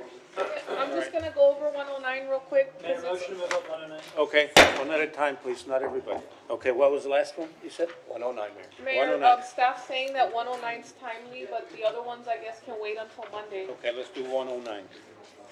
So 109, Mayor, if I may just, Go ahead. can I get a motion to bring it back the items that we pulled out so I can just add them to other ones? Oh, would you like that? It's number 79. Which one? 7980. 79? Yeah, 7980. All right. Just to have some questions, that's it. I'm not, I'm just, I was doing questions. To bring back and put out. All right, motion to pull back and That's your motion. pull out, yeah. Okay. 7980. And second? Second. Second, all in favor? Aye. Opposed, motion passes. Number 109. Number 109.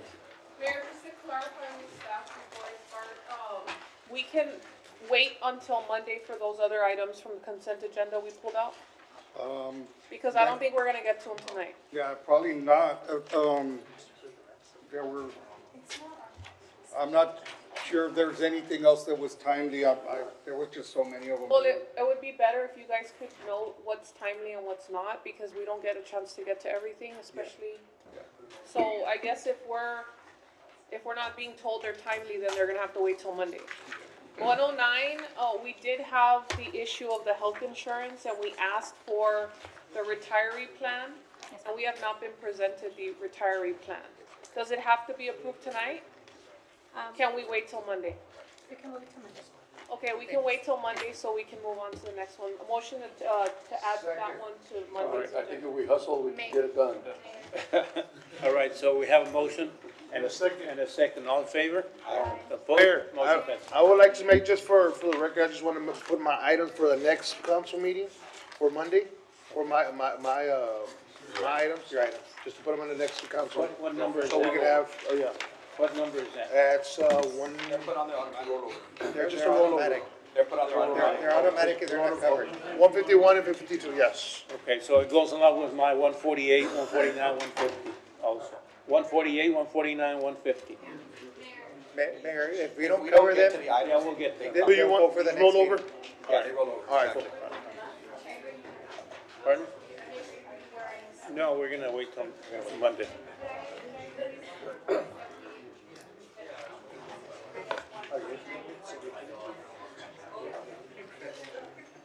One fifty. Mine is 149.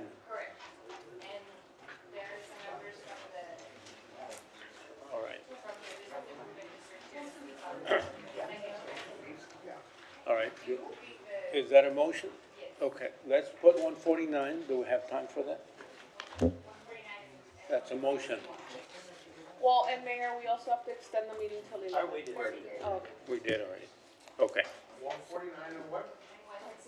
And 151. 161? 61. Okay, 149 and 161. That is your motion? Any second? Yeah. Oh, Mayor, real quick. We have a motion and a second. Okay. All I in just- favor? Opposed? Motion passes. What was it you were gonna add? I was gonna ask, did we pull out 145? no. Yes, yes. Okay, because there's, that one's also time sensitive. Well, we're dealing with this motion and that's gonna. Well, I know, but we have city business pressing, city business that's gonna be tabled for another week, and it's timely. Yeah.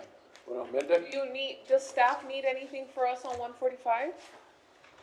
I can seek ratification on 145. It just opens up the negotiations. With it, there is no negotiations completed, so there's no action by city council other than to give me permission to negotiate Well, with. Mayor, I'd like to bring up 145 real quick. Second. Okay, motion and second. I have questions. All in favor? Opposed?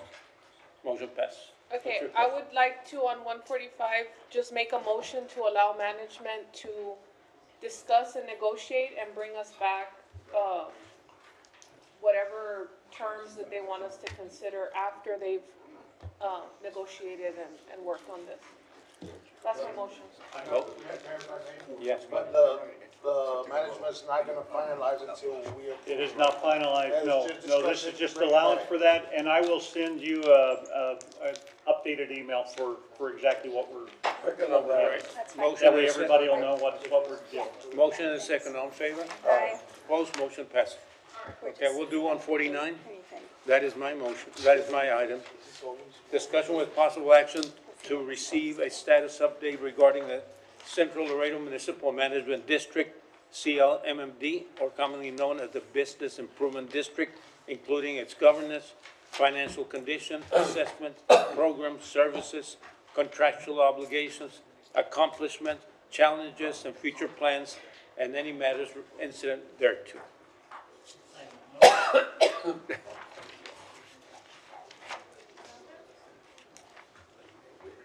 Good evening, Mayor, Council, Julian Rutnowski. For the record, I actually I read that agenda item. I didn't get specific questions, so I functioned off that. And if you allow me to read all this, hopefully it'll answer as many questions as possible. Good evening, Mayor and Council members. My name is Julian Rutnowski, and I serve as the Vice Chair of the Board of Directors of the Central Laredo Municipal Management District, the special district that operates in downtown Business Improvement Program. Thank you for the time this evening. I want to give you a brief update on where the district stands. Over the past few months, the district has moved from organizing to operating. At our March meeting, the board adopted two fundamental items by resolution. The first is our board rules, policies, and procedures manual. The district primary governing authority is its enabling statute, Chapter 3862 of the State Special District Local Laws Code. That is the law that created the district and sets the framework we operate under. Our policies and procedures manual doesn't replace that statute. It just adds clarity to it, spelling out how we carry those statute requirements out day to day, how we hold meetings, manage district funds, handle procurement, and comply with Open Meetings Act and Public Information Act. That manual is formally adopted and on our website. The item I most want to bring up to your attention is our new delinquency assessment, collection, and enforcement policy. The district is funded by assessments on downtown commercial property, and we have both the responsibility and the legal tools to collect what's owed. But the board made a deliberate choice about how we use those tools. The policy treats foreclosure as a remedy of last resort, and in fact adopts a voluntary 4-year moratorium on any foreclosure action. During the period, we will still send delinquency notice, offer payment plans, and pursue ordinary collections, but we will not move to foreclose on downtown property owners. And before the board could ever change or lift the moratorium, the policy requires us to give this council written notice at least 30 days in advance at a public meeting. We built that safeguard in deliberately so that the property owners we serve and council can have confidence that the district is firm but fair. Both the board rules, policies, and procedures manual and delinquency policy can be found on our website, www.downtownlaredobid.org. On the financial side, the district's first year of assessment collections, and the results are solid so far. To date, we've collected $265,046.07 in assessments. That's roughly 86.75%, so roughly 87% of the total levy of just over about $305,000 total. The remaining balance to be collected is around $40,000 as of today. Finally, I want to underscore what all of this is for. The district service plan is built around the simple goal: clean and safe streets downtown, and we're starting where it's most visible, the sidewalks. At our May meeting, the board took the first step in authorizing us to begin the process of putting sidewalk cleaning services out for competitive bid. I want to be clear about where that stands today. We have not yet issued a request for formal proposals. Right now, our plan is to work with the city and our legal counsel on exactly what the procurement process needs to look like before we go out to bid and open it up for contractors to start submitting proposals. Proposals. We would rather take the time to get the process right than rush it. Our counsel is ABHR Allen Boone Humphreys Robinson, a firm that specializes in advising special and management districts, including districts like ours, to operate without their own staff. And they work directly with our board members to make sure we handle this correctly. I also want to share a conversation that was had with Bethany House. We've been in close contact with Bethany House, which is launching a program to help individuals experiencing homelessness return to the workforce. They've told us that one of the first priorities is to put participants to work right here in our downtown, helping keep our streets clean.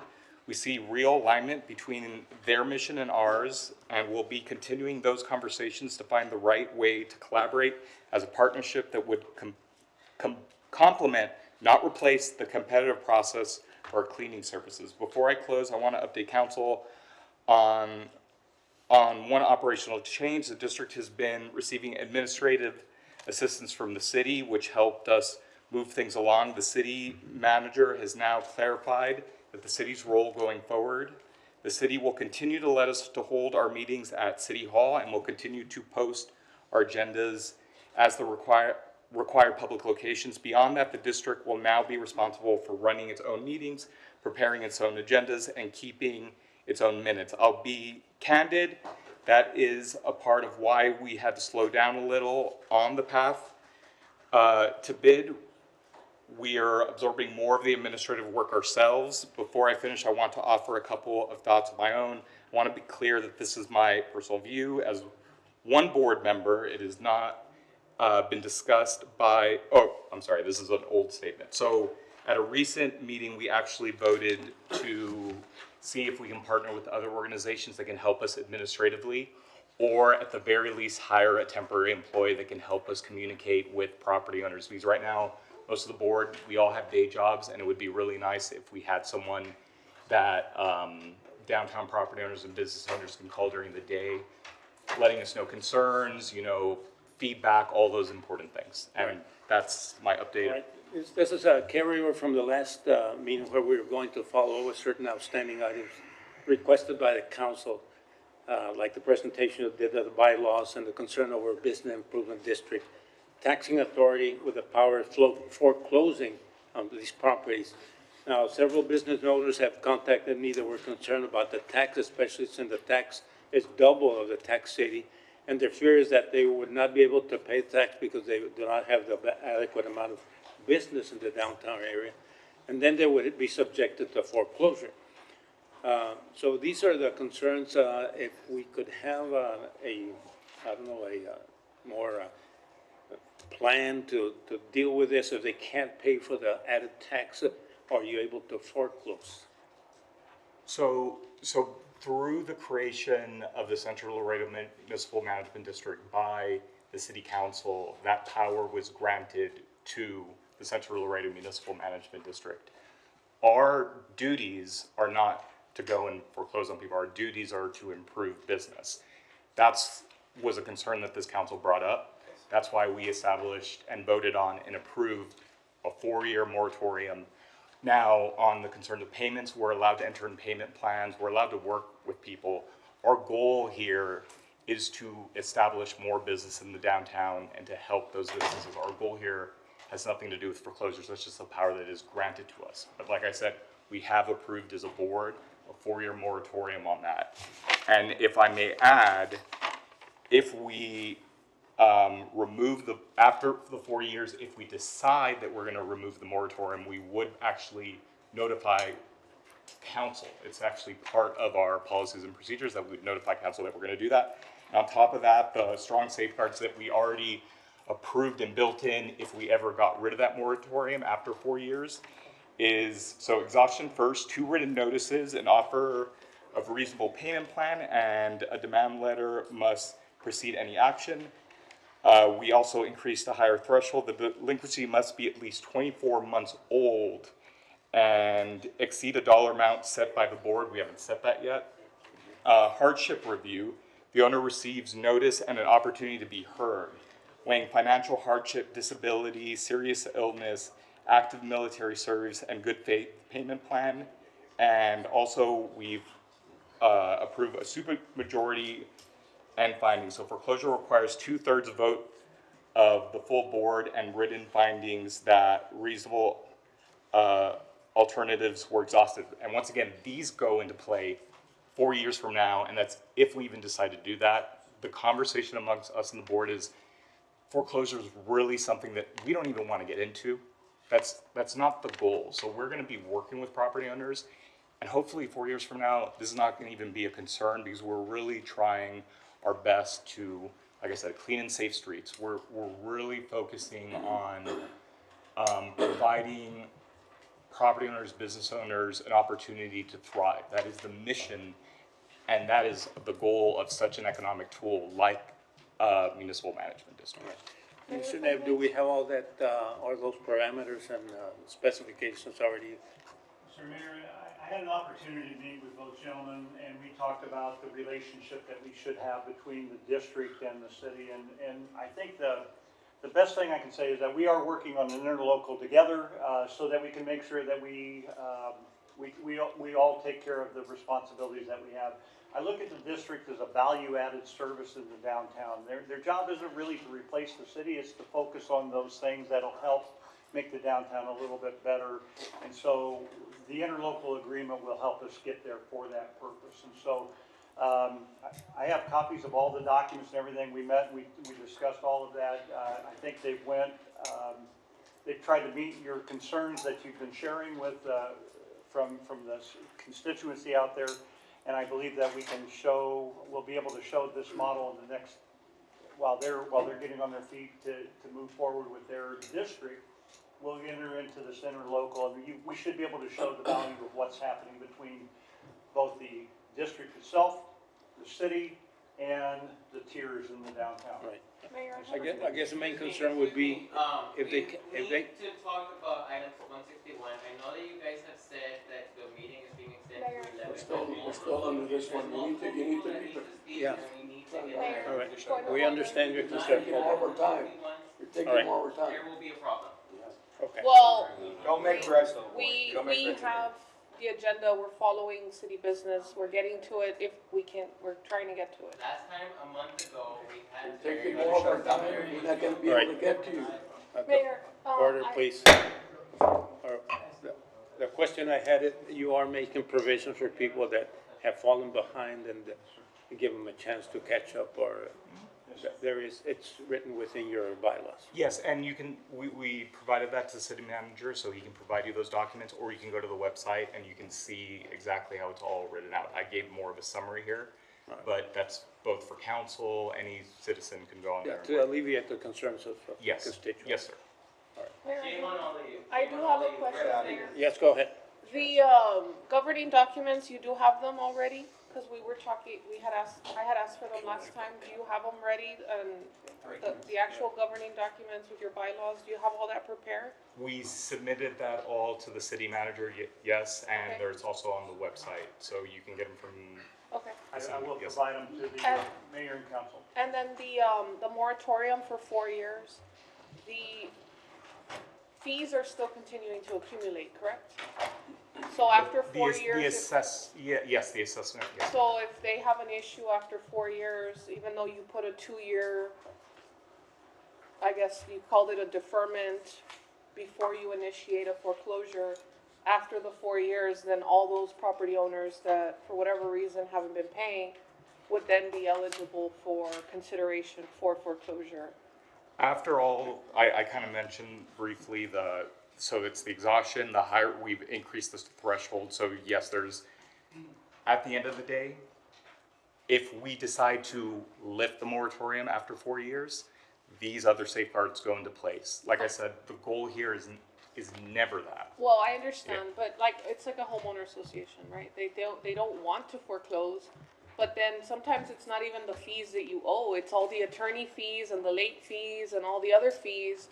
I've seen people lose their homes for that kind of stuff. That was something that I was very involved in the past and kind of still am, but you lose your home or you can lose your property because you didn't pay your taxes, and not only that, but you owe $5,000 in taxes, but you owe $15,000 in attorney fees and late fees. Are you all tacking on late fees and attorney fees? So that's all mandated by statute that was created by this council. We cannot change that. That has to go all the way to the state legislator to adjust those things. The Does only it thing we have have, late fees and attorney fees in there? the statute does have late fees. The attorney fees, I think, are something that we can work with, yes. And I say think, I'm not an attorney, it goes into the statute, but I do know we looked very deeply on the late fees, and we can't even vote to change that. So if somebody is behind their taxes, their fees to you all for 1 year, there's an automatic percentage for attorney fees, and there's automatic additional fees. So that's 1 year, then 2 years, 3 years, 4 years. After 4 years, you all are gonna come knocking and wanting them to either make those accounts. Well, we would like them, it's not a moratorium that we won't be collecting these fees. But we're hoping that these fees are being paid according to our company that's assisting us in the collections, that at 87% to date, that's actually really high for a district and a high participation. And that's a good way of looking at, these are businesses paying these assessments because there's a belief that we are really doing our ultimate best. I can speak to you as myself as a property owner. I have one tenant left and they're struggling. Right. I've lost every single tenant since I started back in 2012. So most of the board is filled with seats of people that are struggling too. So we keep that in Okay. strong consideration. All right, thank you. May, Go ahead. 161? Yeah, go Yes, ahead. thank you. So discussion and possible action directing city. Thank you. Thank you very much for your time. I'll second It's, Oh, it's already- it's already. Oh, it's already- So, discussion and possible action directing city staff to evaluate the impacts of high-intensity data processing facilities on municipal infrastructure, water resources, electrical demand, and land use compatibility, and to develop and present recommendations for regulatory standards related to water use, conservation, water reuse, cooling technologies, resource efficiency, and other operational environmental considerations applicable to such facilities and any matters incident thereto. And I would love to hear from the public that's been waiting. So, On 161? 161. You go, Mayor. We're gonna have to manage. We'll have citizen comments. Yes. So I do, well, everybody, I do want to state that while I know that these investments bring economic opportunity, they also bring a significant challenge. We've got 10 citizen comments on this. And more. Mayor, we've got about 15 citizen comments on this item. We can get to them. All right. Lose the time. Bernal, Deanne Bernal. Many of these people left because of how long it took. So just to make you aware of that, it will probably be a significantly less number now. Okay, so Deanne is not here. Would we ask everybody that is here to go ahead and stand up and just. Let's see. Okay, still have a significant amount. Yeah, you all. You can come forward and speak. So one at a, It'll be one at a time. one at a time and for them One to at a mention their time. name, Well, Mayor. they can come up as a group, Mayor, and decide Yes. Okay. Yes. Name for the record, please? My name is Ana Vara. When I wrote this, I put good afternoon because I thought it would be dealt in a more timely fashion. I guess I know how to say good evening. Yes. Can we go for how they signed on? They signed in? I signed in. I signed in online and physically. I just want the proper form, the proper line. Let's see. I don't see her here. What's the name? Ma- No. And I just Mayor. want to make sure that my time's Mayor, not I being have a counted list right of now. how they signed Yeah, it you in have, order. has a list, right here. I No, know. no, but I can, the ones that are, the first one that signed up was Alejandro Garcia. I'm speaking on his behalf. there you go. Okay, we'll start with him.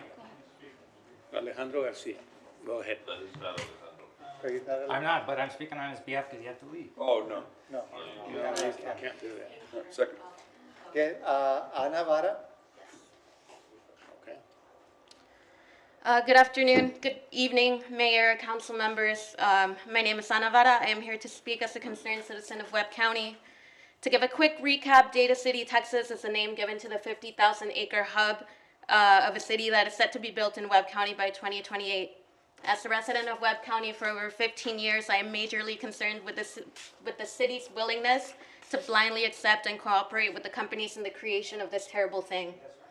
It has often been said on this issue that if done right, data centers might work. Councilman King, you yourself told me this when we talked outside of the James Talarico rally earlier this month. You said that you've heard the possibility of them using renewable energy and you're open to considering this as an option. I urge all council members to be careful of this line of thinking. It would be far too naive of us to believe that these companies have our best interests in mind. It would be naive also to think that this would truly be a one-time use on our water supply. In San Antonio, data centers alone have used 463 million gallons of water. This so-called closed-loop construction of one-time use will still carry significant consequences for residents of Webb County. ERCOT itself predicts that new data center construction will require Texas to double its 2024 energy production by 2031. It was not long enough ago for us to forget the Texas freeze and the deep losses that it brought not just to our unsustainable grid, but also the lost health and even lives of many citizens. We may sanction the companies against these unsustainable practices, but what will the fines incurred, which are frankly pocket money to many of these corporations, do against the material reality that our water will have been taken? We're gambling with people who don't care about our livelihoods, who have never cared and will not stop now, in the face of a river whose wayside residents are consistently persecuted by their own government, denigrated and incarcerated many times over each year. Distance yourself from these people, if not in the earnest attempt to save our resources, then at least so that you are not considered one of them, acting in service of your own interest, lining your pockets with the suffering of thousands of Laredoans. Councilman King, residents in your district are constantly dealing with water troubles. Councilman Gonzalez, let us not forget what residents of La Presa are still fighting time and again to get access to clean water and electricity. I understand, but please let me finish my statement. Councilwoman Cigarroa, consider the many boil water notices that we receive as downtown residents. Certainly you remember that we have had 8 notices in just 5 years, as well as drought contingency plans, because we know that the Rio is running dry. This is a fight that should concern all of us. If you haven't heard the statistic in a while, hear it again. We are set to run out of water by 2044. Other sources point to as early as 2031, 2036. You will all be alive then, and it would be a very sad existence. Please let me finish. And it would be Wrap up, very... please. Go ahead and wrap up. A very sad existence should the city run out of water and you are forced to live with the knowledge, even in whatever other city you have the funds to migrate to, that it was your indecision and your failure to act that left Laredo without water that exacerbated that problem by bringing in the companies that accelerated this mess and ultimately failed your people. I just have one more thing. I urge you all to pass a moratorium in order to give the construction of this data city more thought. It is not enough to discuss it amongst yourselves. You must also know that the people oppose this. This is evidently clear from the amount of people that were here earlier today who all had to leave because this was not addressed in a timely manner. And just one evening earlier this month, we were able to gather signatures from 165 people, including Councilwoman Cigarroa and Councilman King, even including Webb County Commissioner Rosaura Tijerina signed. Thank you very much. We got Imagine what more days of action this would reflect. Dissent for this issue is growing. The next speaker is Sahid. You must listen to the people. Next speaker. Iracheta. Sahid Iracheta.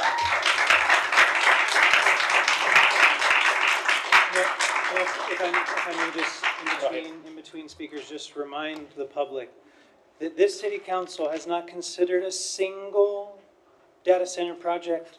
We haven't talked to a single person, hasn't come up at all once.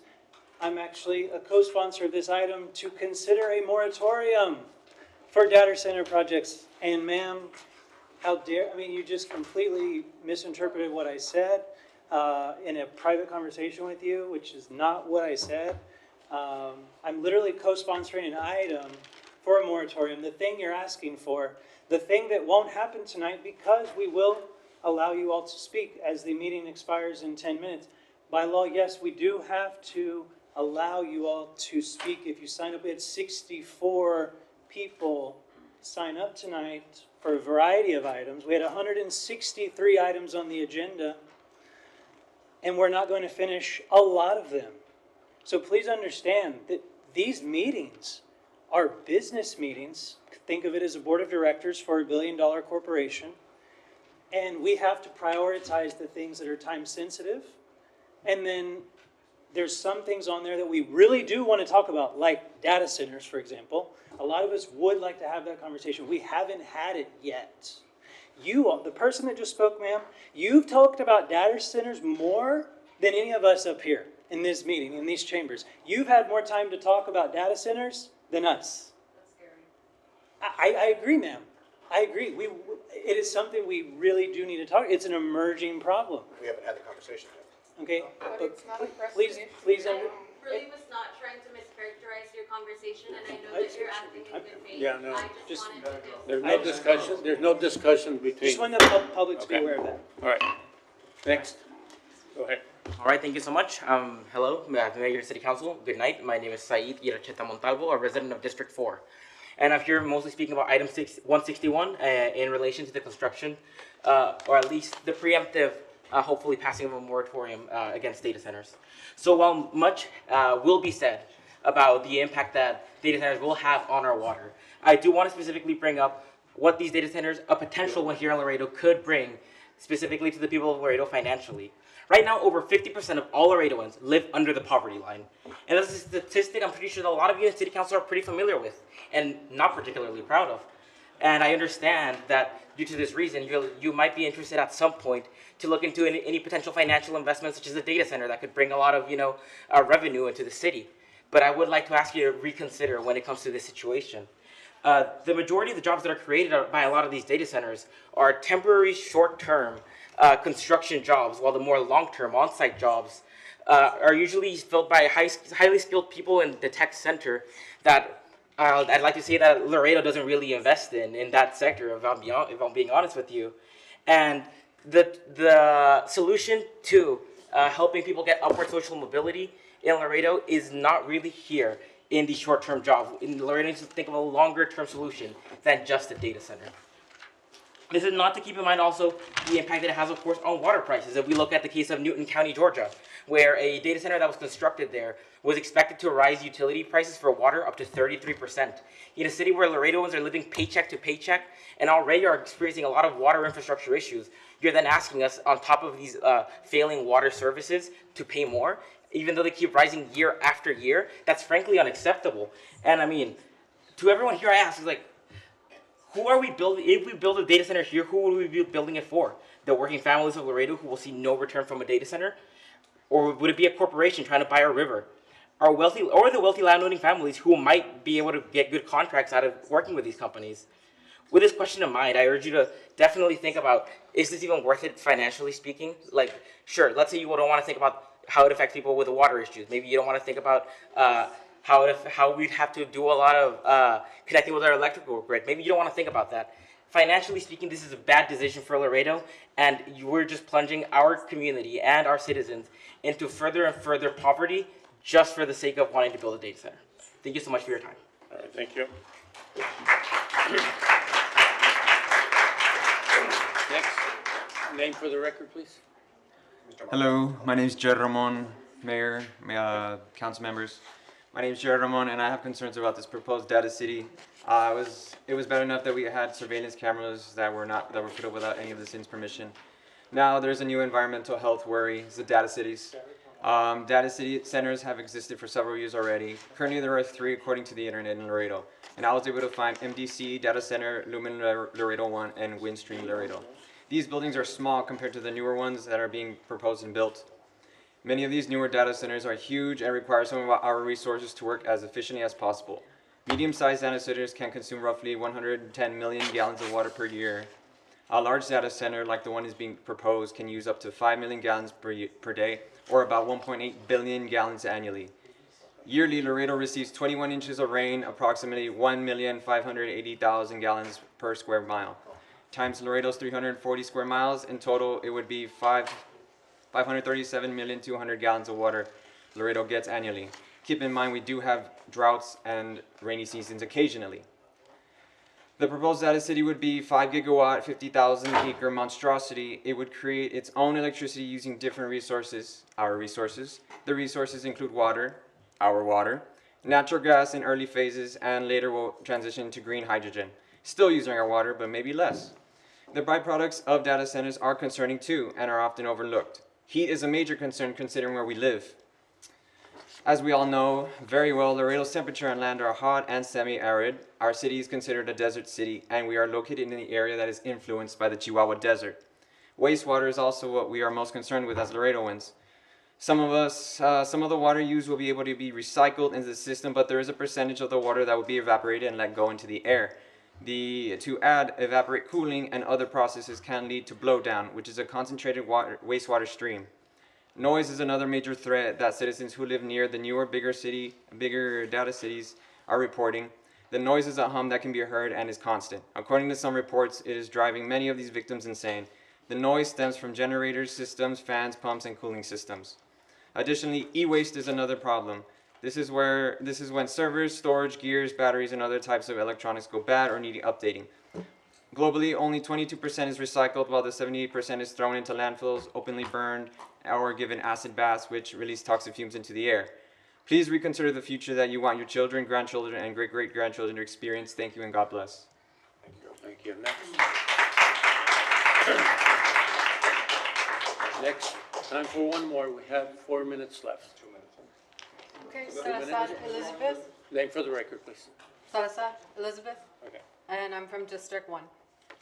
The city council members that voted and flocked in 2024 are some of the same members that voted against the candidate residency verification. They want to keep where they reside private and still run for districts they may not even live in and have no intention in serving the community that voted them in, not caring for what the public asks for them to do. One of the main issues facing the city is the infrastructure. Soon people won't be afraid of going out because they fear being tracked. They will fear their vehicles being wrecked by the overwhelming state of the streets here in Laredo. They should be a liability to the city council members wanting to run again for public office in 2026. Every city council member is giving $500,000 each in funds annually to use as they see fit. Funds that are clearly being misused by the city council members, since the roadways are the #1 concern of citizens in Laredo and not technology. Technology owned by foreign government that wants to monitor every U.S. citizen that are protected by the Fourth Amendment. Instead of listening to the community, the past couple of meetings, the city has doubled down and installed even more flock cameras throughout the city. A recent ruling in the Supreme Court in Chatry versus United States case, they ruled that geofence searches of cell phones violates the Fourth Amendment and do in fact require a warrant. Flock claims that they're exempt from this ruling because their cameras take point-in-time photos of visible vehicles in public view rather than tracking a person's continuous private movement. But if that was the case, why are the flock cameras located and put at children's playgrounds, daycares, and parks? And to answer Edith with the questions, why we building so many parks, is it for pedos to have view of our kids or what? Mayor, the Vehicles time being has tracked in- expired for the meeting, Mayor. It's 11 o'clock. Okay. Motion to adjourn? There's no motion. No. Extremely rude, extremely rude. I have to wake up at 4 in the freaking morning. It's the law, man. I know it's the law, sir. Gee. Where are these people coming? Tomorrow, 12 o'clock. Come out of the woodwork. On Monday, this is not the last time that anybody's gonna get to talk about this stuff. Counselor, I hope in our impassioned concerns of my slightly younger colleagues, I hope what you hear is our fear and our concern. Thank you so much for your time. Thank you for your time, Councilman.